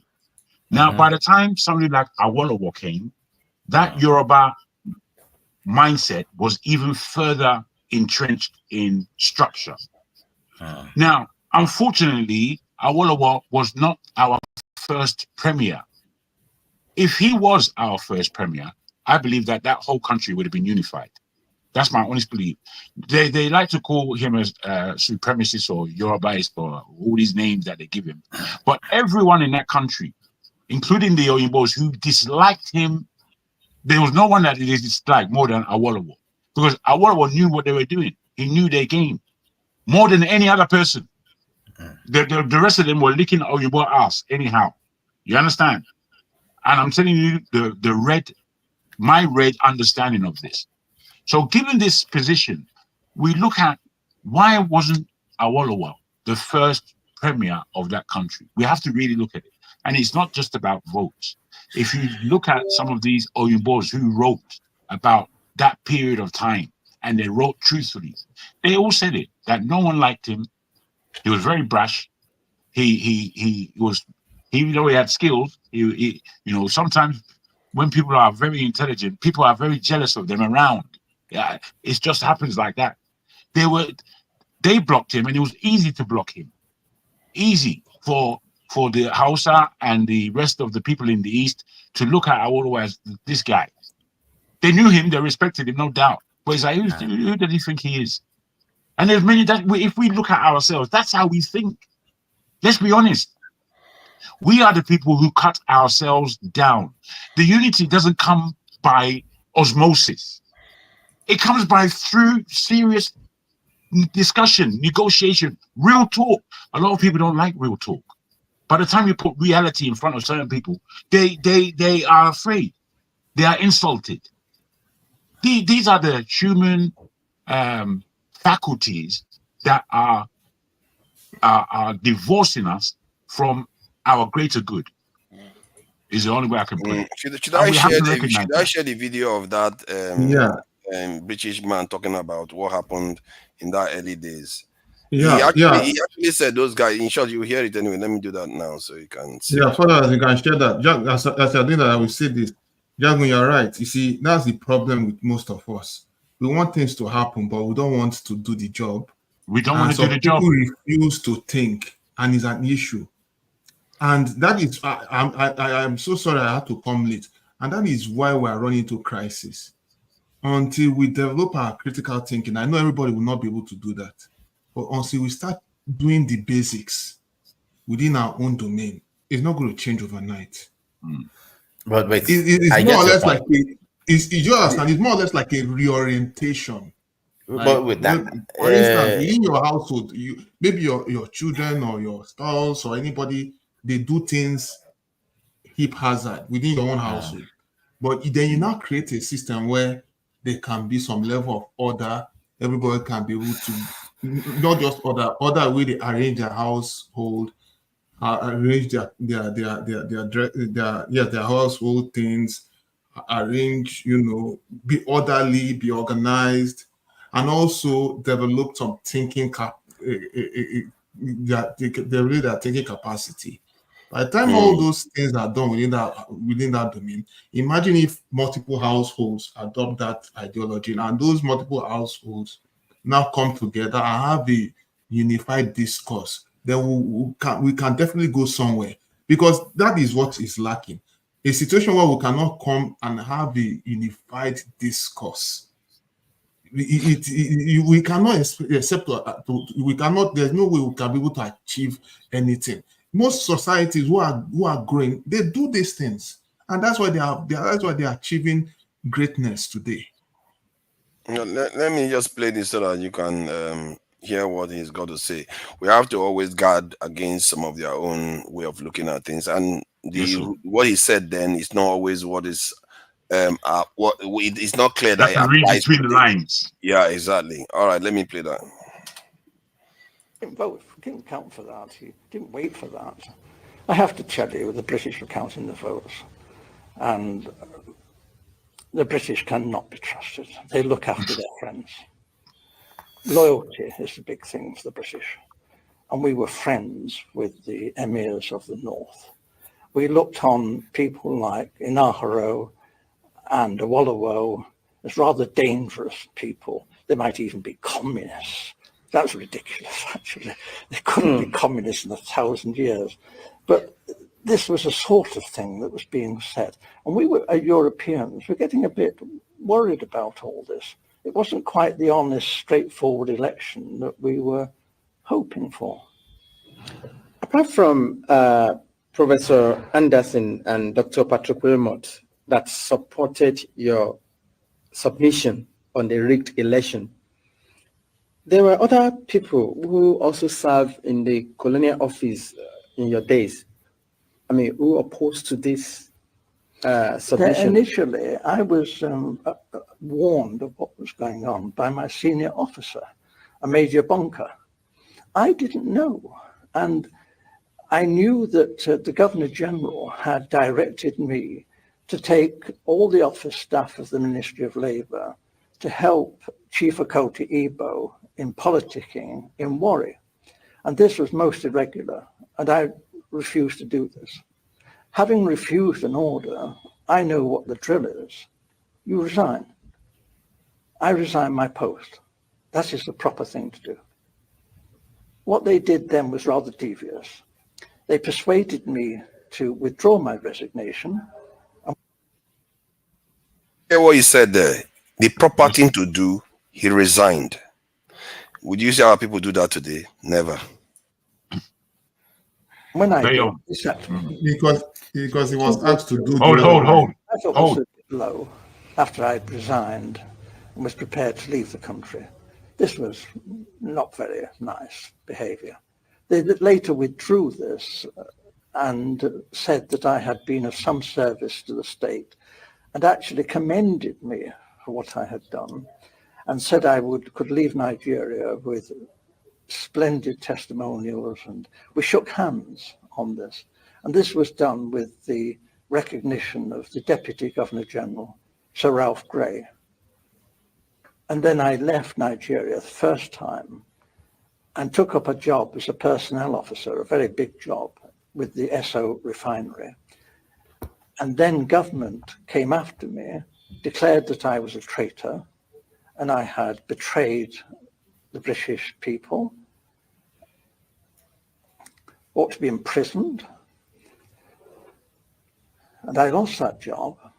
And then they came to me again and said, it's all been a big mistake, dreadful mistake. I'm a jolly decent chap, you know, Oxford chap. And they put me on a plane straight back to Nigeria, where I'd make up for the time I'd been away. I would like us to start today. And we fell for this. We shouldn't have gone back, but we did. Now, if you recall what you said about the role of the Governor General and the attitude of the British government in particular, regarding the fear that Awolowo, Okotebo, and the lot of them from the south are dangerous. Is there a particular reason? Why the fear from the British government?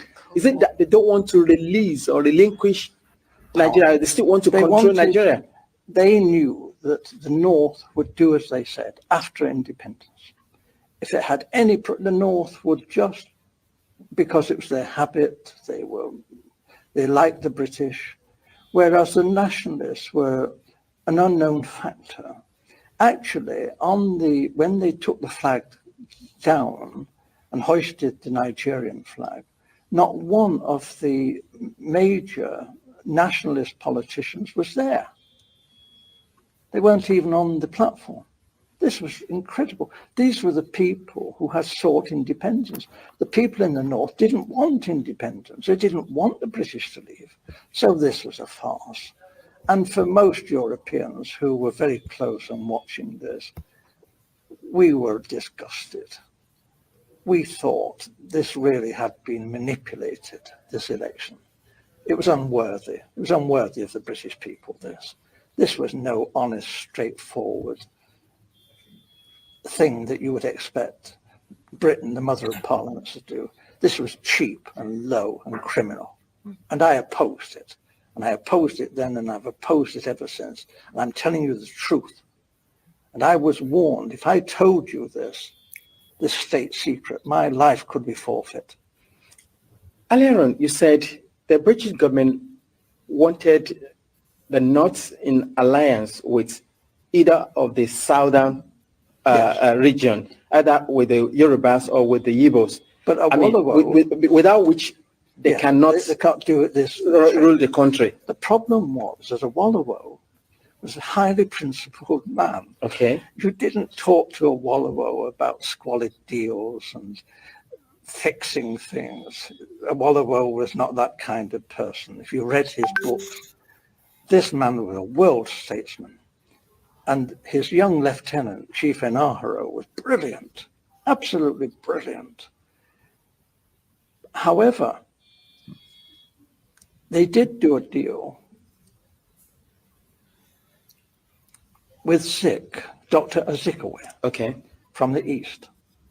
Dr. Azikiwe, there was this big problem in Nigeria. It's the same big problem in America and in Britain. How do you get funds to fight elections?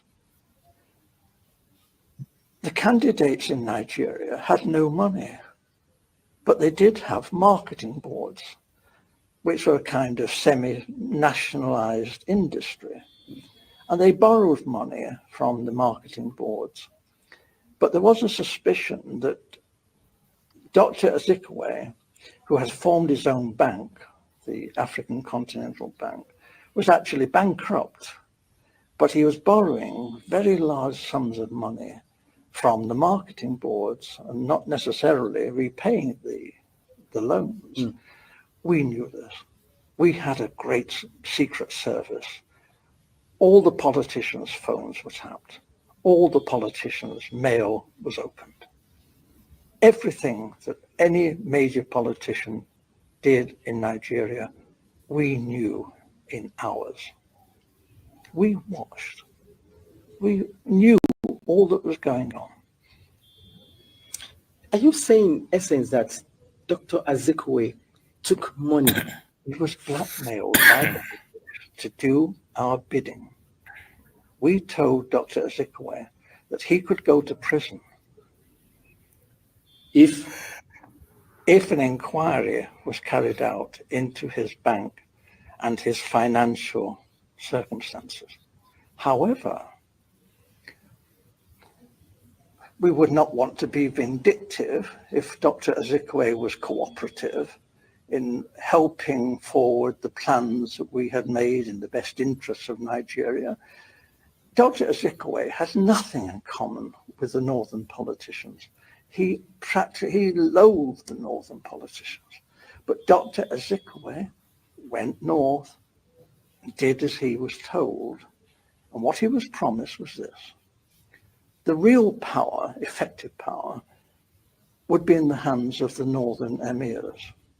However, it would look great if the president was Dr. Azikiwe and he was given a field marshal's uniform and an admiral's uniform. He asked, please, could he have a row of medals? But they said, well, no, that was a bit difficult, to get the medals. So when the ambassadors started arriving, he was known to be asking people from foreign countries, perhaps they had a medal for his uniform. We thought this was terrible, but it was said that this happened. He was very vain. And for a time, he functioned as first the Governor General, and then when Nigeria became a republic, as the president. But he had no power. And when he did try to tell the army, he said, I'm the field marshal, the army has got to do with this. They said, hey, you're just a ceremonial figure. You have no power. The Prime Minister, Balewa, gives us our orders. So there was a feeling then that there was going to be trouble. And then it was because the Awolowo and the Action Group had become the official opposition. What we British wondered, how could they win?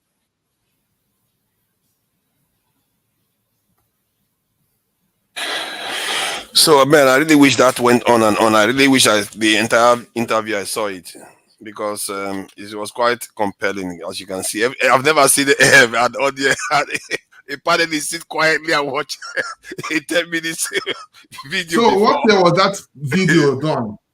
I don't know. Interview. I think it's probably years after the event. It probably more than many years. That was deep. That was deep. I mean, the breakdown, the quick summary of what took place, who these people were, what was their antecedents, and what was the feeling of the West to each region. I mean, it's there. It's everything that was said by the panel, really. You can see it. You can still see it today in Nigeria. It's still there right now. Most of those things haven't changed. I told you now that, was it not in Kaduna, the government house? They have the governors there who goes back to the colonial white people. They didn't remove it. They kept the Europeans on the board, just like they have a governor right now. They will say, oh, this is a governor, this is a governor. Oh, the other one is British, the other one is British. They don't see any difference. They don't see any difference between them and the British. Man, this is a problem. This is a problem. Our elites, we need to really do something about our elites. They are crazy. And you see why I said it would have been best that we didn't come together. Look, when I say it would have been best that we didn't come together, it's not because maybe we don't have positivities together right now. But the thing is that what the other thing you are missing. You are right. Even Zeke had a problem. Can't you see what he said about Zeke too? They all have problems. Wait. Zeke, look. Regardless of what he said, we were honestly, I agree with you, him. We are not The Biafrans, they should have stayed separate. Look, everybody go your separate way. If you don't want to come, have been in this mess we are today. Because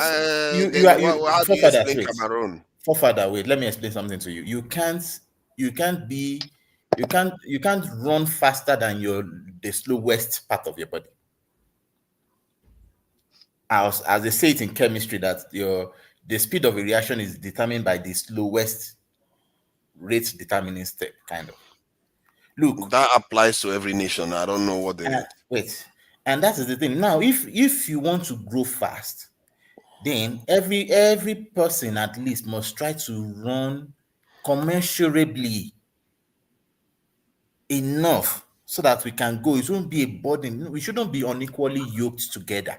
Look, the North, they have their way of doing things, which they love.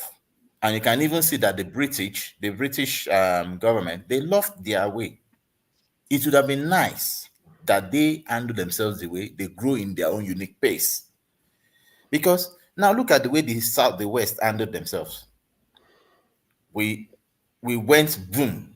Look at the way the East wanted to go. They would have gone boom. But you see, when you all come together, nobody is going to go boom vim again. You have to go chuku chuku chuku by the one that is going to go the slowest. But why? I thought you were a man of science, though. Of course. What am I trying to say here? Well, evidence doesn't support what you are saying. What do you mean In evidence terms of what? If you look at Cameroon, you say zoom. Where is it? Where are they zooming to? Central African Republic. Where are they zooming to? Where is? No, you're not. No. It's going on. according to I'm making a pace point. of development.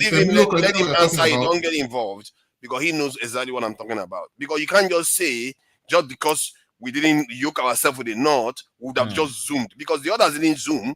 Ghana didn't zoom anywhere. Liberia didn't zoom anywhere. They're all still at the same level. If anything, maybe we are even a little bit better than them. So where is the zoom coming from? All right, now let me tell you something. Look, bro. Sorry, I have to interrupt. Sorry, no offense. No. Let Emma defend. No, let Emma defend himself. You will speak still. Let Emma head your please, because that's where it is. Look, you see something. If we had gone in our own different pace, we would have encountered our own unique problems and solved them. And if we don't solve them, we die by them. But at least you know that it is that you are surviving or you are dying. You mean like Somalia? I don't care. And it could also mean you mean like Slovakia. You could also mean you mean like Latvia or other places that have worked well based on their homogeneity and they are one. Look, when there is no sense of unity, you can't force things to work because virtually all the people the only thing against what you're saying, yes, is that we had that system. We had regionality. Regionality was taken away by within the first regime of Nigeria's governance. It was taken away within the first regime. So it's not that regionality failed. It was taken away, which is why I'm always trying to tell forefather, regionality didn't fail. Because as is rightly being said, and I'm sorry, Jefferson, for taking over. I'm sorry. But regionality, the west of that country called Nigeria was flying. It wasn't only flying, it was welcoming. That's why the whole of the West now still has everybody in there, differently from the rest of the country. Differently from the rest of the country. These things, they need to be recognized. We always want to go walk around blind. We were the ones who beat Lagos. All that kind of rhetoric talk is the kind of talk that brings us into the rubbish where we are, confusing ourselves. We're confused. If you go to the East, you can see, it's clear that nothing has been done here. After the war, even less has been done. Go to the North. There are only a few capitals. The rest is just barren. It's quite different in the West. But nobody wants to appreciate that. Nobody wants to say who was doing things correctly, because that was too much for us. We can't say these things. It's too much. So what you are saying is that when we come together, why are you doing me? No. I just want to ask Mr. Regwe, are you saying that in the West, where the people come together, they build better? Is that what you mean? Or no, what I'm saying is backing what Emir is saying, which is that the West as a region was developing faster than any other region. The East they had so much that they knew that they can develop at a fast or even faster pace. And that was where there's competition between the West and the East, because they could do it. The North, on the other hand, was just feudalistic. They were staying in that feudal mindset. Absolutely. That's not going to lift you anywhere in this modern age. That's what the makeup of Nigeria. So instead of this is what Nigeria did. They brought down the level of education and educating ourselves in order to wait for the Northerners to catch up. Now, what kind of a stupid law is that? And they are not even ready to catch up. It's not even that. It's just what it is. What it is, my brothers and sister. My brothers and sisters, it has brought our level of education down all the time. All this that we do, it brings us down because we are not ready to elevate ourselves. I've never seen I've never seen Emilokun. I want to clarify on something. During that Nigerian Biafran war, with due respect, within the Biafran side, there was a lot of innovation that took place, even under intensive attack. We did an airport within 3 years. We developed all manner of technology, crude technology that even if Nigeria was wise, if we as a nation was wise, we could have developed or tapped into that technology and taken it further. But just because of course, around that period, we were not unified. We will still see ourselves as enemy even after the war. So that's why all those suspicion dropped.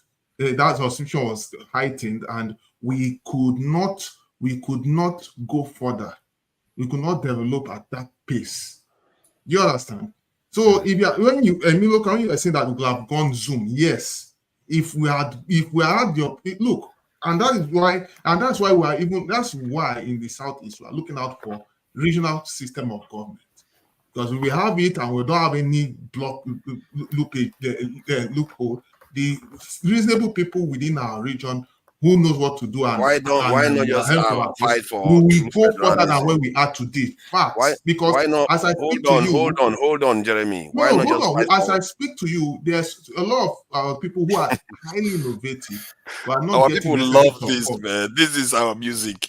You see, I don't know how to help people that can't help themselves. No, Fofa, hold on, let me finish what I'm saying. I'm basing it on evidence. I'm basing it on evidence. Everything we do is never based on evidence. We just talk. There are a lot of evidence. No. You can't say that. Let me say my I just gave my evidence. Jeremy, Jefferson, hold on. I just gave my evidence that all the other African nations, we have almost 40-something of them, Black African nations, that have chased all kinds of systems. They've not emerged. And you think just because there are African nations out there that speak the same language, the same religion, the same everything, they didn't emerge. Which Africa? It is not the same. That's what Somalia is not the same. Somalia. Yes. Somalia are speaking the same language. Same religion. All of them. They're the most homogenized country in Africa. And they fought the longest war. Okay. And so the question is, what did they have? Do they have what it takes to be innovative? You cannot see once you are that's why once you are people with a very good good imagination and initiative. Jefferson. Once you have the opportunity, you will move. They just insist on keeping their head. Wait. Calm down. If you can. Sorry, guys. Sorry. Jefferson, I really want to understand what you're saying. Yes? So please, are you giving reference to Nigeria as a whole and what maybe the East could have done within that Nigerian space? Or are you what are you saying? I'm not clear. Emilokun stated that if we had gone our pace, we could have developed faster. Emilokun, is that not what you said? Yeah, that is what I said. I'm telling you that within that 3 years of the Nigerian Civil War, even under intensive attacks, we developed technologies, as crude as they are, technologies that even the scientists that did those things, you can go and watch their documentaries. They were heavily interviewed about what they were able to achieve within that period. Within 3 years. 3 years. Imagine if they had more than 3 years and there was no war. What they could have done. That is what war does. But isn't that the purpose? Not even about war. No. It's not even wait. war. I'm going to put it to you. Let's have a mindset that it takes to build a nation. Once the people don't have innovative mindset, you cannot go far. With due respect, I'm not going to say this because I'm Igbo. I can tell you wait. Let's have a conversation, bro. Let's have a conversation. Oh God, Jefferson, man. Sorry, Jagun. With due respect, even within the space that we're operating, there's still some amount of innovation. I'm not boasting about it. I am telling you with experience. Like for instance, look at Abba. Before OT became governor, we have been hearing Abba as the Japan of Africa. Even in its field, they were doing a lot of innovative technologies over there, unknown to us, and they were justicing it. But guess what? Do you know the same thing can be wait, please. I'm waiting for him so I can come back. No, Jago, let me finish. If this guy finishes his tenure and is consistent with what he's doing and does another 4 years, I swear to God, people will not know about it. I'm just saying, it's just. Okay, let me put this to you, Jefferson, because I understand everything you're saying in terms of what was going on throughout the war, and we must understand that the mother of invention is necessity. That's what took place. Having said that, it takes nothing away from the innovation that I understand from the people of the East. And it's not just that as an example. I know many Easterners, you understand, many. And I know what they're capable of and what they do in their behavior and their tenets. Now, in a country called Nigeria, there is not one region. I will put it to you, and again, this is not a boast, but it's a thing that we prefer because of tribalism and all this ism and schism. We prefer not to glean to it. In the West, I will put it to you that largely they would employ anybody who can do the job. And we had people from across the board employed in our region. If you tell yourself the truth, is that the ilk of the East? Because it's not only you people that are innovative. There's innovation everywhere.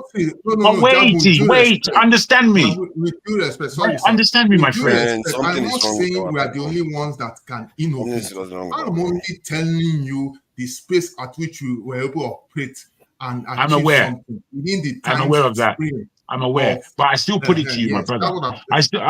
Wait. I still put it to you that regardless of the war, you know, well, maybe not regardless of the war took place. Many of the Easterners left, and they left for real reasons. It's not to say that anyone else can blame them.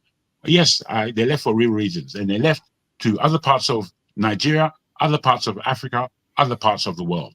We are very aware of what took place. However, I went to the East for the first time in real terms, and, you know, as a grown-up person. There we go. As a this thing he said, he's just being sarcastic. If they want to best come, it's true. Wait. Not being sarcastic.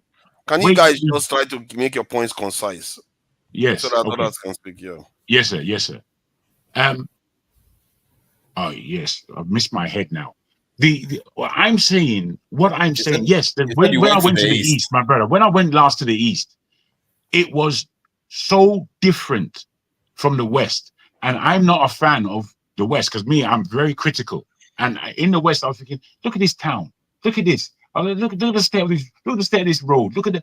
Bruh, by the time I went to the East, though, I was grateful for the West. I couldn't believe how undeveloped it was with so many strong people. And it's because everyone left there. Nobody was putting into that part of the world. For information, Jagun, are you aware that Samu Mbakwe airport we had was we contributed money to build it? Meaning? Are you aware of that? In the 80s, what does it mean to what I've just said? Our people literally contributed money to build the airport. That Samu Mbakwe airport you're seeing. Yeah. At the time, yeah. But hear this, brother. Hear this, that's more than that. Hear this, that's more than that. Wait. I hear what you're saying.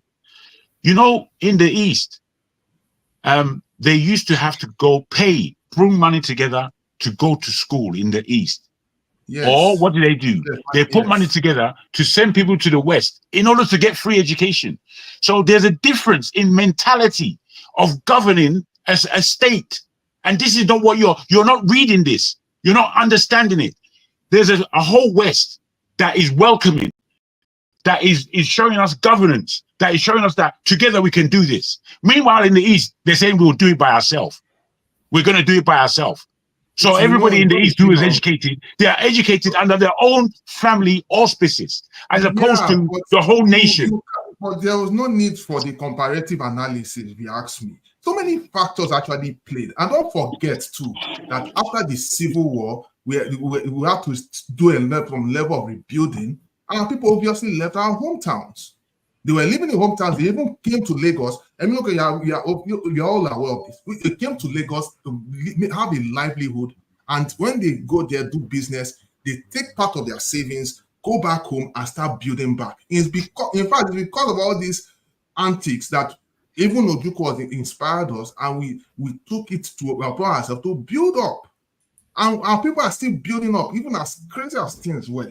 And don't forget, too, a lot of politics played in that. The Southeast was kind of sidelined, and within that sidelining, we're still able to build, and we're still building. I don't even think we need to even compare.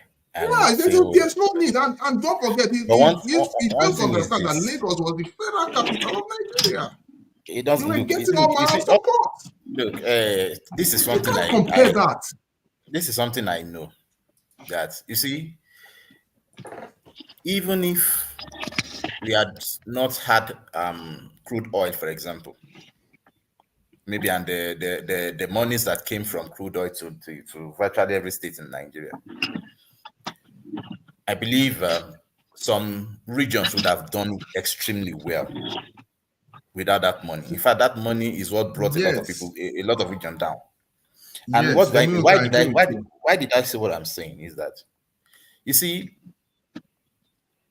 in our own regions, there's a unique way we want to grow and become the way we want to become.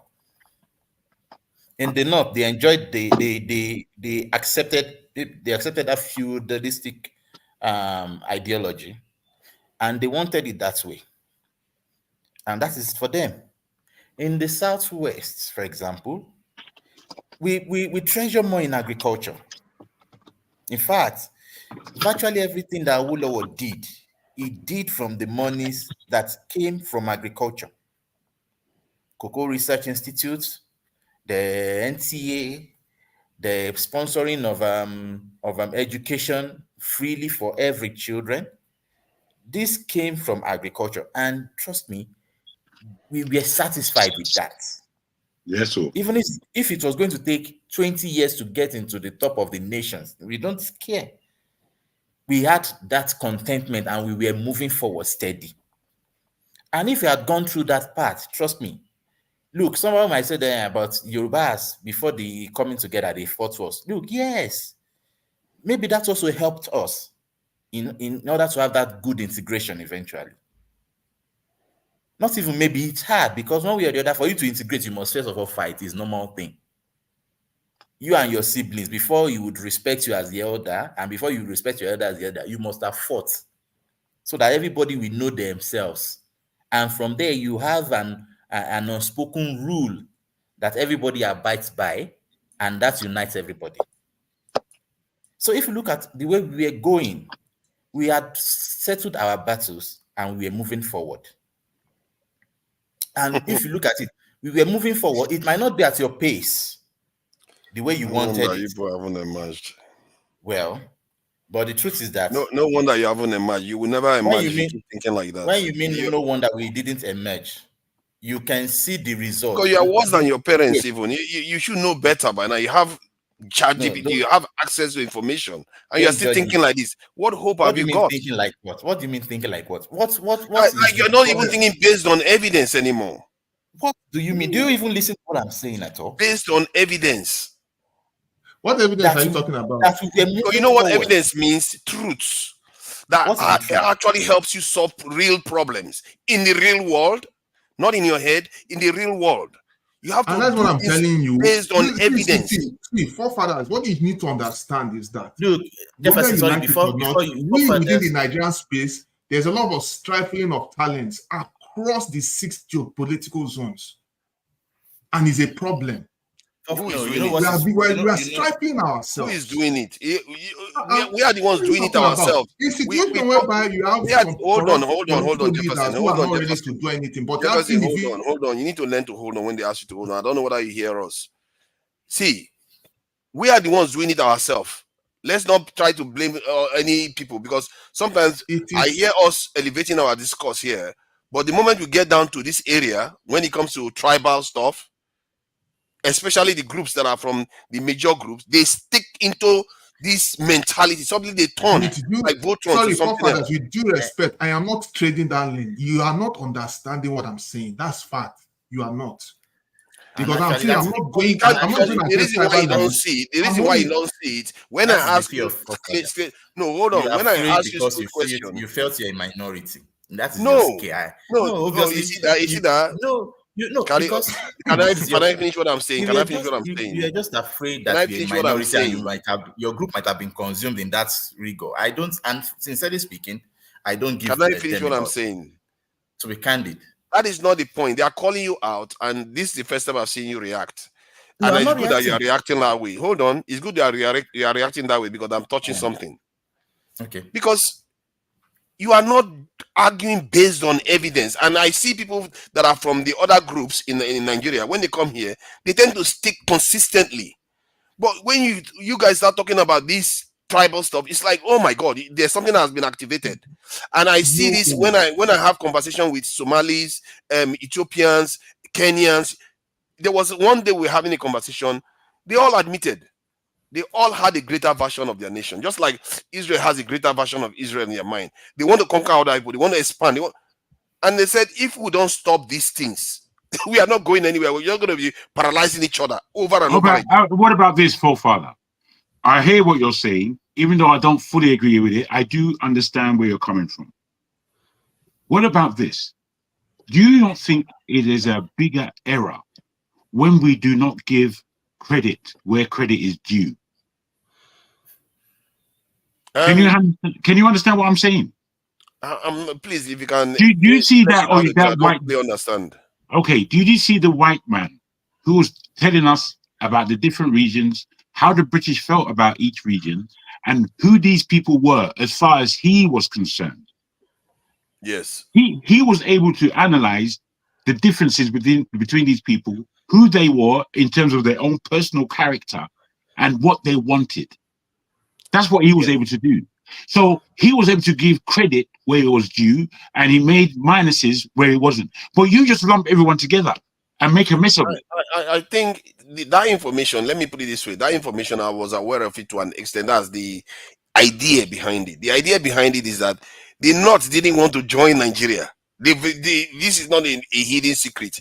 Everybody knows it. That's why we didn't get independence with the Ghanaians. Continue. They didn't want to join Nigeria, and the reason why was because the southern part of Nigeria was a lot more educated. They had a lot more access to resource, and everything. They feared that they were going to be subjugated, and so that was their reasoning. And because of that, the British didn't want to have Nigeria for whatever reason broken up. This in Anglo countries broken up next to. No, he didn't say that. That's not what they said. No, and that wasn't the reason either. He wasn't talking about that aspect. He wasn't talking about that aspect. But he did confirm that. Do you know that wouldn't have happened? That wouldn't have happened at the time because both Zeke and Awolowo, they wanted Nigeria as a federation. Yeah, but wait. The difference between Zeke and Awolowo is Awolowo was quite comfortable running the West, but Zeke wanted to make sure that he presided over the whole of Nigeria because he had a Pan-Africanist outlook. You understand? So because that Pan-African outlook, I will got the West now, so that is not even an issue. I will got the West easy. Pardon? So I will probably has a nationalistic agenda too, but he did. No, he does. I'm just saying he was, because of what he did in the West. He'd already proven his worth. To be frank, he'd proven it. What it was now was for him to do what he did in the West. Yeah, but the direction I was going was different. I was saying but the direction that you're going is to incite tribal. No. What am I saying? I was saying that the North didn't want to join Nigeria. How am I inciting anything? No. You are going against both Emir and Jefferson. feeling Okay, that they were. no. That's a different thing altogether. That one is not talking about. That's not just the issue. You I'm were talking saying that about we're the. speaking without evidence. So I wanted No. Let's see. I like to have. Hold I on don't now. want conversation that is broken up all over the place. It's just broken up all over the place. The point I was making was addressing the reasoning behind why the North didn't want to join Nigeria and their reluctance to join Nigeria, because Jack said something about them being different. But you have to understand the context, because somehow we just make it look like because they're just backwards. That's the reason why. Or the British, or the British just chose to give them power because the British wants to be nice to them. No, that's why I made the note. No, you have to be accurate when you're. Then what is the point then? Why are you raising that point? Okay, calm down, please. Everyone, please calm down. We have to try and be accurate when we're quoting people. We can't just blurt. Okay, then help me understand. Wait, please, because that your voice is very rough and it comes across in my ear. I'm saying hear information instead of. Let me talk. I'm saying that the Oyinbo man told us that the North were reluctant. They liked the British. They were friends of the British. They were reluctant for that, and they wanted to make sure that the British stayed. The British, on the other hand, knew that the North were more feudalistic. Well, not just feudalistic. They were more appealing to the British because they would listen to the British, unlike the South. That was the accuracy of what the guy was saying. They had an ear for the British. So the British knew that they can leave power with them and still have an inroad into whatever goes on in Nigeria. That is it. Absolutely. Yes. That is it. So let's try and be accurate. And that makes sense. Because of the dynamics for the British, it makes sense, not for us. Yes. No, exactly. For the British and the Northerners, it makes sense. It doesn't even make sense for the Northerners. It doesn't make sense. It doesn't make sense for the Northerners, for the North to be kept as children. I think that's what it amounts to. Maybe the problem is that, okay, let me try to explain it the best way I can. The dynamics before you in explain, are you not the one that was pointing the picture that you had northern white pictures in Kaduna State Government House? Yes. That's the buttress the point that Jabu was making. Yeah. I'm not saying that is not. I'm saying the reason why it's like that. Okay, what's the reason? The reason is that they see themselves as allies to the North, as the British, as a way of containing the South. That is the point, okay, which is fair, because they are afraid of the South. No, they didn't want to join Nigeria for that reason, so they allied themselves with the British to keep the South at bay. Just like you see smaller nations ally themselves with stronger nations to keep another closer neighbor at bay. Just like not Taiwan and the same thing with Japan. They allied themselves with America to keep China at bay. Okay, so you see why I said we shouldn't have been together now again. No, but that is not the point. We are together. See, if you say we shouldn't have been together, like that would have solved the problem. It wouldn't have solved the problem. The original problem is that we are weak compared to the British or the Americans to the rest of the world. Forefathers, we may not have solved our problem as the common problem now. And funny thing is that this common problem is going to kill everybody. Whereas it's going to kill everybody. This common problem we have in Nigeria is not going to. I don't see us getting out of it. Maybe before people like you, if I had many of them like me, I'm not going to have that problem will go away fast. If you have this thinking, you're taking yourself backward. When you do that, you are dragging yourself backward. And you're already considering that it's going to kill us. Can you just try and listen, please? You are saying it's going to kill us. Can you just try and listen? Look, do I sound like somebody who is a fanatic to you? You don't sound like a fanatic. You sound like somebody that just you allow your feelings to your beliefs to a kind of overrule the data that is and reason that is available. That's fine. If you say data, I don't know what data you are pointing to. But wait, all the data they are now something. That's why you don't know because you're missing them. Please wait. That's I will show you proof of what I'm saying. Don't worry. Go ahead. Can I go ahead now? Yes. And please, even if what I'm saying doesn't make sense to you, just in your magnanimous art of gentleness, I'll keep my mouth shut. Don't worry, I'll keep my mouth shut. Yeah. I appreciate that. Look, what I'm trying to say is this. If you had gone our way, Everybody will have their own problem and try to solve it their way, but it's going to be their unique problems. And if that problem consumes them, that is fine and good. We have seen a lot of groups who had gone extinct because of that, and the world never ended. It's part of life. Let the fittest survive. Let those who want to, who sees their problem and challenge and grow with it, improvise on that. But how do they grow as a group? There must be a sense of oneness first. But the way the Nigerian system has been brought up, there is no sense of unity in it, even from the beginning. And that means that whatever problem or challenge we continue to have, even till now, we continue to weigh us down. And what am I trying to say? When I said regional spaces, you were pointing that there was no evidence that we were growing. Look, I said something. Contentment itself is a form of growth. The average farmer never envied the other person. He believed that if he wants to become like you, he should do and make the same land and have the same output the same way you have it. Then he will contend with you. He never thought that, oh, you have it, I can rob you. No. They went to school. It was free for their children. Do you think if we had gone that way over time, do you think we wouldn't have catch up with the Western education or whatever? The answer is we would definitely catch up, because that is what education is all about. Even the other spaces in Nigeria, they did what? They benefited from that system. You talk about agriculture. We enjoyed agriculture and we were not looking at the money from crude oil. Agriculture was our crude oil.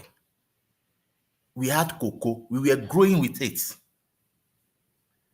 Leave us to that. Let us handle it ourselves. And if it's going to take 20 years, who knows, we could have had chocolate factories all around and then started exporting our chocolate to the rest of the world. That could be an ideology. Maybe why are others not doing it now? Well, no problem. But who knows? So This is our own problem that we should have fought. And look, I don't want to fight the problem of the North.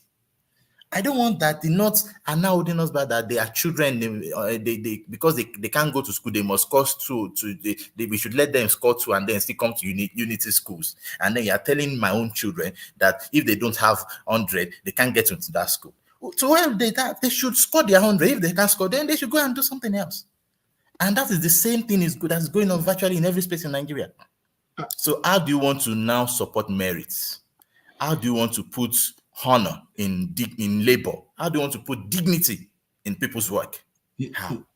Yeah, Muloka, let me quickly add something. Let me add something. No offense. Speaking of, say, the North are not that most of them are not learning. I can even show you the information that, if I remember very well, 2001, the best in JAMB, and I think maybe the guy was good in WAEC too. I don't know much of his WAEC result.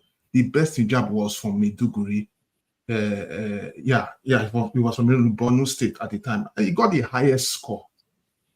And that's just one example, which is to say they cannot keep on saying that, oh, their people are not educated, put a lower score.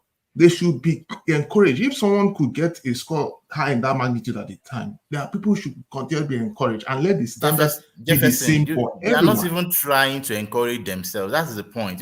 This thing should even have timeline. If it is 10 years, we are going to give you this, what do you call it, affirmative action. And after 10 years, we want you to come up and this is it. That's it. You have to do things. It's not maybe it has to be perpetual. And then, No. Do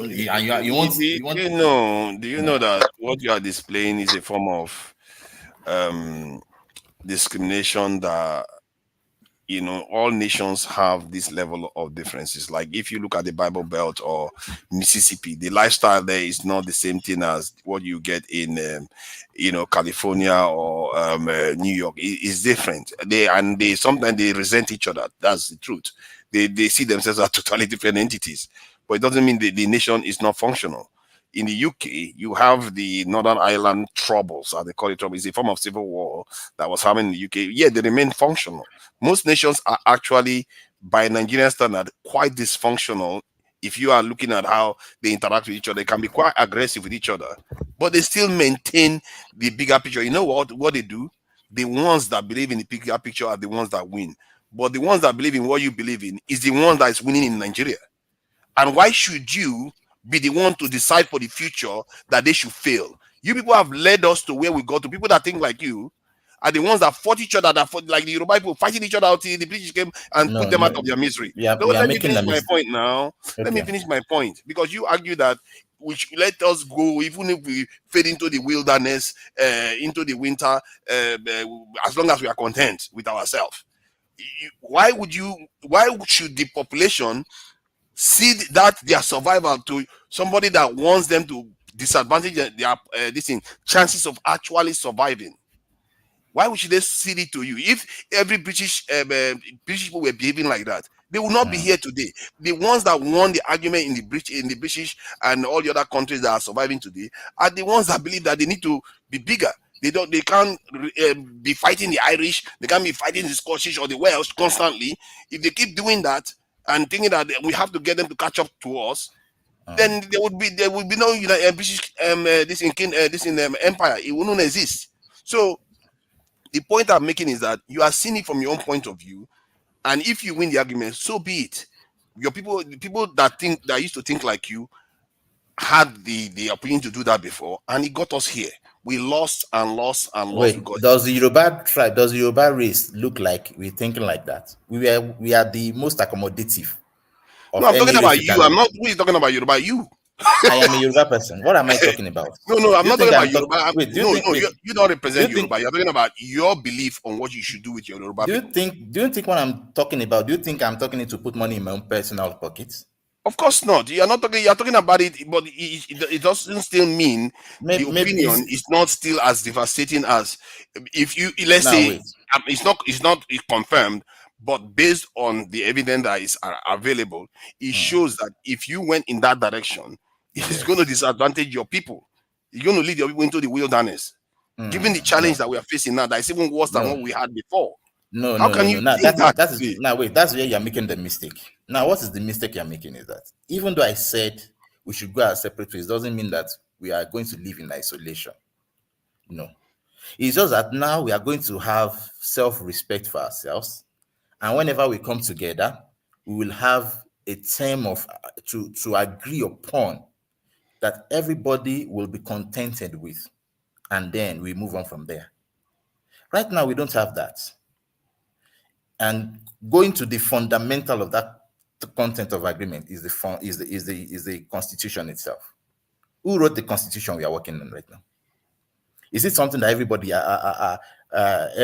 every stakeholder agreed upon? Every Nigerian is available. We're part of it. Good or bad, Nigerians did it. One or two persons wrote the Constitution. One military man or two military men wrote the Constitution. Not one or two. Nigerians wrote it. Which Nigerians? What are you talking about, forefather? They are Nigerians. Are they British that wrote the Constitution now? No, but it's who? It's who? Who? Let's be accurate. From what I gather, they brought people from all over the country. They have their names out there. The names are available. I can pull them out now. You want me to pull them out? So we read the names. What it is, my friend. Wait. Are you saying that we can't communicate? Are you another one of those? You're talking about Emmett. How about you? Are you the person who's going to run Nigeria for us? Be quiet and share the information. I'm not even talking. Share the information, my friend. I'm putting to you that an army constitution, which is the constitution that we are presently running by, is not given by the Nigerians. It's not. That is an army constitution. I don't know what you're talking about sometimes when you make mention as though it's logic. It's not logic. You come across all this information and you want to load it flat. It's as if the information that you receive, you really don't understand it. Because when it comes out of your mouth, it makes no sense. It becomes so flim-flam. My friend, when you read, you have to understand. You don't just read information. Nah, that's what you're doing. It doesn't work like that, my friend. Honestly. Okay, this will come now. Man. I know. You see what is wrong with you? I can at least. I will start reading the names. The names are here. And you know what is wrong with you? You guys don't like to go with evidence. You just go with your feelings. Not that you guys put the evidence out. We will listen. I will not be listening. Let me read the names now. Let me see which of the names here are British or soldiers. Do you have them now? Now, the 1999 Constitution. Yeah, I'm reading it now. Okay. Let me read it now. The 1999 Constitution, number one person, Chief Rotimi Williams. He chaired the Constitutional. Rotimi Williams sounds like a well-known name. Rotimi Williams clearly a civilian. Then another one, Dr. S.O. Way. I don't know who he is.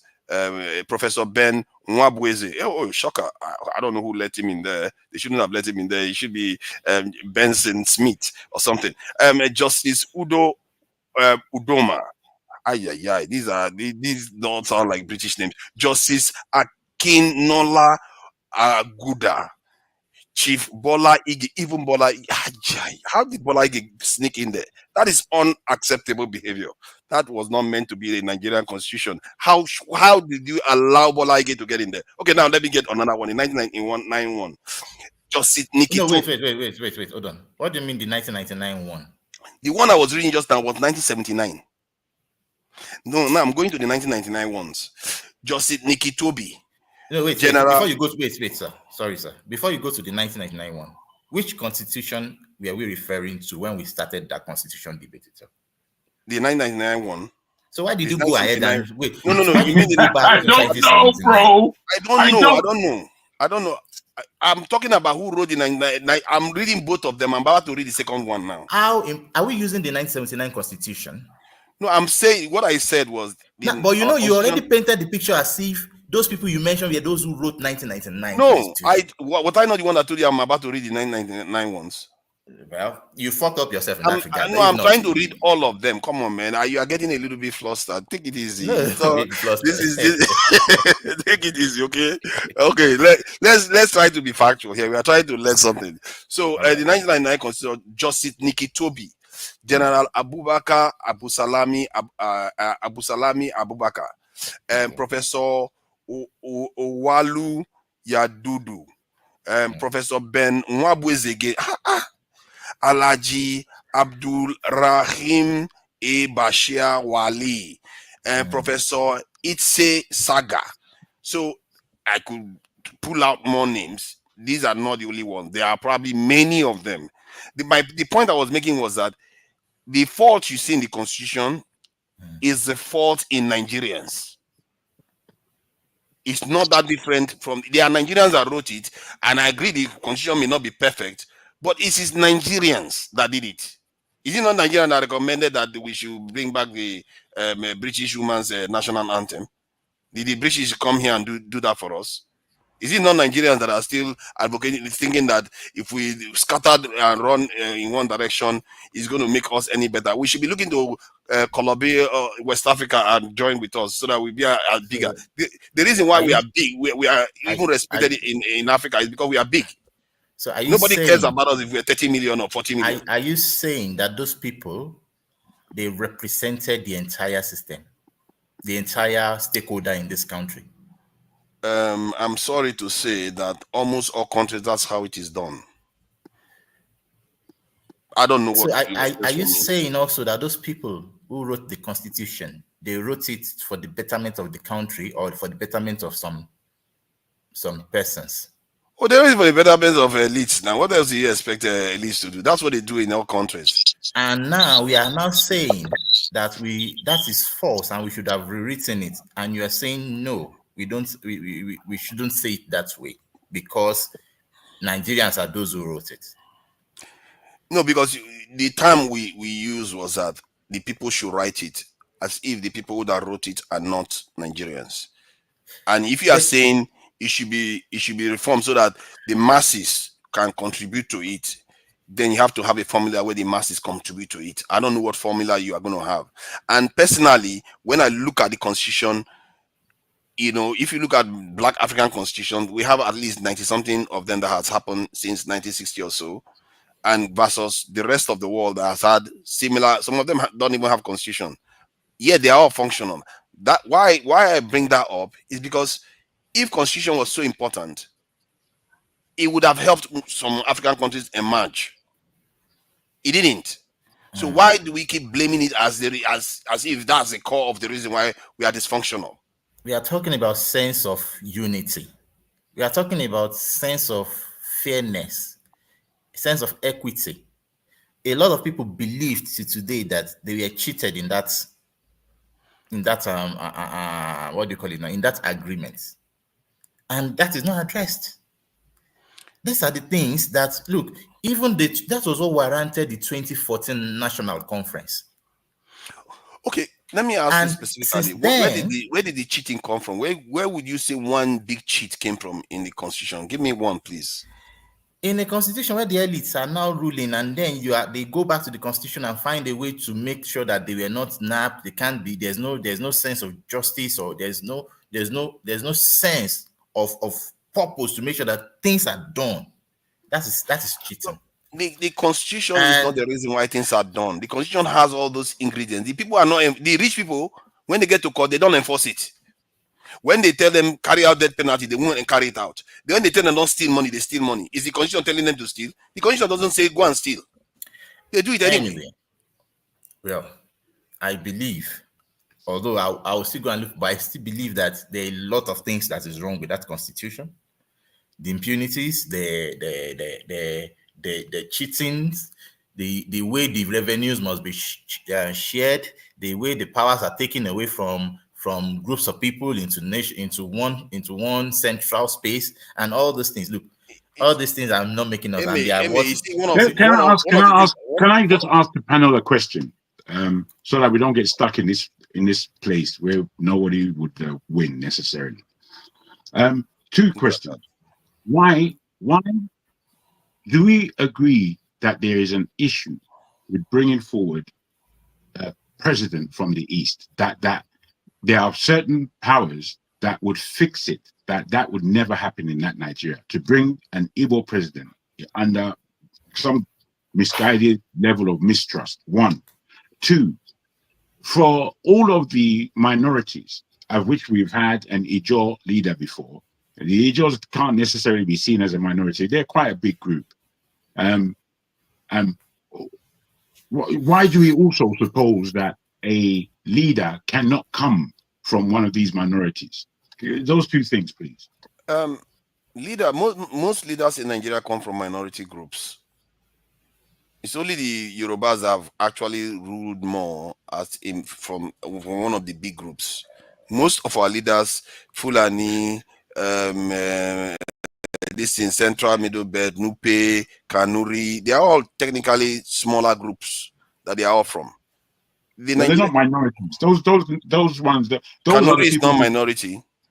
Kanuri is not a minority. Not by terms that they've always been on the northern side, and they're quite a big group. They're not small. They're powerful. They are powerful. But compared to the three major groups, that's what we are talking about. Okay, I mean, I'll accept that. I know that's what it is. However, I will constitute those people as northerners, not necessarily Hausa, Fulani, or anything else, but as northerners. And I do understand what you're saying, but they are northerners. You understand? And they sit like northerners. And it's not to say that they can't be separated, but right now, and from Nigeria's inception, they have sat like northerners as a collective, as a big collective, sat largely under Islamic grouping. Whereas when we look at the South, one of the largest groups in the country has been squeezed out of that office for one reason or the other. This is what I'm saying.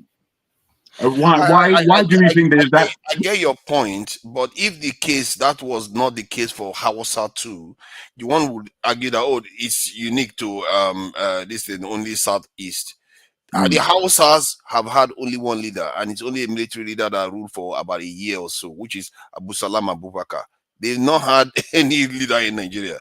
And the reason why they don't complain too much, because they just see that, the Fulanis are fine, I don't care. They don't seem to care about the way we care about these things in the South. So a major group in the North hasn't ruled. A major group in the South hasn't ruled. But we saw Buhari lose 3 straight elections as a Fulani man. He lost 3 straight elections, and a lot of Northerners, Hausa people voted for him. I think they said that once they actually went out and burnt properties, and they did a bit of riot because they felt like the South was, Jonathan was rigging the election against them. They feel the same way sometimes the way we do too. But when I see Nigeria, I see a country that is just not functioning, not necessarily because the effects that are causing it is bigger than something that is just happening within the country. That is my point. And when we keep saying that it's just us in the because of the tribal dynamics, that's why we are dysfunctional. If that was the case, you will not have 40 African countries be so desperate, be in such a desperate state. There is something, a bigger force that we need to confront that is out there. And if we don't deal with that force, we are just going to put ourselves back in a box.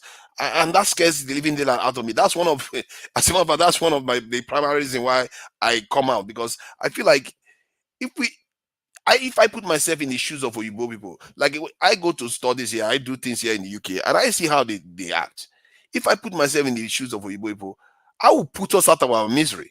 Because I even tell the English sometimes, what happened to the Welsh? How come they still exist? They even speak out their weird language. Is it because when you tried to get rid of them, you got there, you saw that they were already dead or something? You could have just sent them to go extinct or something. Because there's something about the British that have gotten into me that I feel like if you don't earn your stripe in this world, you are going to pay for it. And history has suggested that is true.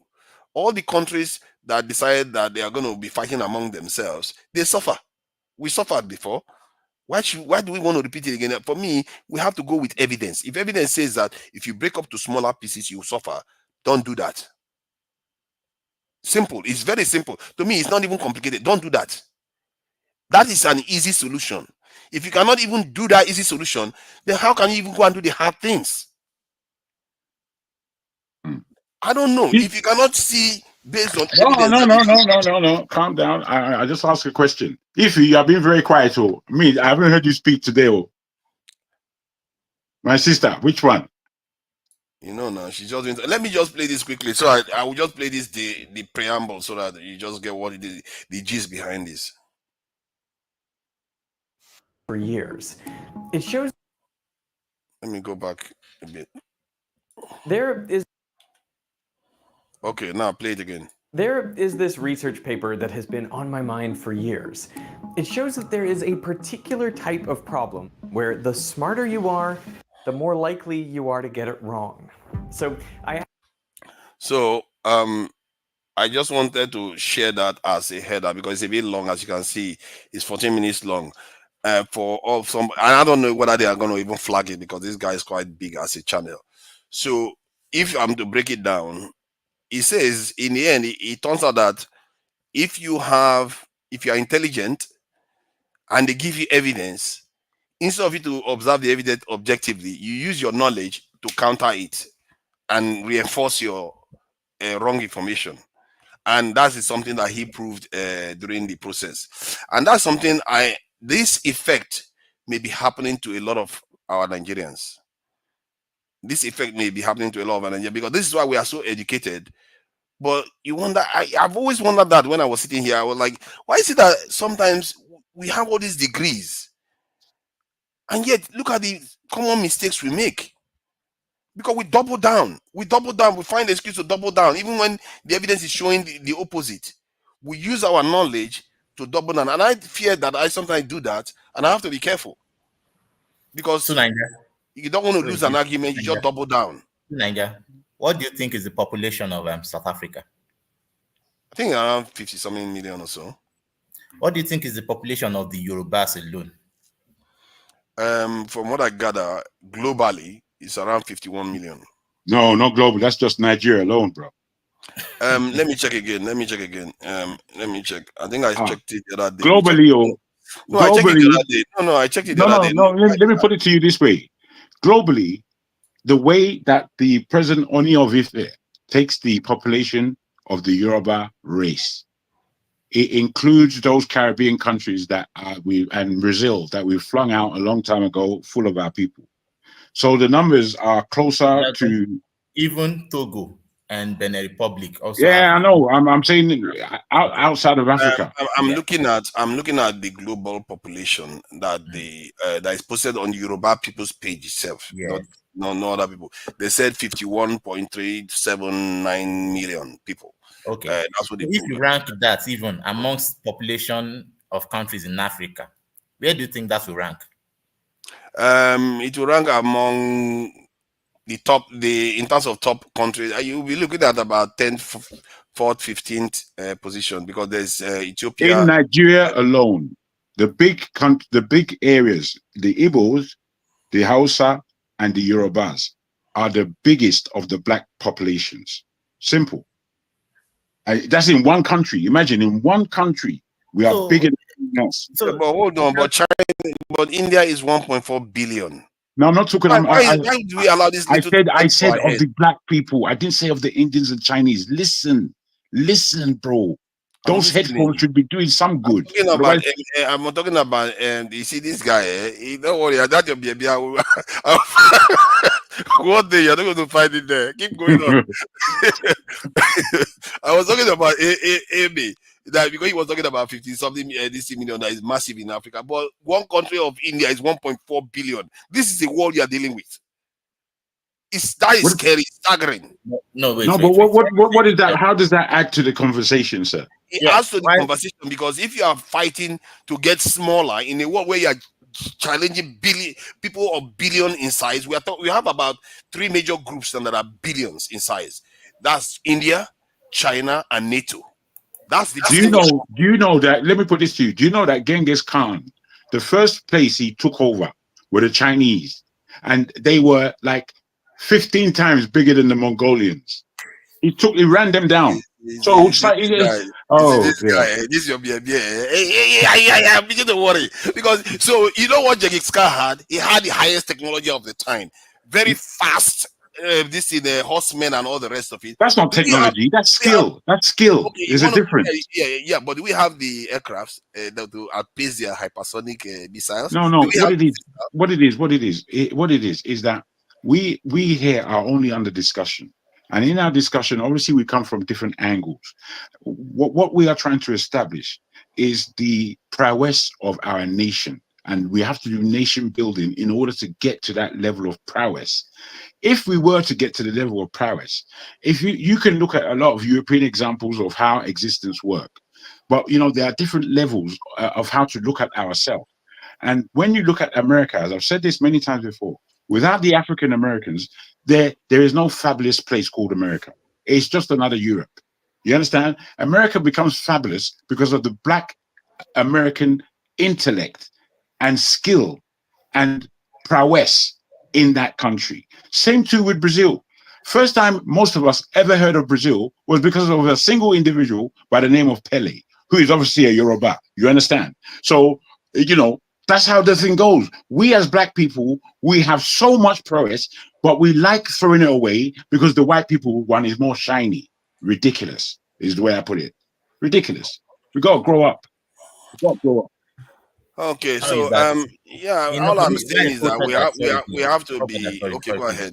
The reason I quoted that is to poke hole to the argument that we are a small nation. No, you see, we have nations. We have nations. If South Africa, even at 15, is not a small nation, a Yoruba is not a small nation, an Igbo is not a small nation. So, and all our groups in their sizes, they are not small nations if they want to go there. Right. You might say there is a benefit of coming together, like the NATO that you quoted, but you realize that NATO had an agreement amongst themselves that everybody agreed upon, and everybody was satisfied. It looks like an agreement, but in reality, America drew the rules. It's clear. America runs NATO. See, the thing is, if you have a group of people. Okay, let's not go into that debate. I don't want to change. I don't want to change the direction of the discussion. Everybody fine with themselves. No, America runs NATO. But the point is, if you have a group that is like by the standard of Yoruba today, like if during the time when the British came, they were not operating together. But by the standard of Yoruba today, if the Yoruba that we have today was united when the British came, maybe they wouldn't have been able to take over. They were 50-something. If they had a common group where they were strong, the way they are today now, the British wouldn't have taken over them. But then they were fragmented already. So now the challenge has gotten bigger, and we want to fragment back to where we were before. It's not going to get us anywhere. It's not easy, man. It's not easy. Do you know the population of Nigeria by the time the British left? I'm not sure. I can't be sure. It was about 41 million, the whole country. Okay. Now, the reason why was because of slavery. Our country was emptied of our people. Emptied. Remember, 12 million died. It's probably a lot more. 12 million died just in the Middle Passage, as they call it. And then about, I don't know, they shipped about, I don't know, 13, 14 million that existed. And they kept doing it until they began breeding them like cattle in order to stop having to go all the way to West Africa to pick us up. So when we see the proliferation of growth, it's not just because we haven't had electricity and television, so we just amuse ourselves with sex. It's because we're replenishing what was lost. We need to really, I mean, there's so much data out there, like you'd like to look at. And when you analyze it, sometimes it brings you a lot of real understanding. You can see a picture emerge over the fact that history has actually taken place. Things have actually happened. Now, they're talking about reparations in the world. Keir Starmer went all the way to Fiji or somewhere, Samoa, somewhere out there. And he said before he left, I'm not going to talk about reparations. It's off the table. The thing is, when he got there, 52 of the delegates there wanted to talk about reparations. So what did he have to do? He had to sit down there and listen to 52 nations that were speaking about the bedevilment of Europe across the whole world and how they owe them reparations. Yeah. Are you with me? Yeah. You know, these arguments, we have to be careful what side we're on. And I know it's difficult for us to be on our own side. It is difficult. I don't take that away from anybody. But we have to be clear.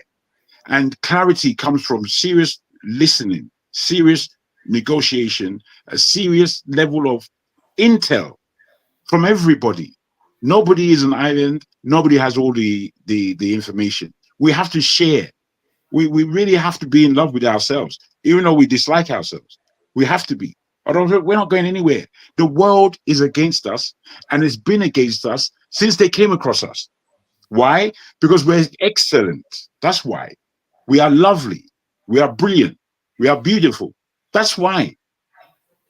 We have to really regain our sense of pride within ourselves. We can't just be looking at all the bad news about us and then jumping in with the bad news tellers. That's not good.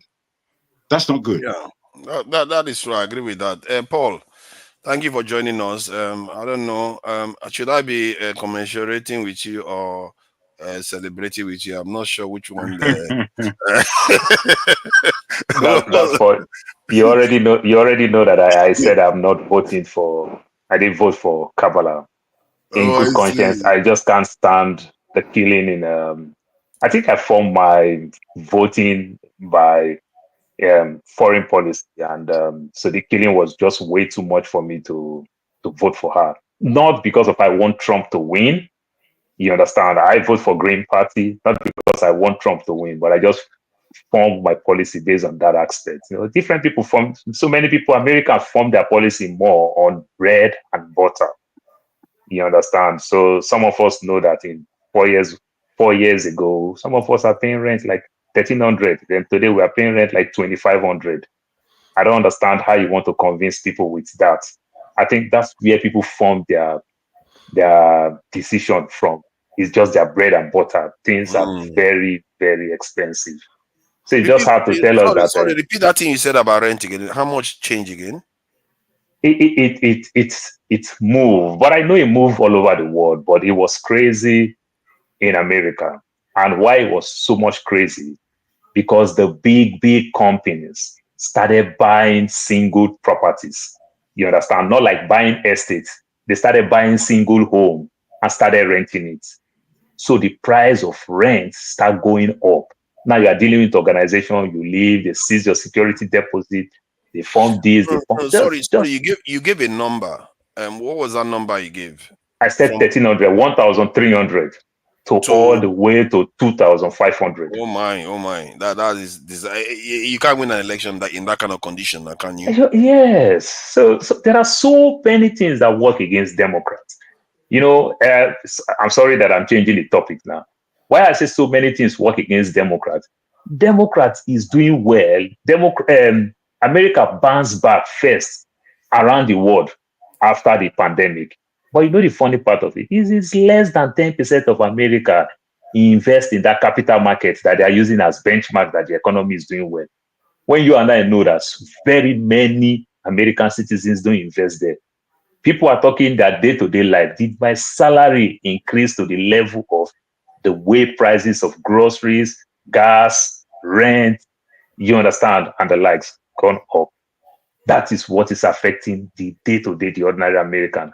That is what is affecting the senior citizens, you understand, who is getting the social security like $1,200 and is paying rent of $800. And between then and now, in social security, they increased it to just $250. But rent has gone far. So when some of them lost their wife, you understand, as senior citizens, they're just going to die because they can't even pay bills. Some of them will go back. Some of them that have retired for years will go back to job again because they can't even pay bills. So that's why you see senior citizens and every other thing. There's nothing you can explain. There's something that you are talking about, smart, that Jago is talking about. I just think he explained these elections very well. See, let's tell ourselves the truth. America may be the greatest nation in the world. America may be what, as they pride themselves, a first world nation. Remember that the people who think for this country still are less than 7%. We still have very ignorant people.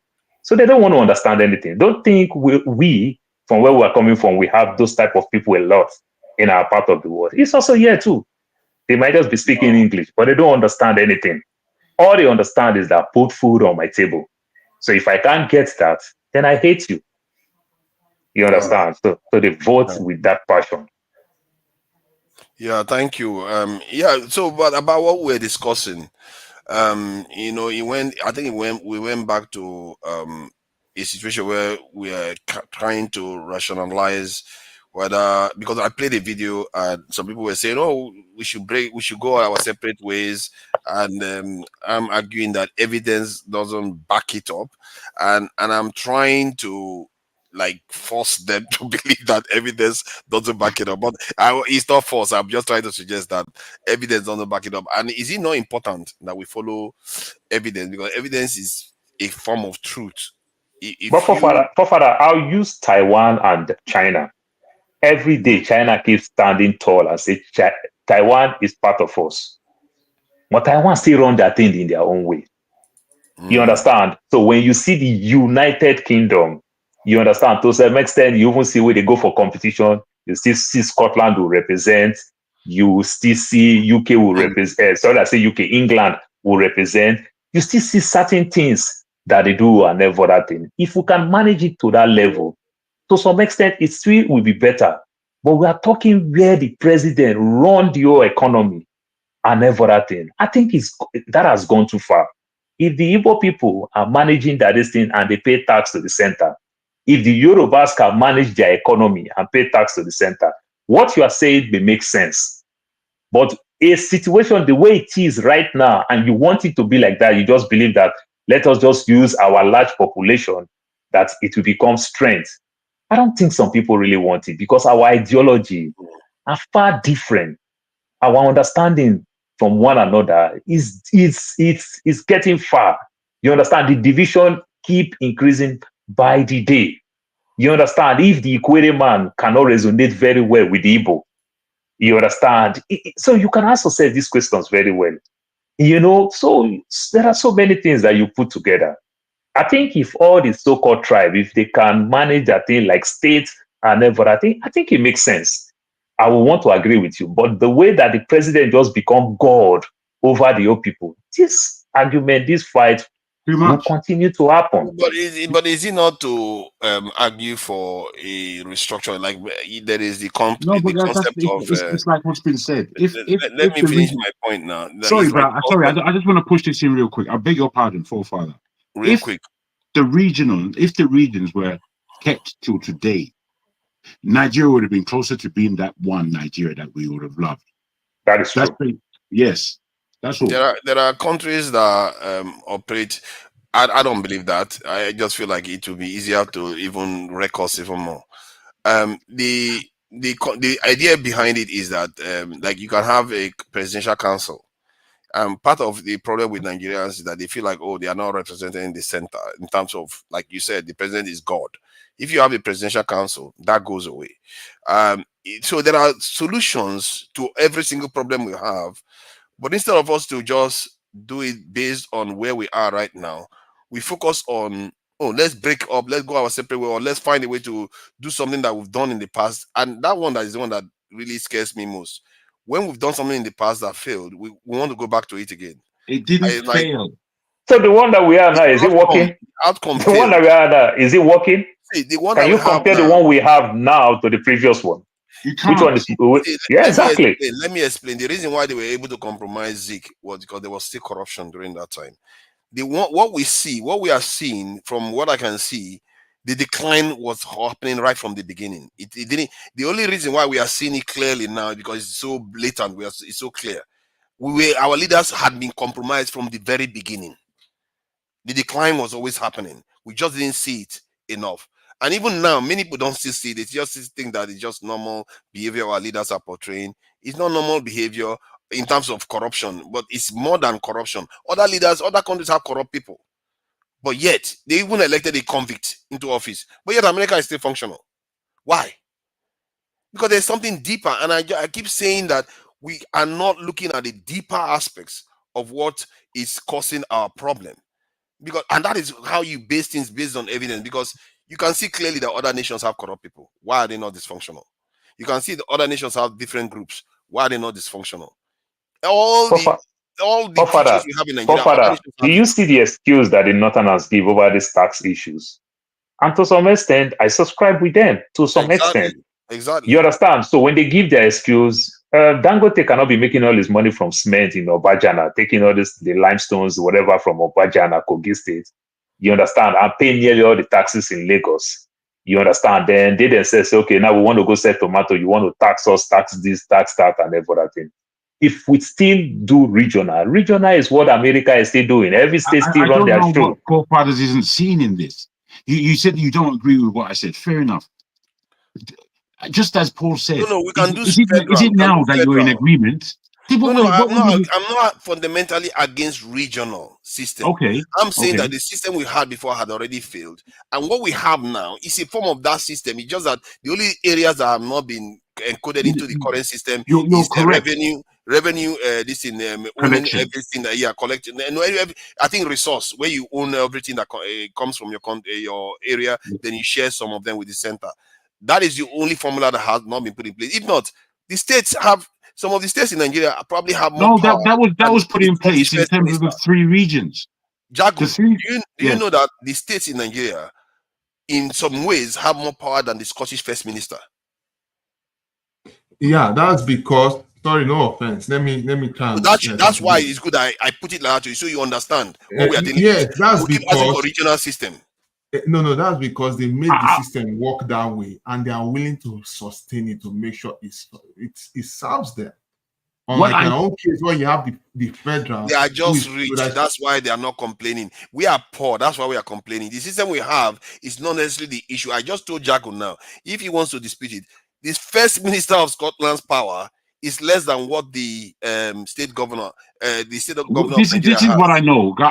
It's not that I agreed or disagreed. I was just thinking about what you're saying. It's not that what I know is that is in that on those state of mind that under the ground there is so much different levels of wealth, and I know that for any other state in Nigeria, and I know that unless I'm a big man and I'm willing to bully up the place, that those resources under the ground aren't mine. They don't belong to me.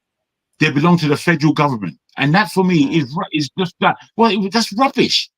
As I said, where I live in our village, there's one big stream that falls into a water. It's a beautiful place. Beautiful. That stream can give the whole of that Ondo State electricity. So I was telling my mum, let me set this thing up. I will bring people and we'll set up a dam that can give electricity to the area. She sent me to the regional government. I put it to them. They said, I know we can't do that too. That. It's government talking shit. I just left the office. Office. No, it's not talking shit. That's how he understands how things runs. You understand? You can imagine. Then you know the funny part of it. The federal government just have all these things and they abandon it. Then when you're so creative to want to bring light into those things again, they say just leave it, let it be. You understand? God bless Oh, you. Father, Thank you very much. We can't run a nation like that. I pity for Exactly. That is the problem. Please repeat that again. Please repeat that again. Let me get what he's saying. The 6 political zones. You will see talented talents. people left alone with no direction. And it has been happening for years. And the people that have been left alone without direction. Is that a consequence of this thing in the Nigerian state or just the people? It's the Nigerian state. It's a Nigerian state. The Nigerian constitution doesn't say don't employ brainy people. You don't get it, forefathers. You will see someone who is very, very talented. They are willing to help and contribute to make to add their quota to the Nigerian project. But unfortunately, they will still the same Nigerian government will still fight against it. The enemy within will still fight them. But that happens in every nation, though. That happens in every nation. No, I disagree. It is too much in Nigeria. Watch this Trump cabinet now. The people he's going to appoint in every position, most of them is just because he knows them. They have zero qualification for their roles. I live in America. I understand that America work. The federal government don't really have power. The federal government just prints currency, make monetary policy and foreign policy. The federal government can't touch what is going on in state more. You understand? It is just the monetary policy, whatever. It's even private sector to some extent and every other thing. Then printing of currency and the likes. Then foreign policy. You understand? That's why it can easy for you to lose election if you don't manage your foreign policy very well and every other thing. But we're talking Nigeria. Like as Jack was telling you, when I was working in the maritime sector, when we follow ship, when a vessel land in Lagos first, if we are following this ship to Warri, from Warri to Port Harcourt, you understand? Our next signal that will take signal is in the Mokoda in Ondo State. Only that if state run their show very well, for you to take signal from there, that state is making money because they are guiding you. They don't even need you to bat. Just take signal from us for we to give you directions and every other thing. We are making money. You understand? It's just like passing through some place. You do your connecting flight. You buy gas. You pay for airspace and the likes. You understand? ATC. You understand? They make money. So these are the things. You understand? But in this situation and every other thing, the federal government is just there. They don't invest in those things. They can't let you invest in those things. If you talk too much, they shut you down. You understand? Why you having this interest? Is that a feature that is only in Nigeria or is a feature that is in many African countries? Because everybody, the way many of us run that part of the world, everybody wants to be Lord of the Ring. There is no system in place. That is my point. It has nothing to do with, I want to separate that. It doesn't have anything to do with that. It's an issue that needs to be dealt with head on. If you have a president that is too powerful, find a way to dilute the power. If you say that you want to share resources, you own the resources in your state, find a way to get that stuff to the state. To be fair, Nigerians have done quite a bit to do those things already. Power supply they can control now. Father, I hope you know that LNG today, Nigeria have more gas than crude. I hope you know that the LNG today that is doing a little bit more, much better than any other sector that you can think in Nigeria. It's almost run by private sector. That's why LNG is doing much well. Just imagine that LNG, if NNPC run LNG, like the way they are doing with this other crude, whatever, and refinery. Nothing is coming out of it. Do you get my point now? So all we are saying is that federal government will not lose one penny. This one that an Hausa man will train cattle and sell cattle, don't pay 1 naira tax, will bring tomato from south to west, from north to west, to south, whichever place, will sell tomato, don't pay 1 naira tax and everything. If state run their show, the regions run their show, federal government will open their eye to collect all their money. Federal government will even make more money on tax. If I cut my hair, you are still paying tax to the center. You understand? Because we the can whole system we in can place, argue for the that way it on will go behalf of from the city states. to state to federal, or whether state to federal. You understand? Look And like then the let's way. argue for that. I think we can win that argument if you argue for what you're talking about. And I actually think Nigeria is headed in that direction in terms of the states being able to control more of their tax revenues. We are heading in that direction already. So this is my point. And you talked about this system, whether it is working. The system itself, on paper, appears to be the most stable one for Nigeria in terms of whether you government fall or rise. However, in terms of outcomes for Nigeria, we have not reversed the greater issue that has been plaguing us since we lost the colonization wars, not just from 1960. That bigger issue was suffering. Any president that anybody that become president in Nigeria, the kind of numbers that they hear, you see Akpabio the other day, an educated man who is a lawyer, who say, I can't even, this number is too much for me. What do I mean by that? When they fill their personal pockets, to them, they felt, I don't know, say Nigeria is this rich. They don't even know that Nigeria is broke. There are so many ways you can make more money. If Apple, one company, can make more revenue than Nigeria with all these resources that we have, it's a slap in our face. Who controls like mineral this thing, like iron ore? If you want to extract iron ore from states, who controls it in Nigeria? Everything is federal government. Federal government. So if you want to get private institutions to come and get oil from your state, that iron ore, you have to go through the federal government. Everything is federal government. I thought it's the mining rights that you get. Call an OML or a special license, like license. That's what you get. Yeah, I think to be fair, that's before. So everything is federal government. State will not enjoy because of state-owned land, and you are doing business in that land. But you are talking about the resources that they found in that land or that sea is federal government. So states just benefit this small thing. That's how it runs. Everything. Forefather, let me tell you, in the 90s, I was doing a lot of business in Nigeria. And a lot of my friends were as well. A friend of mine, he brought one technology from China. He went there, he spent 4 years in China before returning and bringing this special technology. He brought it to Obasanjo, of all people. Obasanjo just stole that whole business for him.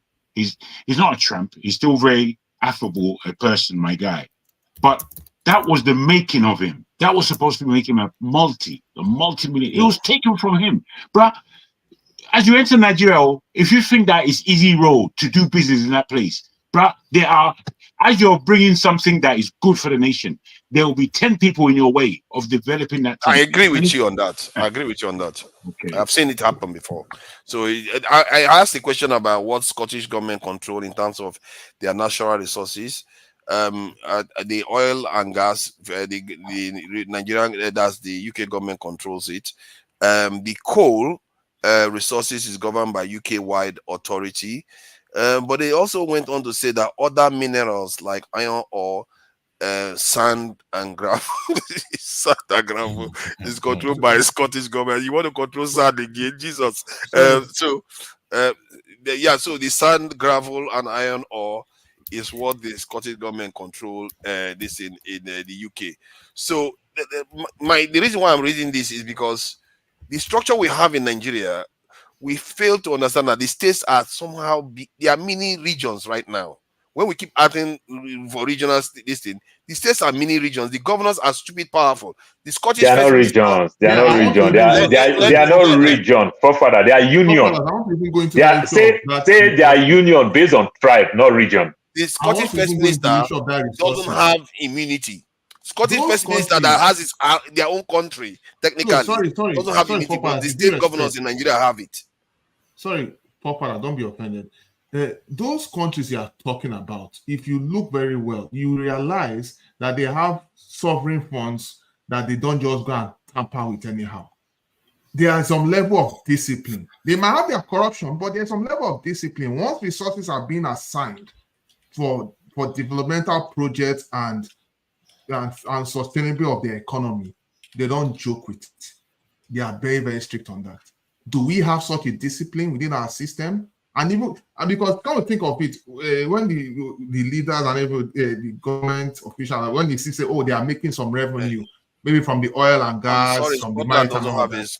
Scotland doesn't have a sovereign fund, from what I gather. No, not in the literal sense of foreign. So try to understand me, not in the literal sense of foreign sovereign funds, but whatever resources they have, it will be set out and apportioned for developmental projects and other aspects of the sector to sustain their economy. At least there's sustainable developmental plans and policies in place that are strictly adhered to.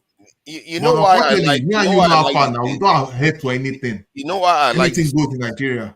Let me give you my reason for liking states. I like states because it's not a blunt instrument. Because your group is small. Exactly. I'm trying to give you the reason that there's some argument for that. Because remember, the reason why Adaka Borough decided that he was going to try to secede from Nigeria, because they felt like being in the eastern region, their wealth was going to Enugu. You don't want that kind of tension to start again. So the states that are formed now, it tends to cater to the needs of smaller groups of people within the Nigerian entity. So why widen the problem when you can just limit it to those smaller entities that are technically quite powerful right now? They have a lot of power. They don't. Father, I don't understand. What power do they have? The state governors are the ones stopping this tax bill right now. The state governors are the ones that are threatening, that told the federal government that the reason why they are behaving like that is because there's so much rascality in the system. Father, I just told you they are not as strong like you think they are union. They are not as strong as region. They are just union. Say united we stand over this issue. And like I said, they are making points. So, Father, they are making points in the sense that they believe that the way the things are arranged, things is well done. If you can take all these limestones, all this cement from Kogi State, because the corporate office headquarters is in Lagos, then you pay the tax to Lagos.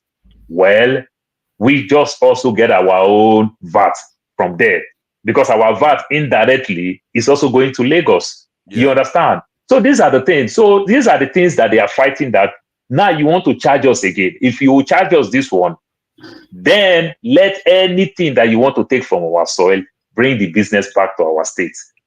Do you get my point now? So they are not just saying no, they are using it to ask question. And that question is very, very good, because all the multinationals, in terms of all the oil companies, they are all in Lagos. I played a video of the man yesterday now. Because the man even said, even in the south where they have all the oil companies, the headquarters are all in Lagos. They are paying all the money to Lagos. He wonder why that's why you might think that Lagos is so creative. You understand? But they are just food done, con chop. Do you get my point now? So this is the thing. Same thing, though. Is it not the same thing? Paul, you see, one thing I observed, was it yesterday we were having this conversation? I observed that just after democracy started, the South and Southeast became more devastated. And all these headquarter moves happened during the democratic period. During the previous military period, those areas were doing quite well. That's when Aba was functional. That's when Port Harcourt was one of the best cities, garden city in Nigeria. And all this. Yeah. But when I came back to Nigeria during democratic period, Lagos, I saw a lot of progress in Lagos. I even saw a progress in Onitsha. But the other areas, Edo, Port Harcourt, nothing. Father, you must remember that garden city that you are talking about. You must remember all these things that you are talking about. The military put that same structures, put all these things in place. We just obey. Not that we just obey. Do you get my point? We are not using our thinking cap. We just obey. Okay, now I'll tell you this funny thing now. If federal government want to sell any of their oil wells and whatever, they even say state cannot buy it. You understand? Delta State, Bayelsa State, had to even go to court to fight these things. How do you sell for private people? One woman just come for Lord Unsho Alakija will buy this thing. But states that own some of these things can't buy it. She didn't buy it. Not funny. Not gift now. Yeah, she was given. Let's just say at the end of the day, just imagine that state cannot even invest in an investment in that. Sorry, bro. Is it not funny? Sorry, Paul.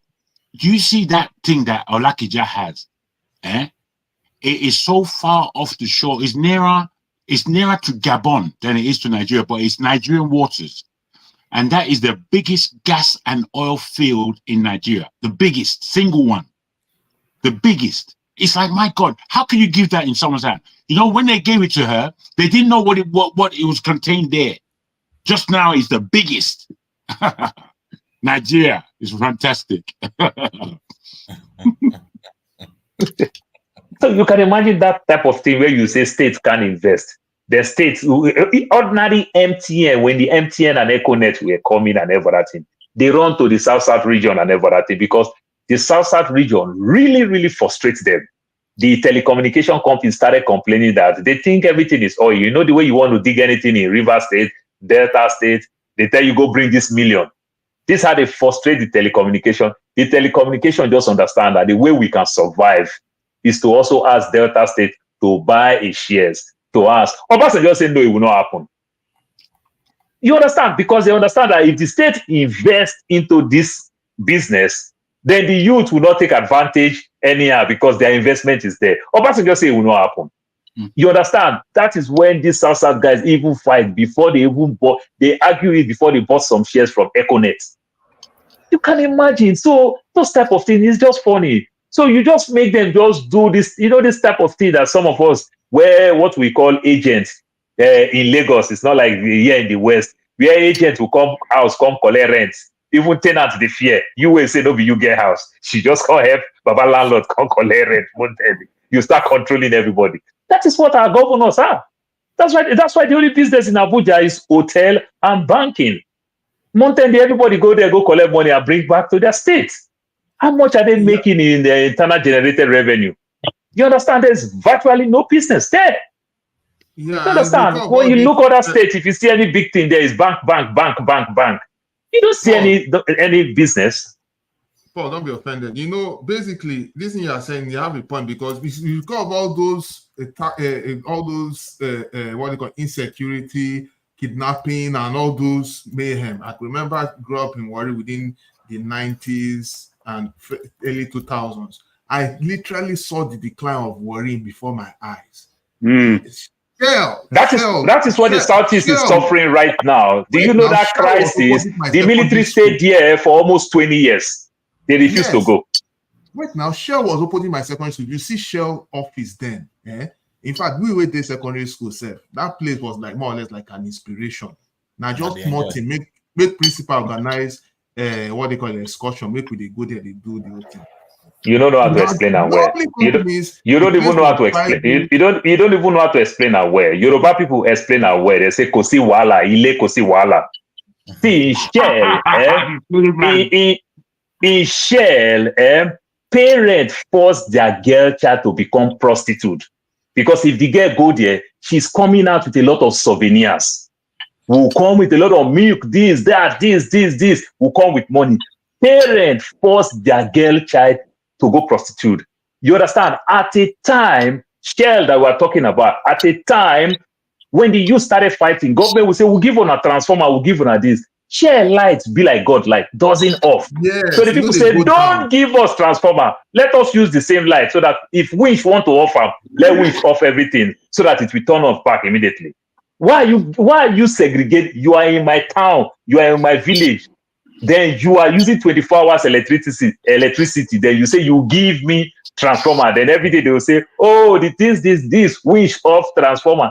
Just don't make no sense. You understand? It just don't make no sense. Then they started flying chopper up and down. The culture in that area.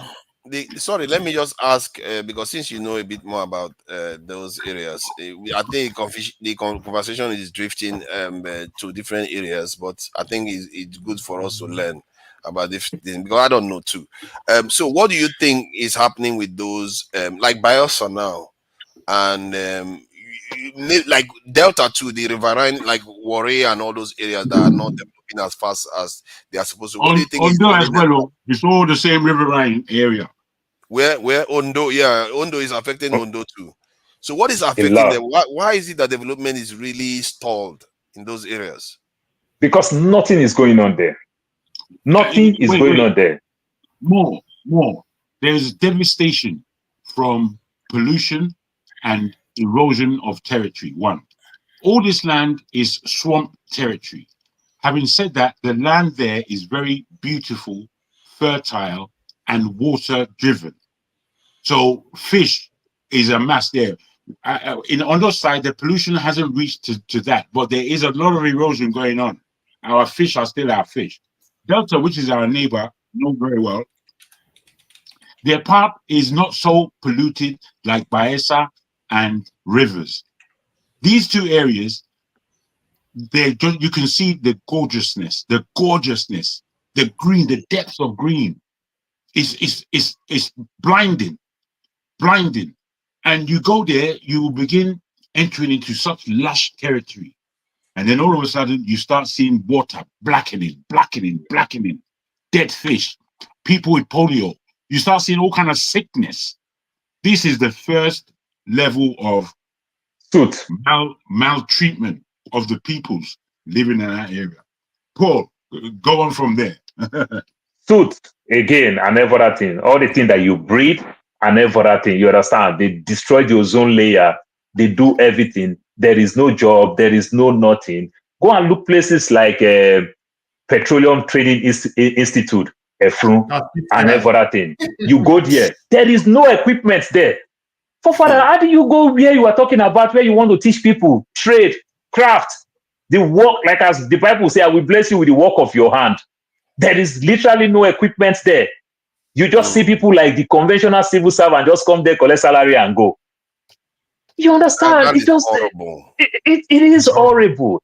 For father, when you look at DSC, Delta Steel Company, the way Delta Steel Company was planned, Delta Steel Company was designed all the way to Ajaokuta Steel. You understand? There's a rail that connects all the way from Kogi to Alaja. You understand? Because this thing is meant to carry heavy duty iron steel.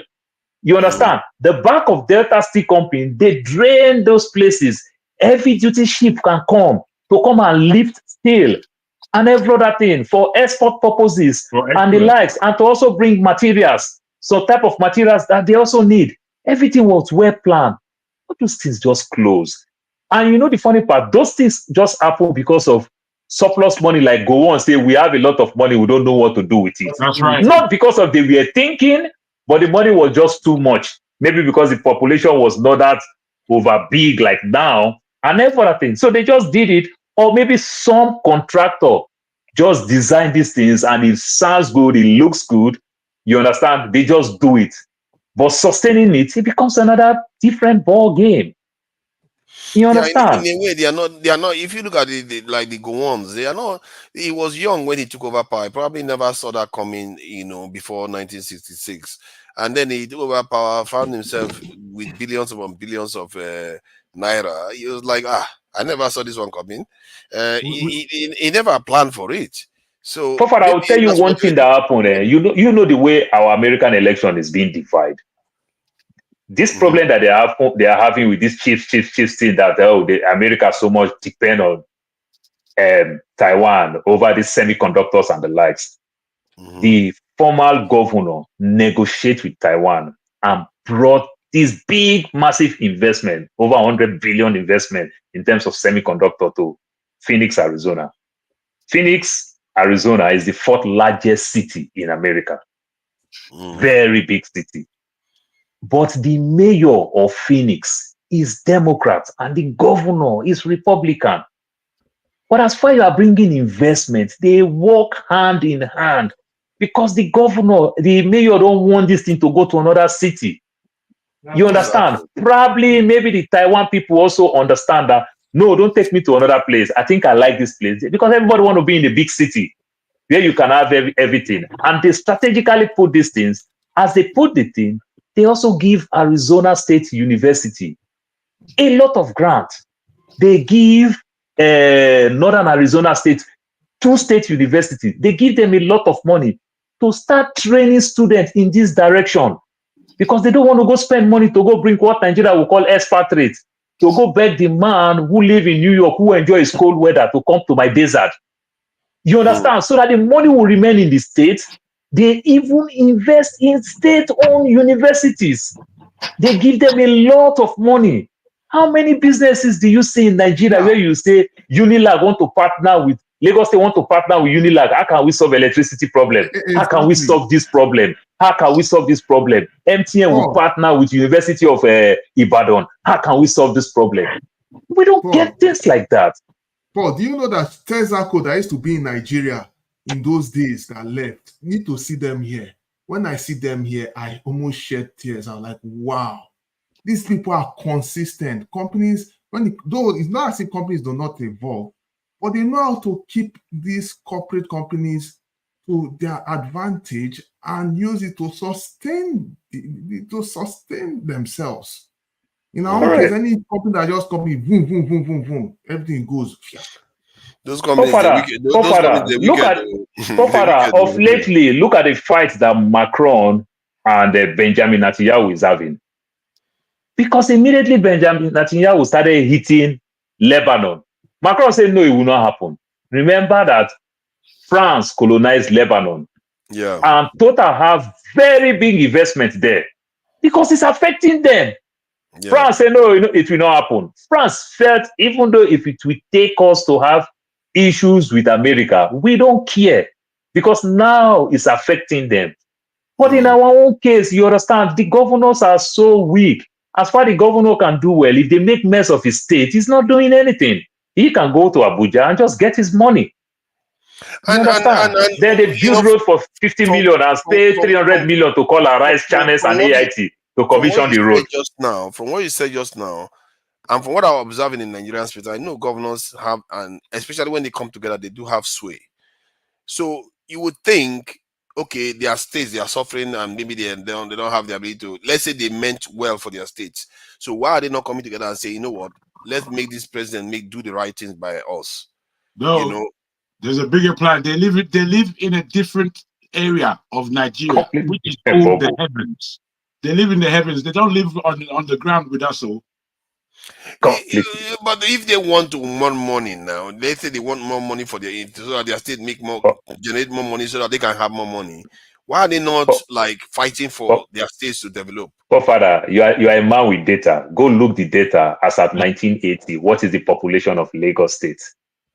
Even when it was it was federal capital as at 1980. Go and look the population and see what Jakonde did with Lagos. You understand? Do you know it was Jakonde time they built Bagada Teaching Hospital? It was Jakonde time they built Lagos State Lagos State University lawsuit. Go look what is the population of Lagos State then and what is the population of Lagos State now. What I'm telling you, between then and now, we have General Hospital. You understand? The Lagos Island General Hospital. We have Idiaraba in Idiaraba Teaching Hospital. We have Bagada Teaching Hospital. Since that time till now, we've not expanded. We don't have no new hospital. Imagine. Do you know why? These are the things that affect the commoner. They don't care.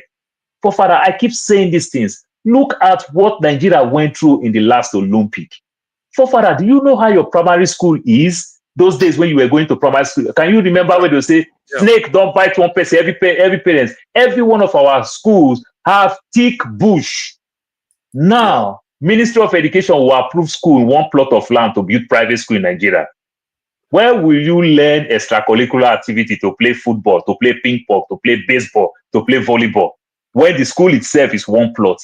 And from that time till now, I'm talking Lagos State, I did not see one new public school that any of these states build. It is private schools, and this private school will get one plot of land, two plot of land. No space for kids to learn sports. That's why whenever they want to go to Olympic, they start looking for my son, look for your son, look for this one daughter, to pack all of them together and say, go represent us. We will fail because at the end of the day, sports is all about teamwork. You understand? But you and I know back in the days, we know people that will make it to the national team from your early stage in your neighborhood. You see the dedicated in your schools where we do all this inter-house sport, people run, people do all those things. Go and look at the schools, interstate and everything. Go and look at the schools today. Government did not invest in public schools. Government did not invest in public health. What type of people? If not because of there's no money, we are just breeding all those kids and everything. Do you know the numbers of Nigerians that are dying every day because we don't keep data in all those things? You understand? One of my cousins is telling me, say, why are they having all these kids with disability everywhere in the West?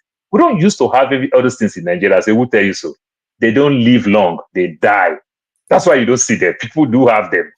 You understand? And they don't have technology to oversee some of those things. So when they have, remember, once you have the baby, you can't take the baby. But Nigeria, doctor will not even see it while you are still conceived. So after you have the baby, the doctor will advise you. They just take the baby. Some people will just lie, saying, "I winch, now landlord, now landlady, now join this." But you know, these are just the thing. You understand? But also there is objective proof that some of all those occurrences, that's frequency or rate of like autism is higher in the West, either because they are having children at a later period. You know, I think it's associated with people that have children at a later age. So there's evidence pushing in that direction. If that is the case, if you talk about high risk, the Nigerian woman, 40 years woman, don't even understand. They say they get pregnant. 45 years old woman get pregnant in Nigeria. It happened in Nigeria. What are you talking about? No, you understand? But because of the way we just do our thing, at the younger age, you know, in this part of the world, sometimes drugs may affect some.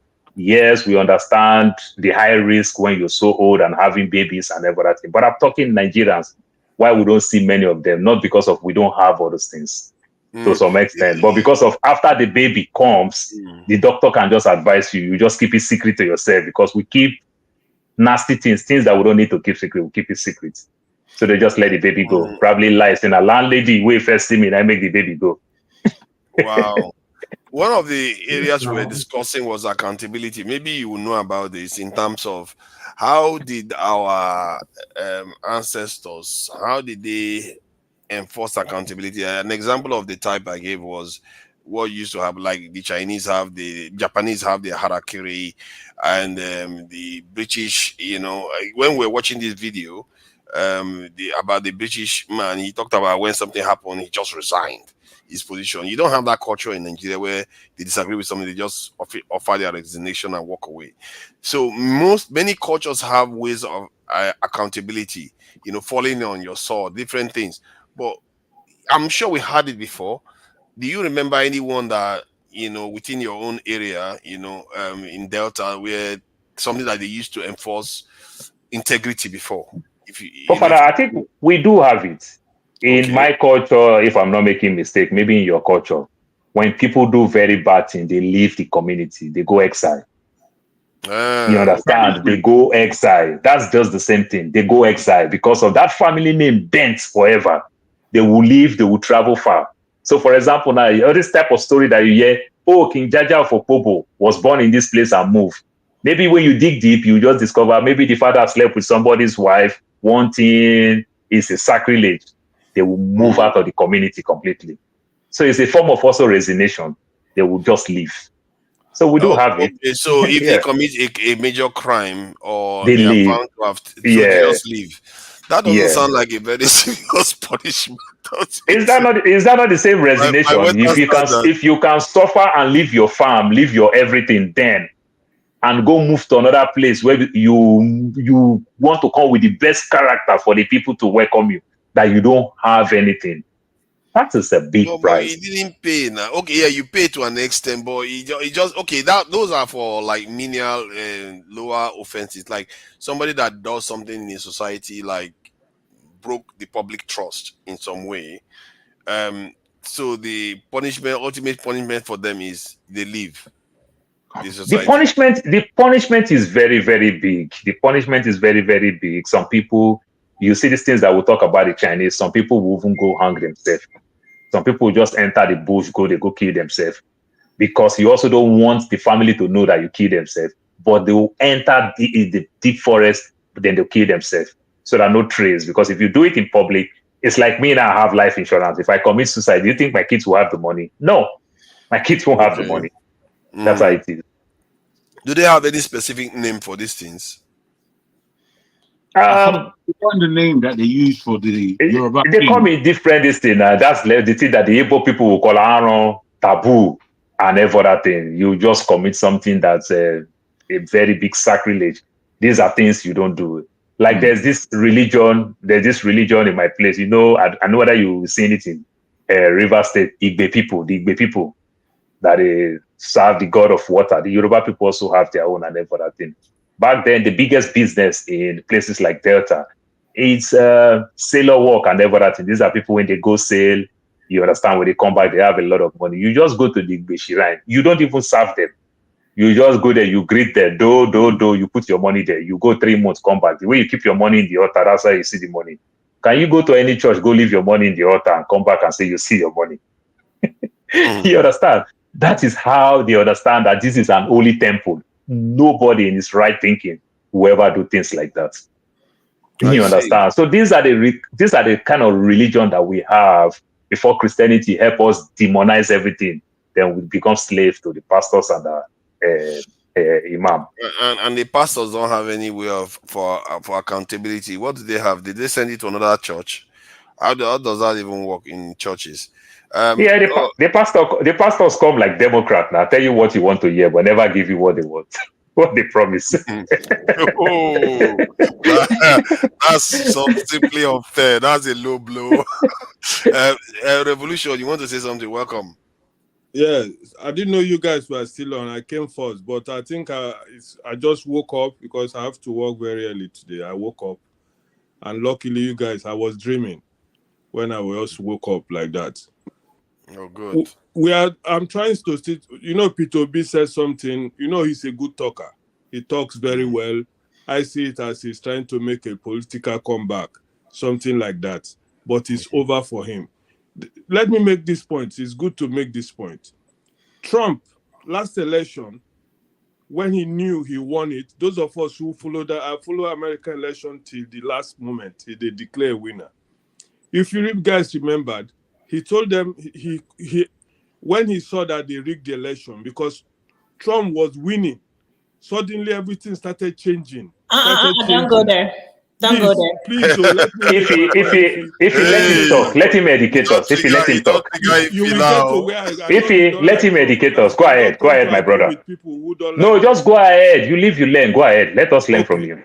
What I want to make this point because of Peter B, our so-called the best man in Nigeria. Trump knew something was happening and he rose and he did, whether people said he did something that never happened in America, they blamed him for everything. But that he even made a point that something changed because those of us who were watching that election that day, we knew something changed. But they convinced us that it's American system, everybody have to vote and blah, blah, blah. They even put him he's been accused, called criminal, everything. Because of what? He fought for America, whether they like it or not. That was what Peter B should have done. Especially when ANEC told us there was something called, what's this? What that English, the Nigerians, when Nigeria want to fool you or they made mistake. They State capture.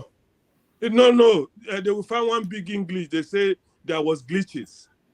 That's what they told us that day. And I went to the encyclopedia to look for the meaning of glitches. And there were a lot of categories of, you know what I mean, explanations. Mr. Revolution. Different names. And then I came across that glitches could be something somebody did to cause trouble, which was the rigging. Don't be angry because you give. I'm not angry, brother. Let me land, please. You have been on for a while. I would leave very soon. Let me just. But we are not discussing Obi now. How did you just come and? No. Leave him. Let me land, please. My brother. Now you know the problem with you guys when somebody have a point to make. My brother, just go ahead. Since you don't have plenty of time. Okay, so now Trump came back 4 years later. You understand? Nobody gave him the Democrats, the normal people like we have in the Nigeria upper class of rulers. That's what I call the Democrats, Obamas, the wife, everybody. They try to fool the Americans, even divide the Black American community. If your wife go this way, you can do this. But the people now have spoken in America. Even he got a popular vote. And this shows what was going on in America, which Obi refused to fight for that glitches that many of us are turning against him today. Because if he had fought for Nigeria at that time, even INEC opened their mouth to say glitches. Glitches, those of you who are very educated people, you know what glitches means. That means there is some trouble. Something happened wrong. That is what glitches means. That is why I came back, because now Obi have said something. All the Obi fans, yes, I will turn the night vigils to what you call it, to night shift. All this is a political combat. It's too late for that, brother. Because what he said, we have said it on this platform every day about what's happening in Nigeria. Not when he come and make one statement, everybody will be saying, Obi have come, Obi said the right thing. Who doesn't know that the churches in Nigeria, they are one of the people causing trouble in that country? I've had somebody that I work with. Papa, let me land. I will go now. Okay. Who people destroy the public schools of Nigeria? If it's not the churches, they destroyed the Nigerian public schools. I know when it started. They started by opening their nursery schools in Lagos that time. They started from that, nursery this, nursery that. And then what do? They go to the schools, the public schools where the politicians, their compliances will go and take the teachers there because they were not paid their salary and take them to their public schools. And the public school destroyed. And so now they are not private schools on nursery schools. They are building secondary schools, universities. And the more they build these universities and secondary schools, Nigeria Public University goes down. That's what I want to make. Thank you, guys. So Revolution. Wait, Emmy, please. Let me just answer. Let me just talk about this US. Revolution, if you don't mind, can I ask you a few questions before I just continue? Okay, no problem. So when Trump lost the election, Trump went to court. The last one election? Yes. 2020. He went to court or they took him to court for protesting? No, Trump went to court. Trump took them to court. Okay. Okay. So it looked like you don't really know. So when Trump lost... excuse me, that is please, you didn't get the point I made here. The system of America, the court system of America is reliable to some extent. And he lost in the court, if you remember. Wow. They told him he was lying. Okay. So now let me explain to you now. So the way court work in America is so funny. My vote that I vote, it is no. When you talk, revolution. If I listen to you, why don't you listen? The information you have, I want to believe that you listen. Okay. Then let me just talk my own. Let me just talk. We wait to talk. Okay, I'm not talking to you. Then let me talk. Yeah. So in American courts, High Court, Supreme Court is bipartisan. They elect them. Our High Court judge and Supreme Court judge in America, we elect them. So our High Court judge and Supreme Court judge in America, they are Democrats and Republican. Why Republican is enjoying what they're enjoying now? Because in that 9 Supreme Court judge, 6 is Republican, is only 3 that is Democrats. And so that on his own. Paul, sorry for cutting you off. Remember that Trump put 3 of successfully employed 3. Exactly. You understand? So I just want to say this thing. Then now we're talking about High Court judge. Trump went to court 61 times. The 61 times, the 61 times that Trump went to court. 42 of the judges that judge the case, these are judges that Trump employ, appoint, and Trump lose in their own courts. Is it that they bribe the person that Trump employ? It's just like the way we are laughing about Justice Ikwetu, this young kid in Nigeria today. The people that Trump appoint, Trump lost in their own courts. That is one aspect. Then the places that Trump said he lost election, you understand? If State, Georgia, the Secretary of State who reads these things and everything is a Republican, his own party. Arizona, that Trump complained, is a Republican, his own party. Because if it is Democrat, now we will say they compromise. Can you hear all these things? No. You understand? So when people say all these things, it is just from Trump's strategy. Americans may like Trump because of they're tired of politicians keep telling them lie. They just need something new, like the way some of us need something new. 2015, we just want Buhari because we've tired of politicians. If you say that part, I will agree.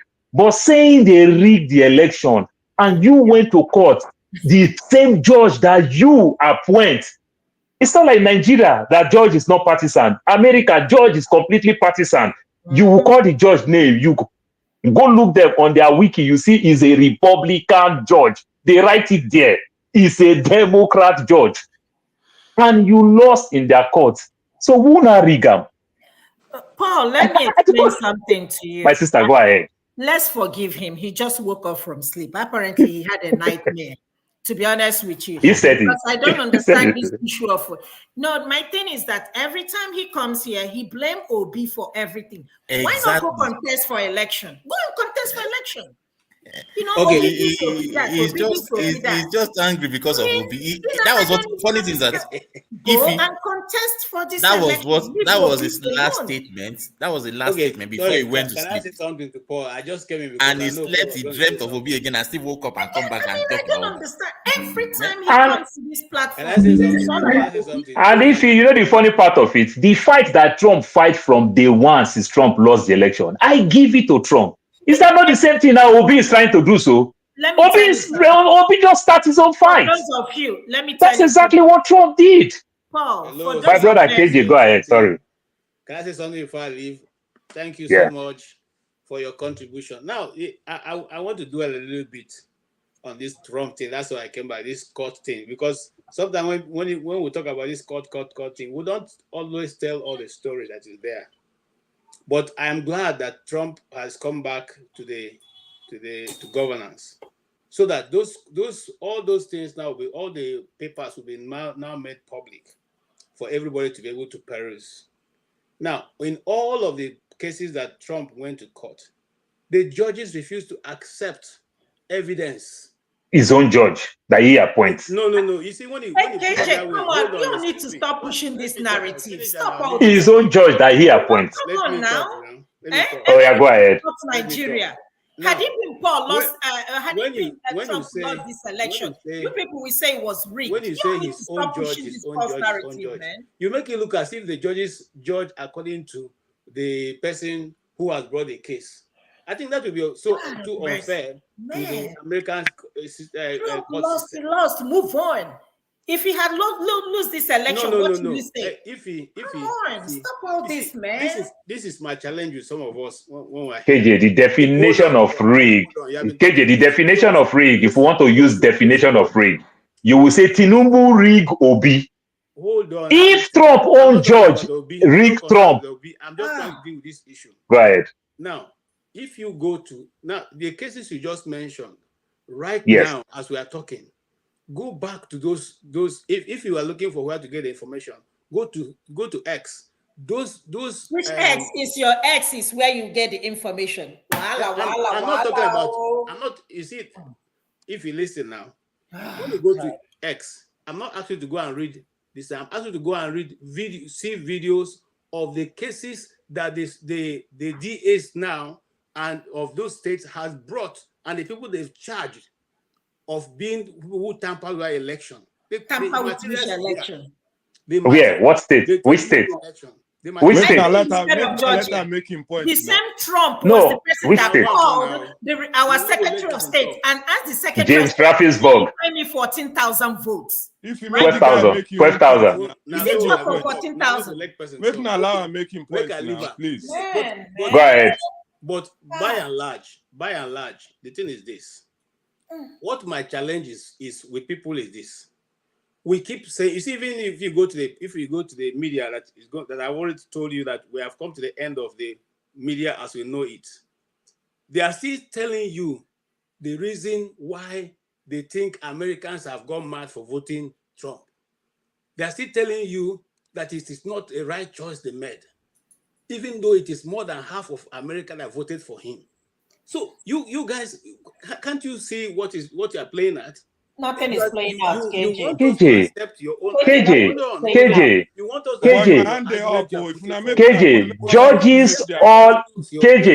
Judges all over the world. There are cases you bring to a judge. The judge will say, I cannot entertain this case because the case lacks substance. Exactly. That's exactly what happened. So Trump said they rig him, but he did not come with any evidence. The judge said, I am not taking the case. And that judge, you are the one that appoints the judge. In other words, who are you blaming? The election was rigged for Trump. So this one was not rigged. Yeah. So when he wins, the election was not rigged. When he loses, the election was rigged. Can we make a contribution? My last point, and how did we get here? It's okay to support Trump, but don't push false narrative, please. We are not pushing false narrative. Nobody's pushing false narrative. This is not Nigeria. Okay, please stop. Don't even bring your own. Go and go to bed. Go and sleep. Take it easy now, Ify. Take it easy. I don't want to. You know, revolution. You have to understand. Revolution. You have to understand. Some people are a little bit still raw from the election. Try to calm down. You don't like it, fine. Obi will never be president. Fine, go and contest the election. Before I end up this case, leave Obi. Just go and contest for election. Obi went to court in Nigeria. This is exactly what happened in the US. When Obi went to court in Nigeria, the judges refused to accept his evidence, because if they accept his evidence and they rule against him and he does an appeal, those evidence they've already submitted will be the basis for which the appeal will be judged. But if they say this evidence you are presenting to us is not admissible, you can. That's exactly what happened in the Nigerian election. Because if you appeal, it's only based on what the judges have put down that you are going to forward to the appeal court. Because if you bring this one in, they say it is fresh evidence. Consequently, if you go beyond that point to say you want to appeal, you have no material to show the appeal court that this is what you have, this is the injustice done to you, because based on this material, it was not looked at. So in other words, KJ, this evidence who is controlling those judges? When Trump was the president, Trump was the one that appoints the judge. Trump was the president then. He was the one that appoints the judge. Who is controlling the judge? At least that Justice Ikwato, you will say Tinubu is controlling him. Who is controlling those judges? My sister, sorry. Let me ask you something, KJ, hold on. Let me ask you. When it has to do with somebody else, and I will say somebody control. But when KJ, let me ask you a question. So in other words, the 2020 election that Trump lost, he won that election. It was rigged. Is that what you're trying to say? Of course. In his own state, his own party, his own party, his own state. Jesus, I never heard this type of thing before. That is KJ. Hold on. So in other words, you're saying that 2020 election was rigged against Trump. Yes or no? No, that's it. Is that what you are saying? Yes, he has responded. Okay, all right, no problem. Next, who is speaking next? Yeah, I agree. I agree. It doesn't matter I beg. Let us move to the next point. Do I go? Yeah, I let him finish. Okay, yeah. Okay, Revolution, you can go ahead. Okay. The reason why I came back, to be honest with you, yesterday, I don't know if you were here when people were complaining about people insulting people on this platform. Yeah. And Mr. Rudolph listened carefully. Everybody made their complaints, and he took time to listen. And I want to tell you, if he's somebody I respect a lot, he should be mindful of what, he was with a Kenya cursing themselves and whatever. She shouldn't be saying, oh, this man just wake up from, let's forgive him and things like that. She don't have to believe what I say. I came here, I told you when I came in to make a statement. I did not come here to attack somebody or question what they were saying or the truth of their mind. I only said what happened to Trump 2022 was the reason why this time he did not only win the election, he won the popular vote, because the truth has come out. The Americans spoke. That's what I made the statement. I wasn't attacking anybody. So those people who like when the statement doesn't suit them, they start to try to play insult. Tell him, go, we are going to forgive him. He was waking up from sleep. You have your own opinion. Make your opinion. Forget about, but don't direct anything directly to me. That is something that is not nice. With people who were offended yesterday was given time to explain themselves. You don't have to agree with me. We are here on Have Your Say. Because I cannot finish talking to you now, or you're finished. I start saying something about you, go and sleep. Let's forgive him. That is not what we are here for. We are here for, I make my own statement. They give you the floor, you make your own statement. Because him and Ekene was fighting yesterday, even in presence. Don't worry, I was here. I heard everything. I was not on the platform, but I heard. You should leave me alone when I make my own statement, whether you are happy. Madam, please, whether you are happy or not. How did the former and the Kenneth get to this conversation? From because that's what I'm just referring to your attitude. Stop. This is exactly what you did. I beg, stop. Telling me Don't bring me and the Kenneth to this conversation. No, madam, I'm just telling you your attitude.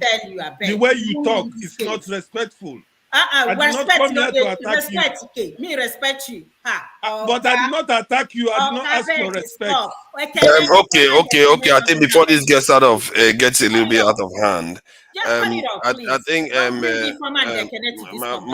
Madam Ife, I think you are a bit hot today. No, I'm not hot. Because don't bring Ekene and the former to this conversation. Okay. Don't do that. Yeah, don't do that. She's not happy with that. When I start, I'm not gonna stop. Don't bring respect. Right. It's okay. Respect. Don't even bring it to this. And please, if you know you don't want respect, don't disrespect other people. Okay. Don't let me start because you're not gonna like it. Yeah. Leave it. Revolution, just leave it. This is not the night. Some other night you might be able to get something to. Okay. Please just give me just 2 minutes to go. If you are okay, go ahead. If you like, don't refer to her. Just say your own piece. If it's okay, I beg. You know, after an election, you have to give people time. Yes, you have to give people time, like Paul, to go and drink this. KJ, you were so happy on Saturday when I said I did not vote for. I said it clearly. I said I vote for Dr. J's time. I vote for Green Party. Yeah, good percentage of my vote. I vote for Democrats. Ruben Gallego. I vote for Democrats. But I didn't vote for Trump. You understand? Not for any major party. I never voted. No. So it has nothing to do. But all I'm saying is that I said it here. I never wish for Kamala to win. But that does not mean that if I see the truth, I will not say it. And I explained myself on this platform. I said it clearly. Americans vote for their bread and butter. The price of groceries, the price of gas, the price of mortgage, rent, everything went up astronomically. You understand? And that's why America votes. You understand? We don't need to twist it to say somebody rig or somebody don't rig. You understand? Remember the 50 states run their own election. And the funny part of it, in as much as state run, also what we call local government still run their thing again. It is not the whole states just run their thing. Different counties still run their own show. My brother, just let me land with my own talk and every other thing. Before you took over now. No, you were not talking. You were fighting. You were not talking. You were fighting. Go ahead. The guy was asking for 2 minutes, to be fair. I'm sorry about that. Really, I'm in a good mood. I always in a good mood. But, sometimes you have to stand up when something is going around. But you guys told me to forget about it. And I've forgotten about it. But what I'm trying to say is that whatever has happened, what happened on the election day of America has proven that Peter Obi was a coward on the day Nigerians rose for him. That was the point I was trying to make. And I was expecting a backlash too. Because the man rose up when something was wrong. And when he got the second chance, the people spoke. Obi never rose up for the millions of Nigerians. Some people died. Some people were beaten black and blue. I know somebody who lost his eyes fighting for that new change we wanted. But at the end of the day, he did not stand up for us. Now he's trying to make a comeback, attacking churches, Vigil and Vigil. I mean, he should stop doing that. That was the point I brought here. Those who were not happy trying to turn me to their enemies, well, if they feel happy about that, it's up to them. But they should watch how if they don't like somebody's statement, they should try to not use abusive words because somebody is not saying what they want to hear. Thank you for the 2 minutes. Yeah, I appreciate it. Thank you so much. Let me also take 2 minutes and go. Okay, yeah, that's good. Let's start rounding up so yes, that now listen, this is my position. And you see, and when I finish, before Father, you are a little bit out, so you probably go back to MSNBC and go to CNN. They've already moved to their second mode. This guy has not even taken office. They've already moved to the second mode. NBC now just started saying that he won because of his racist rhetorics. He won because of white women who cannot think. This is already airing now. That is how they begin to look for every single thing about that man to turn it upside down. Okay. Yeah, don't worry, the eye will clear sooner or later now. Hold on. I just want to lay down and I'll go away. These same people who brought out 51 special agents who said that Hunter Biden's laptop is Russian assets. The same thing, because sometimes we talk with people who say, I'm just talking conspiracy theory. Has it ended up being Russian? He's not the man that owns it now. Has he not accepted it is his own? Has he not? The people who wrote the Russian dossier, the dossier that made him to be impeached, who they took to court, has it not ended up to be fake? Is the news media running it the way they ran the other stories? They've put it under the carpet. If it was any other politician in America that was shot, they tried to assassinate twice, that story would have run for more than 1 month. I don't think the Russian dossier was fake. It's fake. And I tell you, when I say it's fake, it's there in the court. What are you saying? It was investigated and carried out as fake. KJ, you're a media person now. KJ, you're a media person. Don't be doing this. You guys, KJ, I'm sorry, before somebody will say they are insulting you, or before you take it, KJ, what do I mean? If Trump had lost that election, what do you think Fox will be doing? What do you think Fox will be doing? I am asking you. You already know MSNBC and Fox. These people, they are 100% bipartisan. What do you think they will be doing? Fox now is celebrating. You understand? Because their own party just won. That's how you roll. That narrative people are running with. Who created it? Who created it? It's not the media that created it. All right. Okay, that's fine. KJ, we all heard.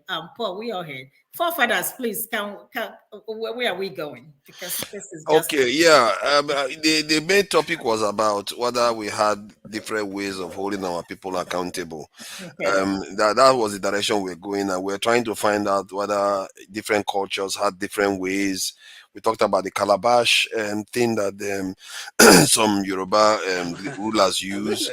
But I think mostly, I think Paul mentioned about the exile people. But I was looking for something more like people that betray public trust. Is it just exile? If it's exile, maybe that's why we are very soft now. We just said them bye-bye. You betray us, go to another town to go and betray another trust again. That is not. But the example I gave was the type of the Japanese had, or the British one that they have, or the Romans and different cultures. They have strict rules where if you betray the people, you face serious consequences. Sometimes your head goes. Actually, in the case of England, if they find this in one thing, it's your head. That's why they have the term off with your heads and all that stuff. So, but we don't seem to have, at least I don't remember it, that we have anything. That's why I'm asking. And maybe KJ knows because he does know about his history a bit more. So do you have anything that they do in the southeastern region that you can, how did they hold people accountable in those olden days? When there was no church? KJ, it's for you. Are you asking me? Yes, I'm asking you. I didn't grow in the village, so I don't know how they. You don't know. Okay. It turns out that a lot of our people don't know a lot about these things. I must say the ones that are preserved. I think Paul had some of them that were preserved. and Yoruba people, they tend to preserve quite a lot of information. And I don't know about the North, but if you look at the South, most of my experience shows that the Yorubas preserve a lot of their what has happened in the past more than most of the other groups. I don't know why that is the case, or maybe the others are not just talking about it openly, but they talk about these things, and maybe that's why in the diaspora they spread more their own knowledge in the diaspora. If all the people they send into Brazil as slaves, all of them now are Yoruba. All of them are Yoruba because Yoruba people preserve, and these things are important to know. But since we don't remember, is that not a problem? It's all been replaced now by Christian accountability method, which doesn't exist. So the only thing we rely on now is the law, and the law has been bent to. We don't even recognize the shape now. This is why our society is dysfunctional. We don't have any way of holding our people accountable. Even the video I played today, the Igbo man said, I stepped down. Our people don't step down until they sack them. They are not going anywhere. They'll stay in the office. I don't know. Do you even remember the last time a Nigerian official stepped down because of honor? When? And then, sorry, forefathers, every time we come here, we'll be comparing Nigerian politics with American politics. I mean, can't you guys see the contradiction? Like you said, have you ever seen any of Nigerian politicians step down for committing a crime? No. Instead, they will be sacked. So I get so crazy when somebody in diaspora, you live in a system where things work. For example, this election that took place now, how can you compare this election to Nigerian politics or to Nigerian politicians? Both of them, the two countries, they are too contradictory. So when people come on this platform to bring Nigeria, talk about Peter Obi this, Peter Obi that, I don't get it. I don't know where that conversation is coming up. If you feel that somebody is not doing something right, you can call the person coward for no reason. Just because he did not he did not do all what you expect him to do, he did not do that. But you will come and call him a coward. We need to mind what we say. If you don't like Peter Obi's aspect of being a politician, you can go and contest for election. Election is open to everybody. Anybody can contest. Showore is there fighting. Other people are there fighting. Why is everybody after Peter Obi? Peter Obi is a coward. Peter Obi is this. Next time, don't vote for him. And the interesting thing, all of us that live in there, none of us even went down to Nigeria to vote. But we are the ones that make the most noise. Electricity. Only electricity. We are the ones that make the most noise. Mm-hmm. But we did not even go to vote. If I ask any of you here, did anybody go down to vote in Nigeria? No. But only electricity. And call this man a coward. You see, electricity didn't need that guy. You say whatever I like about electricity. I always say it. He's action oriented. I have to give that to him. Regarding is it not fair that Revolution is able to speak his mind? And does Peter Obi not deserve a little bit of criticism? Because there's no way you can see what he did and just say, "Oh, it's good." Father, what he's talking about Obi, he is making mistake. Exactly. From day one, when Trump lost that election 2020, Trump starts campaigning, start doing everything, and we'll give it to Trump. And that's the same thing that Obi is doing. Obi is everywhere. You see something will happen in the north, you see Obi there. You see something will happen in the south, you see Obi there. That's exactly what Obi is doing. I don't understand what he's talking about. You understand? When it's not time for campaign, Trump tried to reach out, try to do everything. Make his voice heard. That's exactly what Obi is doing. Yeah, but it's just that we don't know how to praise ourselves. You see, Obi continuously criticize the government. Even there are certain people that Obi will even support. Some of us will even get mad. Why did you? It's like the go on thing. You understand? What he's doing, continuously make your voice heard. You understand? That's exactly what he's doing. You understand? He's even putting himself in tight spot. There are certain things that he does that we don't even like. See, they go north, go give money. They go here.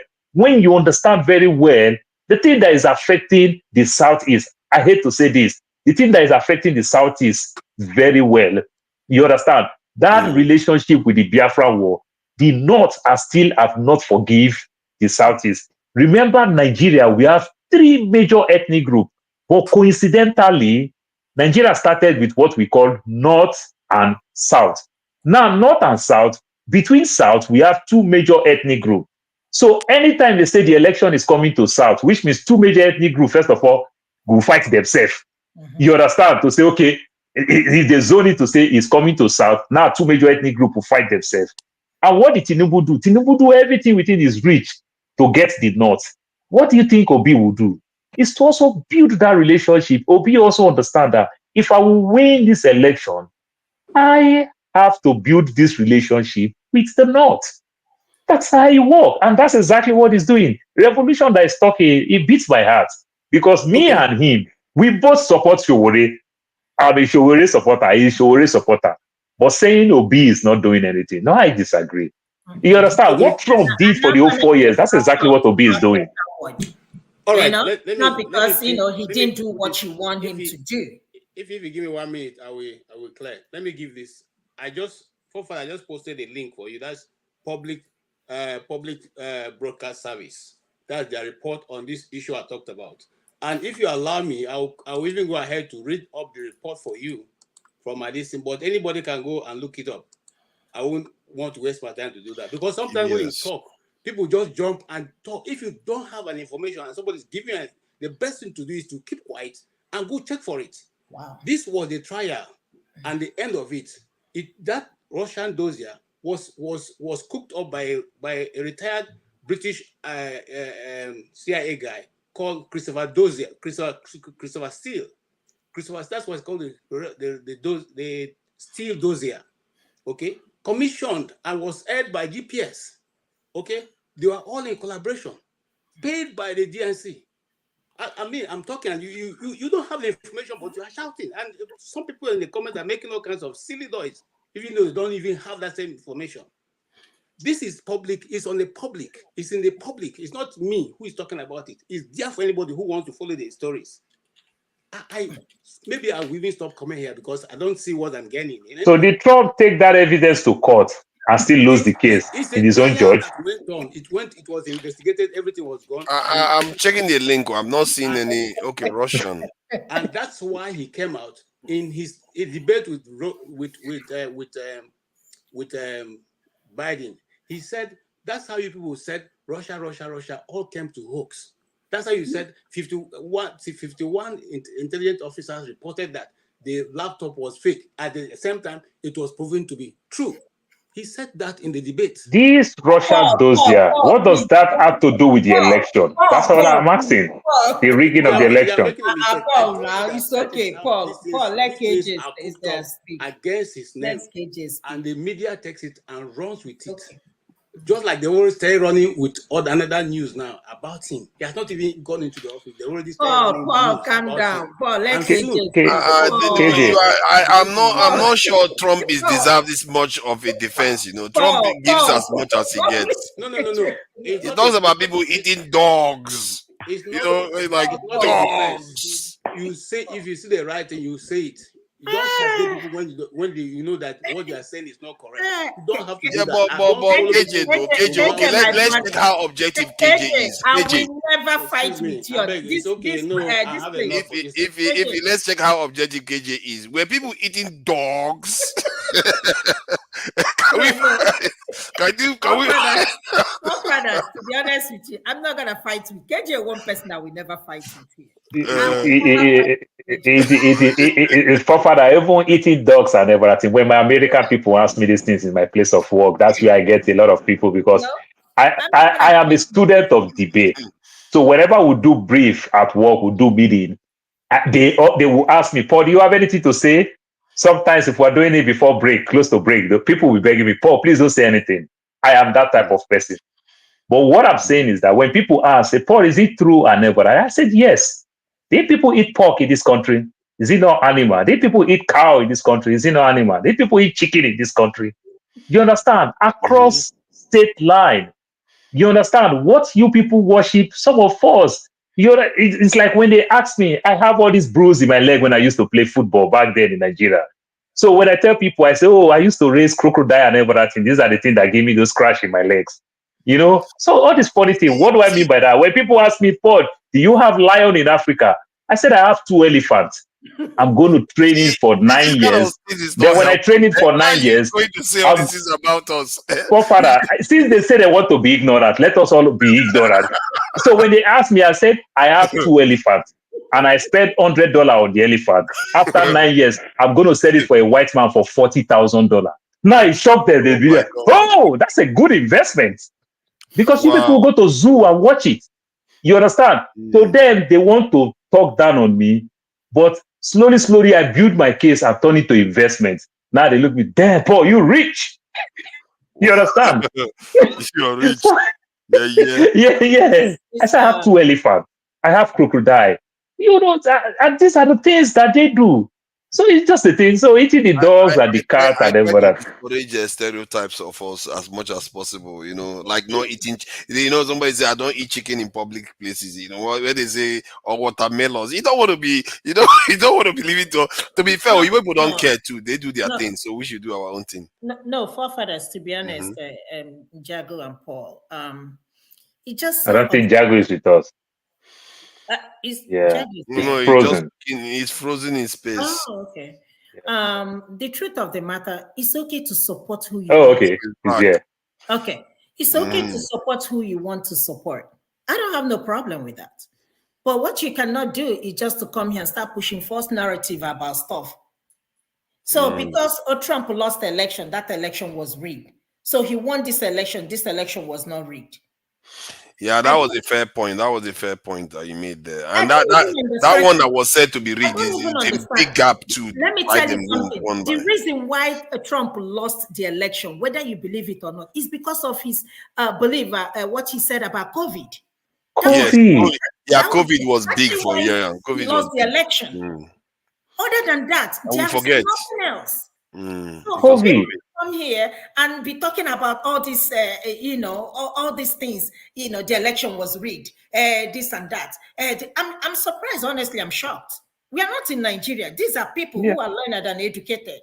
Talking this. Yeah, it was not rigged. They know it was rigged. Father, they are Republican. And the court that you took it to, it is your own court, your own judge that you appoint. And Father, and you are the serving president as at that time again. Not like Joe Biden is the president. So let's make sense out of it. So if there's anybody that rig, then you will say your house is fighting against itself. Because the meaning of rigging, today if they say rig, we will say Tinubu rig Obi. Now, I think it's making sense. You understand? But not to say Buhari rig Tinubu. You understand? It's just kind of funny. You know that there is division. One other fascinating thing that occurred in America is the fact that they elected a convict for president. While in Nigeria, you are not allowed to do that. Ironic, isn't it? And I've always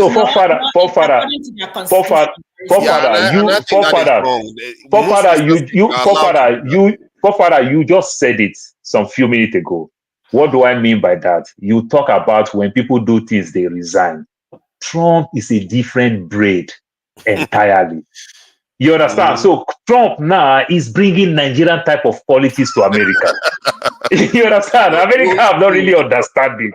Do you get my point? So when I see my Nigerian people, my Nigerian Christian, like Oyaki Lome, my former pastor, Christ Embassy, where they say all these things, it makes me laugh. I said, in this United States, God can't even pick somebody like me that still even have one wife.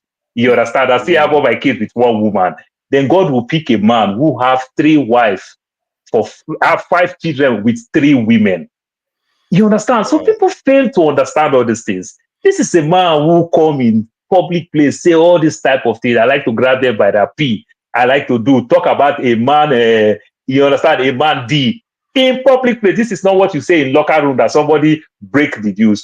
But you know the funny part, America are tired of politicians who tell them what they want to hear but never give to them. Exactly. So to Trump, like we say to Nigeria today, say Nigeria na cruise, they cash, they just enjoy the thing.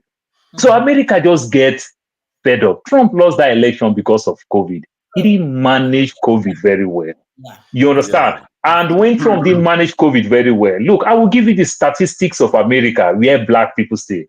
The highest black state in America is where if you live, is Georgia, Atlanta. Black people stay there. You understand? You talk about places like New York. You talk about places like Wisconsin that Trump won. We have big black people in all those places. Black people died a lot in COVID. You understand? They died in drones. You know, so Trump lost all these places. These are all the places that he ended up come back and win. Then Kamala Harris, Democrats give them the vote.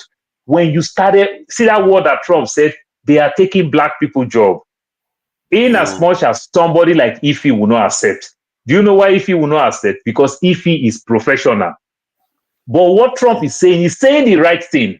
You understand? But if you are professional, you will disagree. See, black people live in big cities, all the big cities. That's where you see black people. Because the big cities is where you have all the jobs, the warehouse jobs and everything. Now you are bringing this Venezuela and everything. Let me use New Jersey. New Jersey, we have Newark is the biggest city. We have Newark, Linden, Elizabeth. Elizabeth is where the Latinos stay.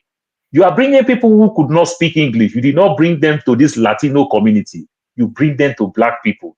And you know the funny part, the businesses like it because these guys are cheap labor. Now cheap labor simply means they are taking black people job.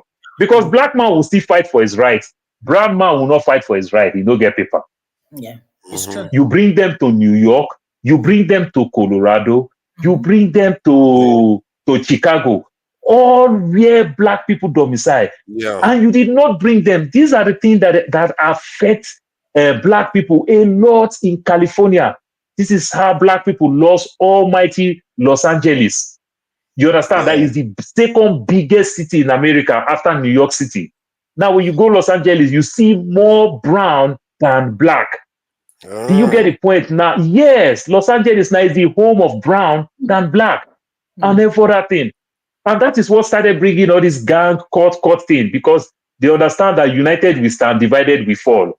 That's how they fight. That's how they run you out. You get my point now. So the same thing keep happening. That's why they are telling you that they are losing black people votes, because reality is catching up with these people. You understand? Then another way around again is also bringing gentrification. Before you know, these people will make money, they'll kick them out of the house. Meanwhile, first of all, places like New York and New Jersey, then DC. You know this DC that you are saying so. Majority of the people in DC is black people. The mayor is black and everything. Gentrification now, they are pushing them out. They complain with your house. They give you this citation, those citations. They force you to sell the property. Jewish people is buying all those things. So there are many reasons that make these people vote against her. Kamala Harris, one, marry a Jewish man. Kamala Harris, she's not doing anything. She just wants to lose the election. You understand? So black people are also just not happy with so many things.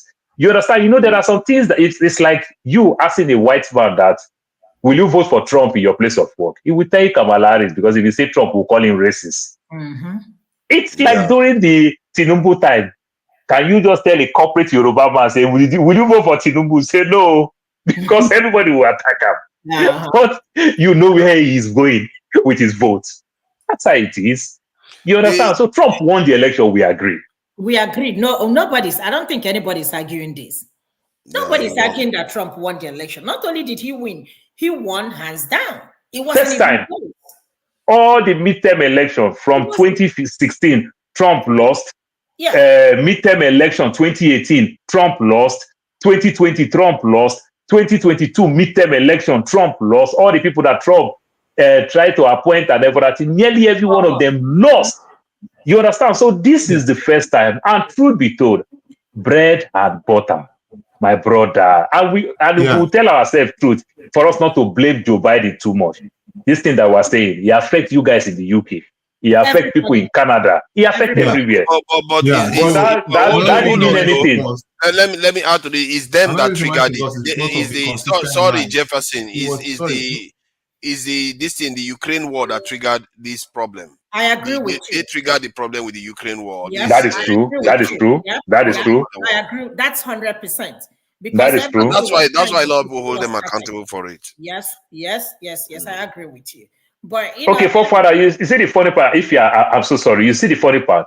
Come and see the level that the price of gas is going down. Now, America is drilling right now more than Saudi Arabia. Yeah. Last minute now, reality is catching up with you that you know you're going to lose election. All the things that you say you don't want to do, you started doing it. Who be Mumu? Exactly. Yeah, and this lady, she was a very chronic liar, and they have been catching her on all fronts. So that's one of the other reasons why she lost out. She lies. She's chronic one. Wow. Okay. And one other thing they talked about today that I thought I should defeat them. Yeah, I love you. Forefathers, I beg, let KJ. You know we never fight you. That one. I don't want to fight you. I just look at. KJ, listen. I won't fight you. I've not come. KJ, listen. Let me tell you. Instead of me to fight you, I will fight Paul.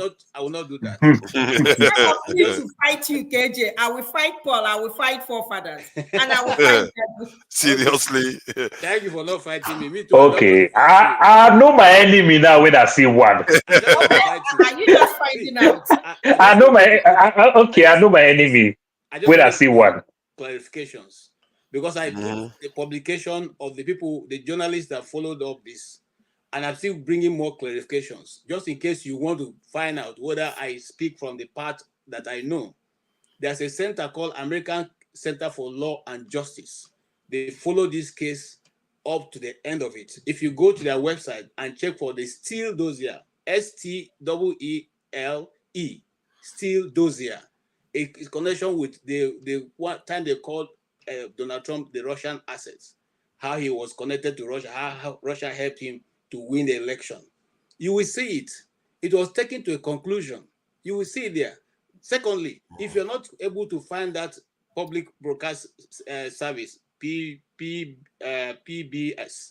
you look for even WikiLeaks wrote extensively, started from the beginning, how it was formed, how it was brought to GPS, how they edit through GPS, how the Democratic Party and Hillary Clinton sponsored paid the man this thing, and how the man cooked up the story because he was a special agent, the British special agent, but was disgraced. His name is Christopher Steele. I don't know how explicit somebody else can explain something for you people. KJ, but I have done what I think I should do. If you want to have more information, you can look for it. But if not, you can continue to laugh about it. It's not a problem. We agree. That's all. For me, I'm not talking. I'm not talking about that. I'm just only talking about when somebody say they rigged me and the person went to court and lost in court. You understand, and everything with his own judge. Because when you say rig, the only definition I can give, that's why I said Tinubu rig Obi. I think it makes sense. But if Buhari rig Tinubu, you understand, then which means internally, it's just like Wike and Fubara. You know, Godfather and Godson. That's how I see it. You know how I like to learn. You see, as each of you there here now, if any of you seem to have a more edge in your profession than myself, when you speak certain things, I listen. Even if I don't agree with you, I go back, I take it and research about it. Okay? Now, I said to you that what happened is the fact that why I brought Obi in is that Obi's evidence was not even accepted by the judges. Because if they do that and Obi appeals, it is the material that he has submitted that he will use to appeal. Now, if those materials are not admitted in evidence, you cannot bring a fresh material when you go for appeal. You can't bring it because to be fresh evidence. So based on that, they will refuse to take your evidence even from the beginning, and so you have nothing to go forward. Obi was there. I asked the same question, brother KJ. So, let us not compare Nigeria to this. Let's not even go there. It's not even comparable. Hey. Even before this election started, we already know. I said in this platform that even Tinubu's wife resigned from the Senate prior to this election. That did not give you people signal what is about to come. And when this guy told you people to go to court, it wasn't a lesson. So let's not even compare to, because even if let's assume that all these evidences were accepted, it's still not going to make any difference. It's not going to change the outcome of this election in a country like Africa. So Tinubu, we all knew what happened. So let's not even go there. Even if you bring the evidence from January to December, it's still not going to make any difference. Okay. So don't compare that. Let's focus on what is happening in this country. Okay. The bottom line, the only thing argument I'm arguing with you, which he said yes, was that Trump election 2020 was rigged. That's the way I have a problem with you. But this one that he won, it was not rigged. So from what I'm understanding from you is that Trump lost the election. It was rigged against him. Like Paul said, all the judges that he appeal judges that he put in place, all of them, said that the election was not rigged. But he won the election. Nobody's even contesting. Nobody's talking. Nobody's arguing. Everybody, Kamala Harris considered the election, to defeat and moved on. No, she didn't move on. She said for you to come here to tell me that you rigged the election. If you go there, it's going to be a long discussion. It's a topic we'll hold another day. She said, even though she's conceding, they are going to continuously to fight on the fight. The fight which she means not in the court. No, it simply means she's talking about the ideology. Exactly. She will fight the ideology, but she accepts this thing. She didn't say it's rigged. She didn't say anything. He's going to fight the ideology. Exactly, that was what she was talking about. If you hold on, you see where I have problem. This statement that you have given us an interpretation to now, and you expect us to accept it, we will have to accept it. But if it was coming from the other side, it will not be accepted. Even though Trump made this. KJ is you that you are talking this. KJ, if you want to lie to yourself, if you want to see blue MAGA and red MAGA, go watch Fox and go watch MSNBC, we had to call them. These are blue MAGA and red MAGA. They don't report news. They are 100% bipartisan. They don't report news. If we tell ourselves the truth, you understand? Yes, CNN will bend sometimes. Yes, CBS will bend. But Fox, MSNBC, they don't report news. They are zombie, one direction. You understand? They can't see anything that Democrats do wrong. Folks can't see anything that Republicans do wrong. Yeah, it's okay as a journalist, for you to believe and support whoever. Stop insulting me because I can take you on. I know the fear. I didn't insult you. My first degree is on theater arts. Oh, okay. I will deal with you. You will not go believe her. They don't deal with anybody. I beg. We are having fun here. Why are you listening to people? Why is this starting a fight now? They like to insult their fathers, not me. KJ, leave the people in the comments section. If KJ don't fight you, I don't be happy. If KJ don't fight you, I don't be happy. I don't be happy. Are you fighting me? Now you KJ the fight, I don't be happy. Wait. People fight. Now me in the fight, KJ. I don't be happy if he. No, wait. Are you fighting me, KJ? KJ, wait a minute. Are you fighting? You see, I've been ignoring. KJ, you are beginning to sound like a sore winner. Yeah, you have won. Why? You are beginning like a sore winner. How can you win and be like this now? Your guy has won. Let's celebrate his victory. Again, this is the mistake you. I'm not even mad. Trying to put me in Trump. All these things you are saying here. At the end of the day, remember what I said yesterday. If Trump does well, it's for all of us. Correct. If he doesn't do well, it's for all of us. It's going to affect everybody. My sister. Because you are supporting Trump does not mean that Trump will come tomorrow and tell you, because you are doing it, I'm going to give you 2% tax break. No. Father, just imagine Trump do well. Yeah.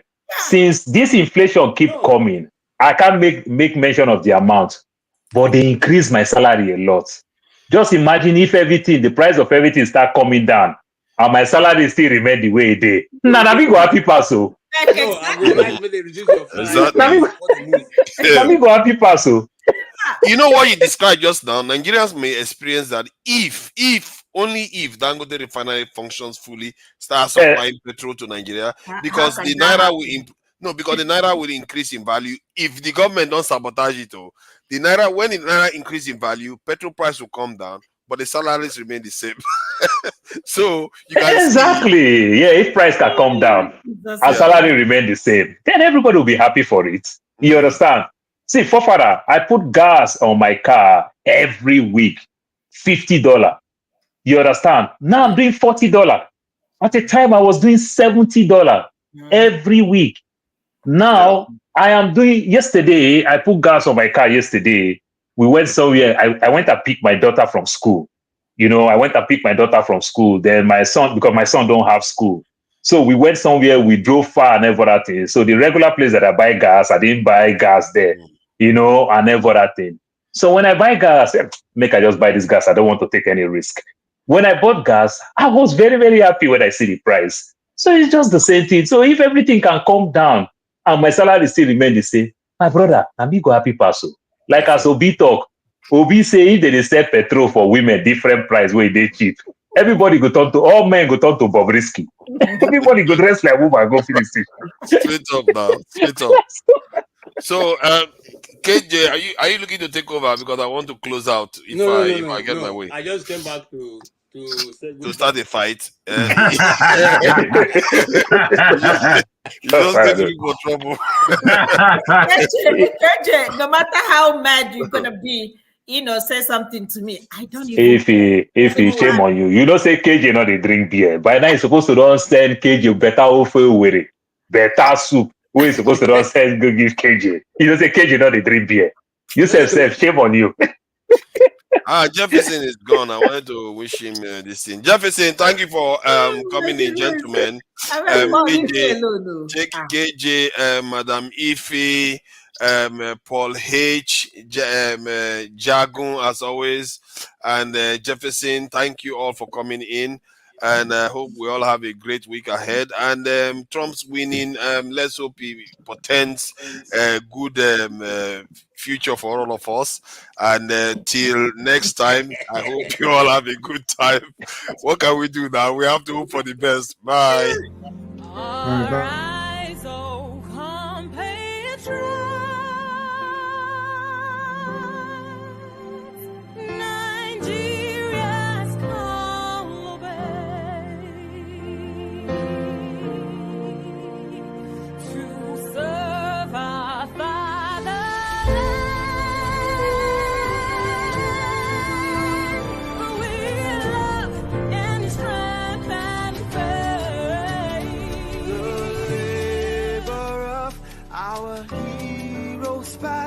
Shall never be in vain, to serve with heart and might, one nation bound in freedom,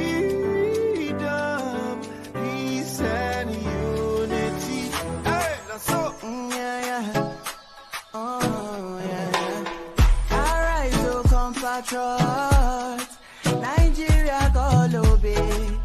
Serve our fatherland with love and strength and faith. The labor of our heroes past shall never be in vain. To serve with heart and might, one nation bound in